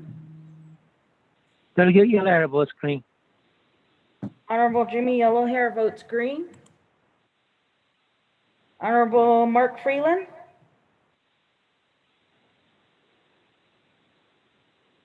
Honorable Vince James.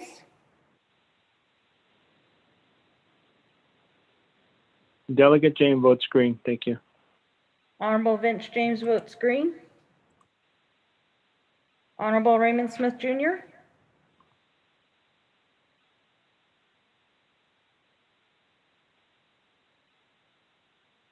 Speaker Pro Temp with a total of 21 yeas, 0 nays, and 2 not voting, including yourself.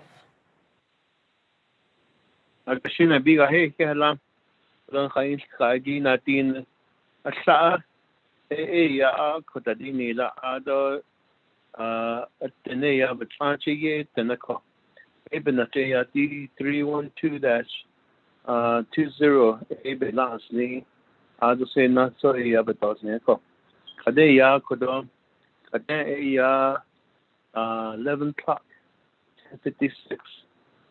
So abiga the Danish were application manta. So that you know your chapter house stands and that's it. Okay. But yes, so then statement monotonous after end of virtual gavel back to you. Okay, thank you. Speaker Damon, this is Delegate Slater.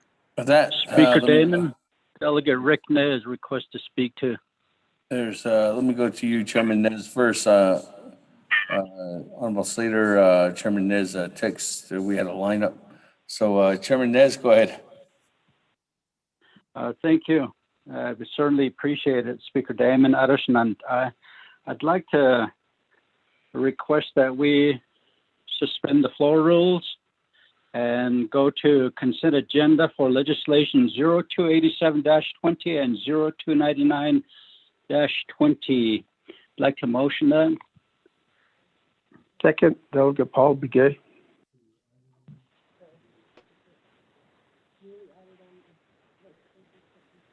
Request to modify.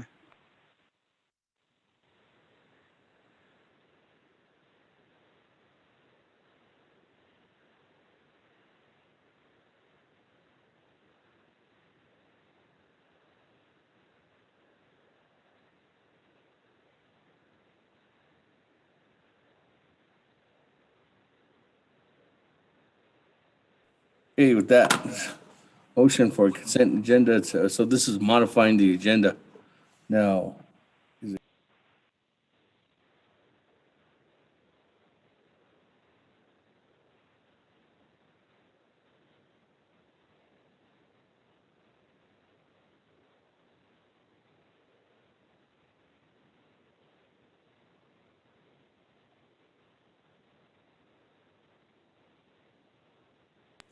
okay, with that motion for consent agenda on F and G legislation 0287-20 and 0299-20. Is there a second? Delegate Paul Begay. Oh, Paul Begay. That colleagues, any comments, questions? Speaker. Yes, Honorable Slater. Can we add, is it 278, the Healthy Nation Act, to the consent agenda?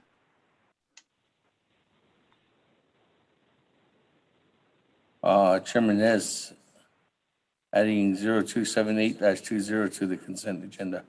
It's a request to modify. Yes, I concur. I believe we discussed it already at NABI, so we should just go vote on it as well. We'll add 278. Thank you. Hey, with that, colleagues. Honorable Paul Begay, you good with that as a second? Yes, I concur. Thank you. Okay.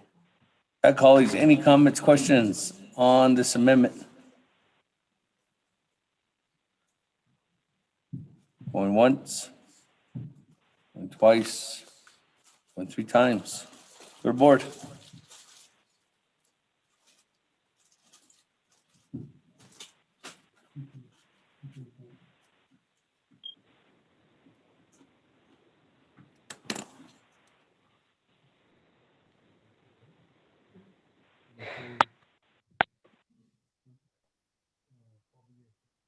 Two-thirds vote. Suspend the floor rules. Adopt this as a consent agenda.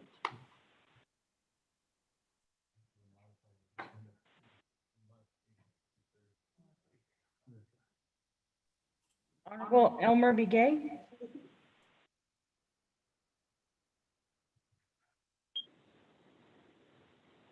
Honorable Key Allen Begay Jr. Delegate Kellen, vote screen. Thank you. Honorable Elmer Key Allen Begay, Begay vote screen, Jr. too. vote screen. Honorable Paul Begay. Delegate Paul Begay votes green. Honorable Paul Begay votes green. Honorable Nathaniel Brown. Delegate Brown, vote screen. Honorable Nathaniel Brown votes green. Honorable Eugenia Charles Newton.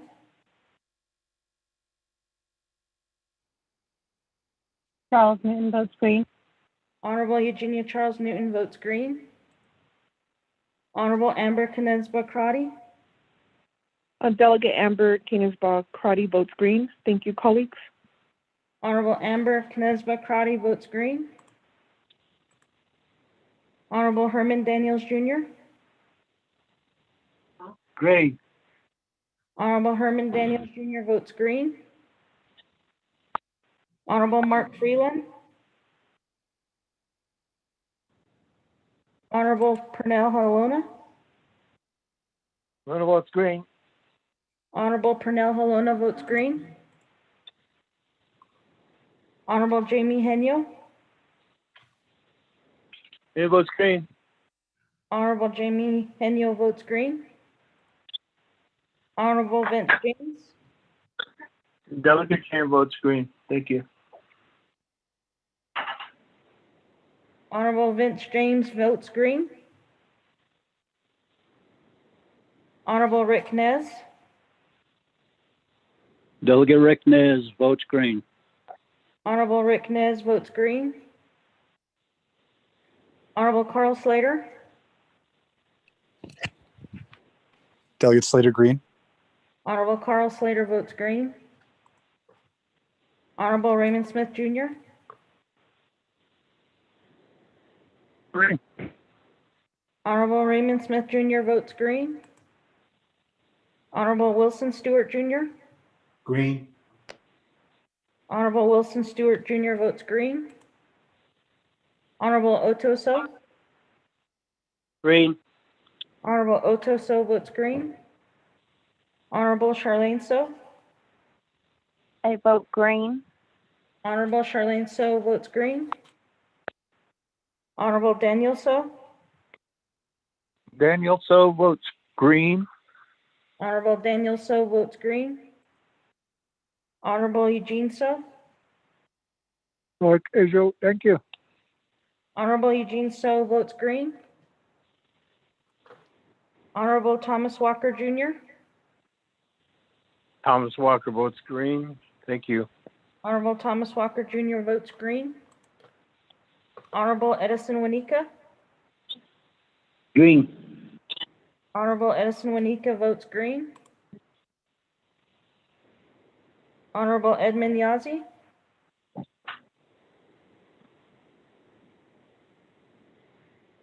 Honorable Jimmy Yellowhair. Delegate Yellowhair votes green. Honorable Jimmy Yellowhair votes green. Honorable Elmer Begay. I vote green. Honorable Elmer Begay votes green. Honorable Mark Freeland. Honorable Edmund Yazi.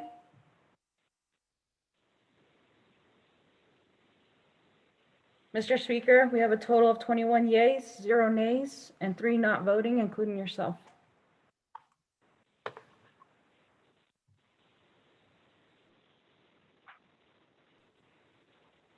That, colleagues, 21 in favor, 0 opposed, chair not voting. Motion carries on the consent agenda with that. We are on that consent agenda. Mr. Rico, next item of business, could you read into the record?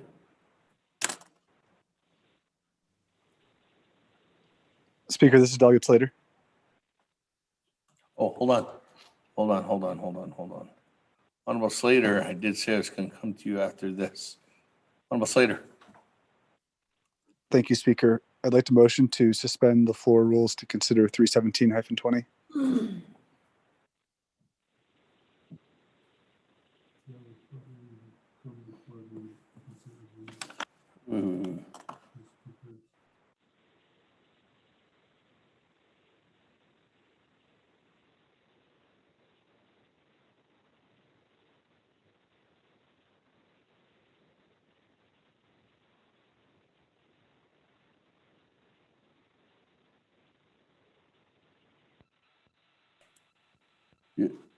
You're adding on 317-20, Honorable Slater, to the agenda.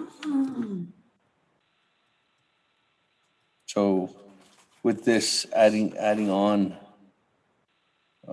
would be, this item would be coming after the consent agenda. Or no, it would be before because it's a 2/3.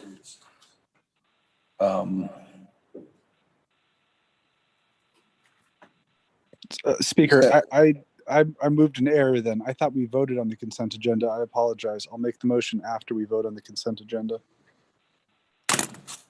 Okay, thank you. That, colleagues, Mr. Rico, next item of business on the consent agenda.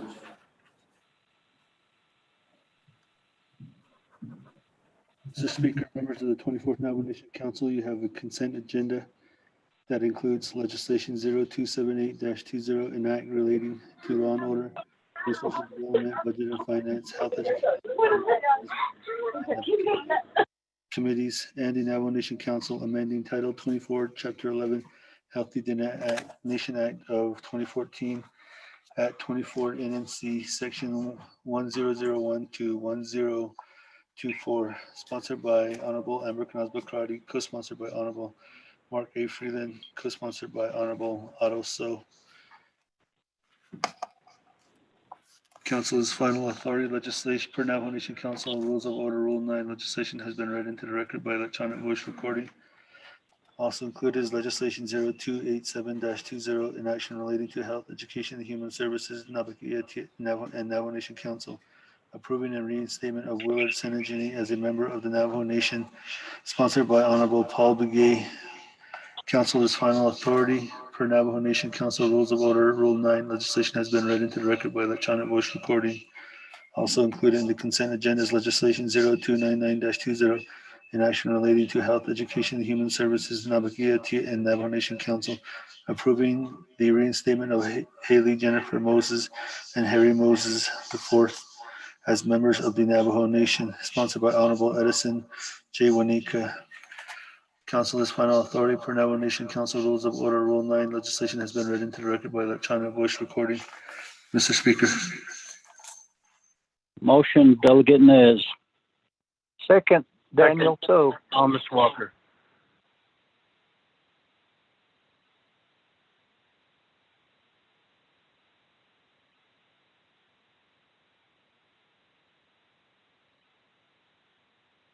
Need to unmute speaker. Thank you. With that, colleagues, motion by Chairman Nez. Is there a second? Second, Thomas Walker. Vice Chair Walker, thank you very much. With that, colleagues, let's go to the board. Vote on the consent agenda on 3 items: 0278, 0287, 0299-20.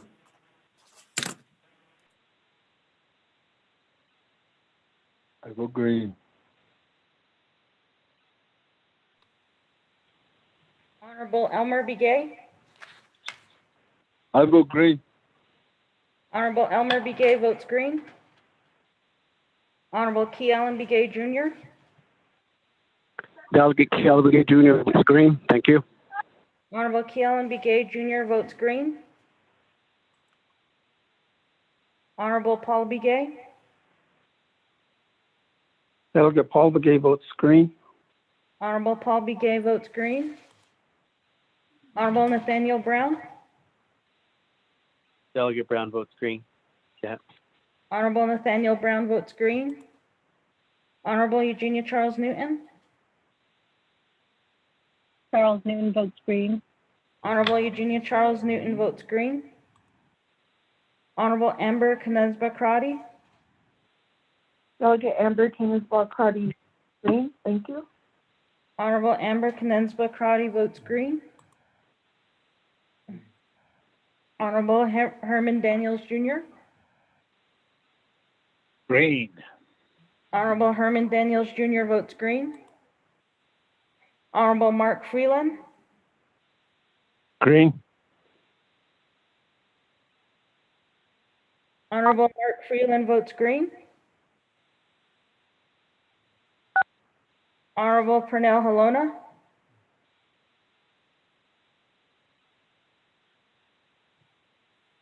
Honorable Jamie Henyo, Hayden votes green. Honorable Jamie Henyo votes green. Honorable Vince James, Delegate James votes green. Honorable Vince James votes green.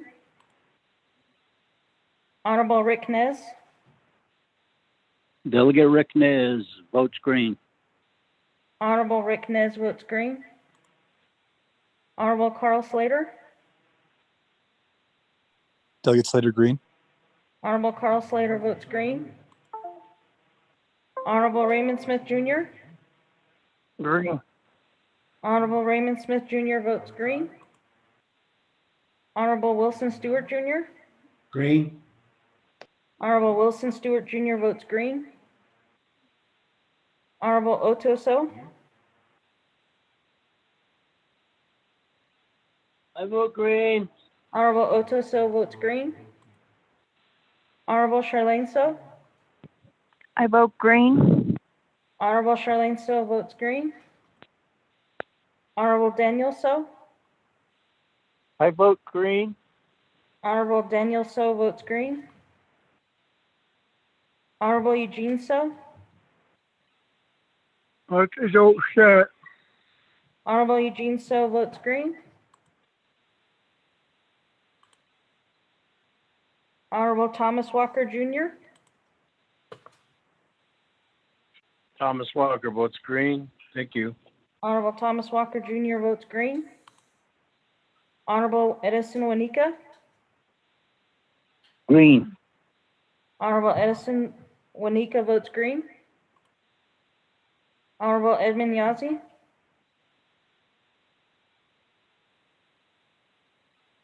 Honorable Jimmy Yellowhair, Delegate Yellowhair votes green. Honorable Jimmy Yellowhair votes green. Honorable Pernell Halona,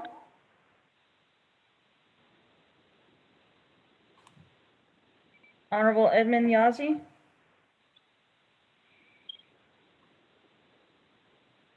Mr. Speaker, we have a total of 21 yeas, 0 nays, and 3 not voting, including yourself.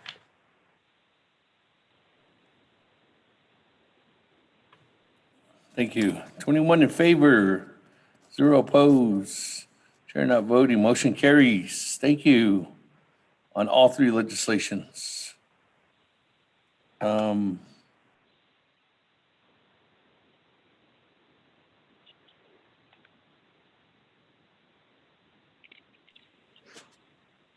Speaker, this is Delegate Slater. I'd like to motion to suspend the floor rules to add legislation 317-20. Okay, thank you. Before I recognize that, 0278-20 goes across the street. 0287 and 0299-20 is final authority is here at council.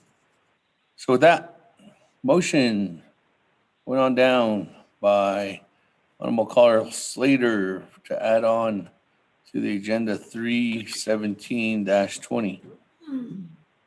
Is there a second? Yellowhair.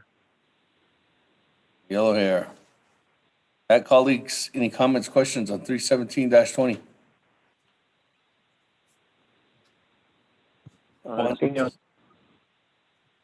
Vice Chairman Hino, go ahead.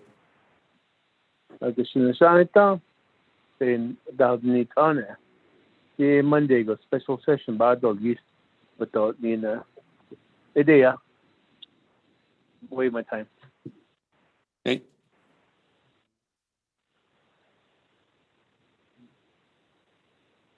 Give me yellow hair for a second.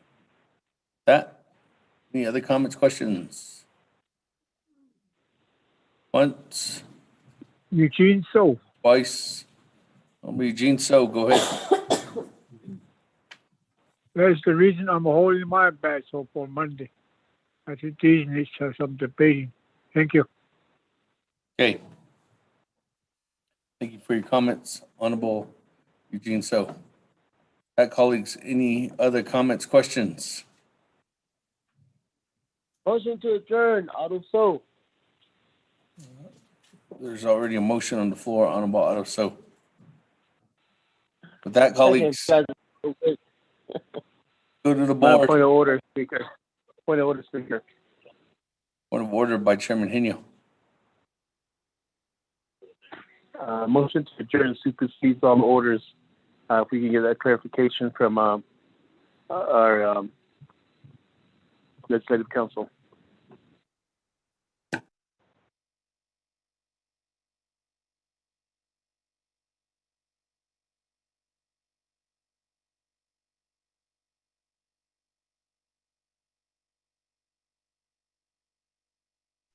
All right, that's a new one to me. I don't, Mr. Rico has been just wanting to say this for years, I guess. Mr. Rico, what rule? This is a new one for me, colleagues. Mr. Speaker, members of the 24th Nomination Council Rule 27, motion to adjourn. A motion to adjourn shall take precedence over all other motions, including a vote in progress. Mr. Speaker. Okay, motion to adjourn, but colleagues, Honorable Otto So, you said that, and I did. That, colleagues, any comments, questions?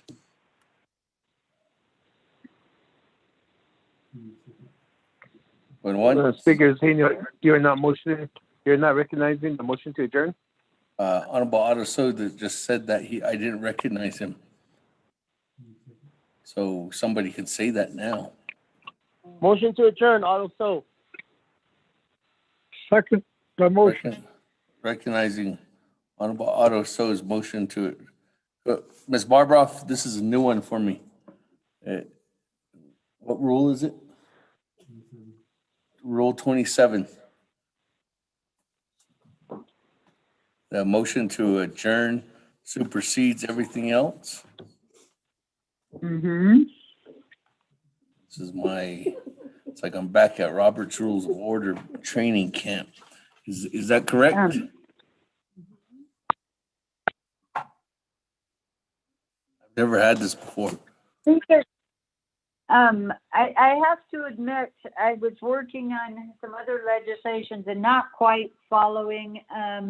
So yes, a motion to adjourn takes precedence over all other motions, including a vote in progress.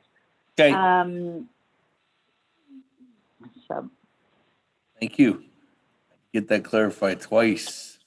That Honorable Otto So's motion to adjourn supersedes the motion to add on legislation 317-20.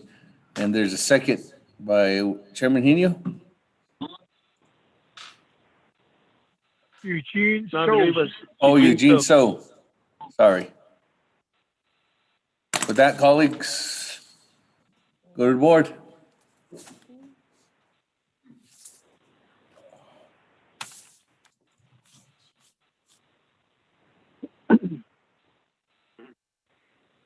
I will green.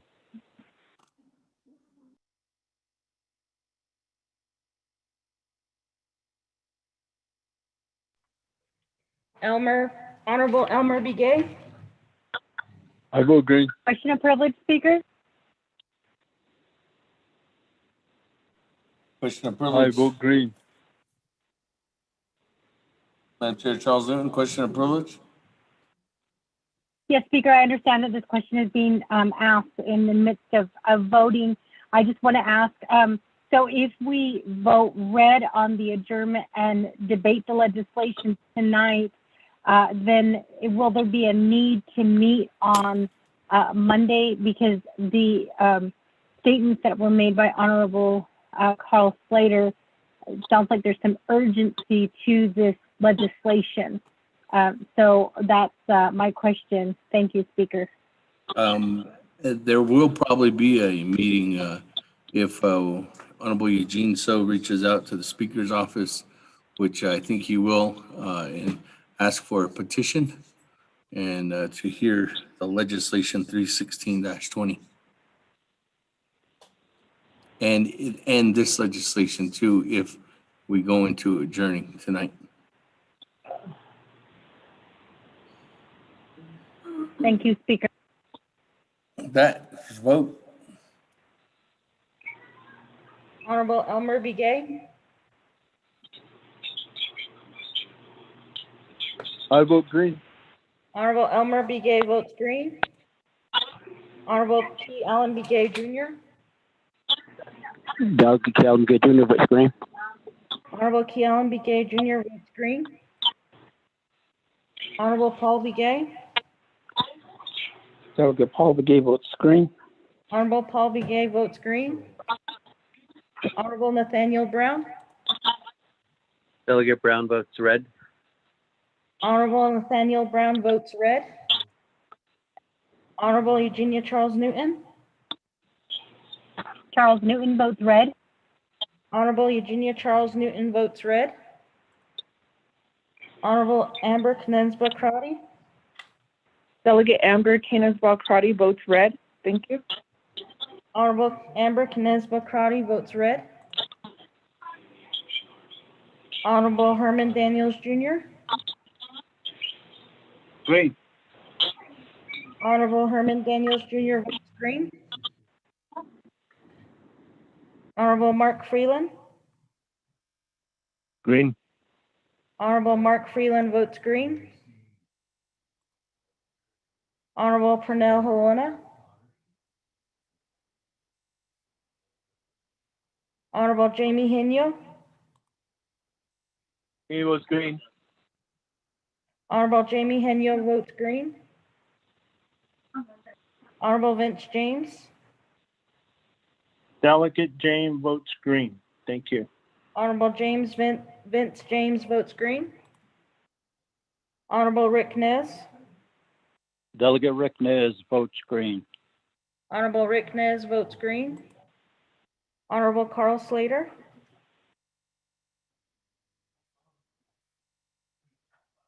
Honorable Raymond Smith Jr. Honorable Wilson Stewart Jr. Delegate Stewart votes green. Honorable Wilson Stewart Jr. votes green. Honorable Otoso.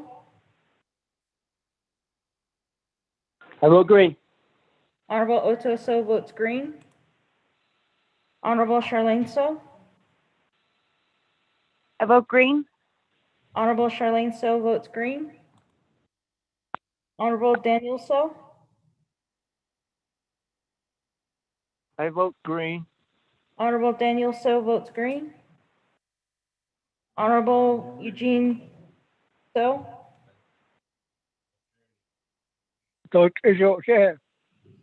Honorable Eugene So votes green. Honorable Thomas Walker Jr. Thomas Walker votes red. Thank you. Honorable Thomas Walker Jr. votes red. Honorable Edison Wanika. Green. Honorable Edison Wanika votes green. Honorable Edmund Yazzie. Honorable Jimmy Yellowhair. I vote green. Honorable Jimmy Yellowhair votes green. Honorable Pernell Halona.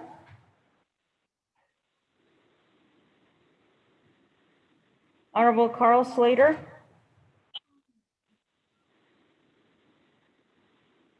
Honorable Raymond Smith Jr., Delegate Slater, red. Honorable Carl Slater votes red. Honorable Raymond Smith Jr., Ashwadi, red. Honorable Raymond Smith Jr. votes red. Honorable Edmund Yazzie,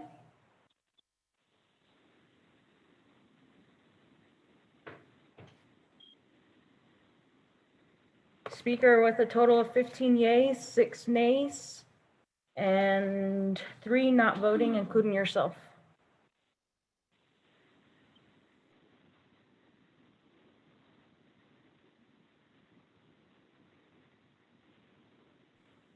Hey, thank you.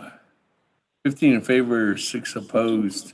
Motion carries to adjourn. We are adjourned officially at 11:26 p.m. Colleagues, with that, Mr. Rico will go ahead and send out a petition.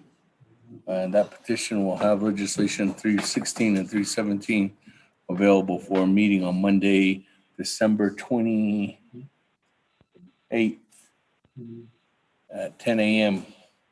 Thank you, Chairman Nez, for moving up your meeting from 10 or 9 back to 8 too as well. Yeah. With that, colleagues, thank you very much. Have a good evening. Have a Merry Christmas, and we will see you when we see you. Or if there's any concerns, comments, let us know, colleagues. Again, there's these legislations I'll be going over to the president's office. So try to get them out as quickly as possible. And then the other recommendations too as well is moving forward on the 309 legislation. That's 20. We'll be setting up meetings next week with the agencies again to see if there's any further recommendations to the amendments. Other than that, colleagues, have a good evening. Merry Christmas, colleagues. Speaker. Merry Christmas. Merry Christmas.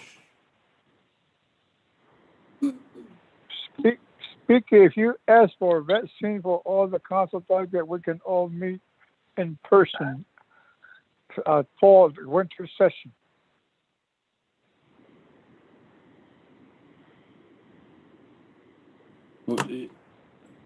In person. For a winter session? If we get vaccinated next week, we can all be meeting in person with our second boost. All right. We're working on to see how many vaccines are coming into the nation. Again, thank you, everyone. Have a good evening. Thank you, staff. We'll meet at Chin Lee. Yeah. Hey, go on it.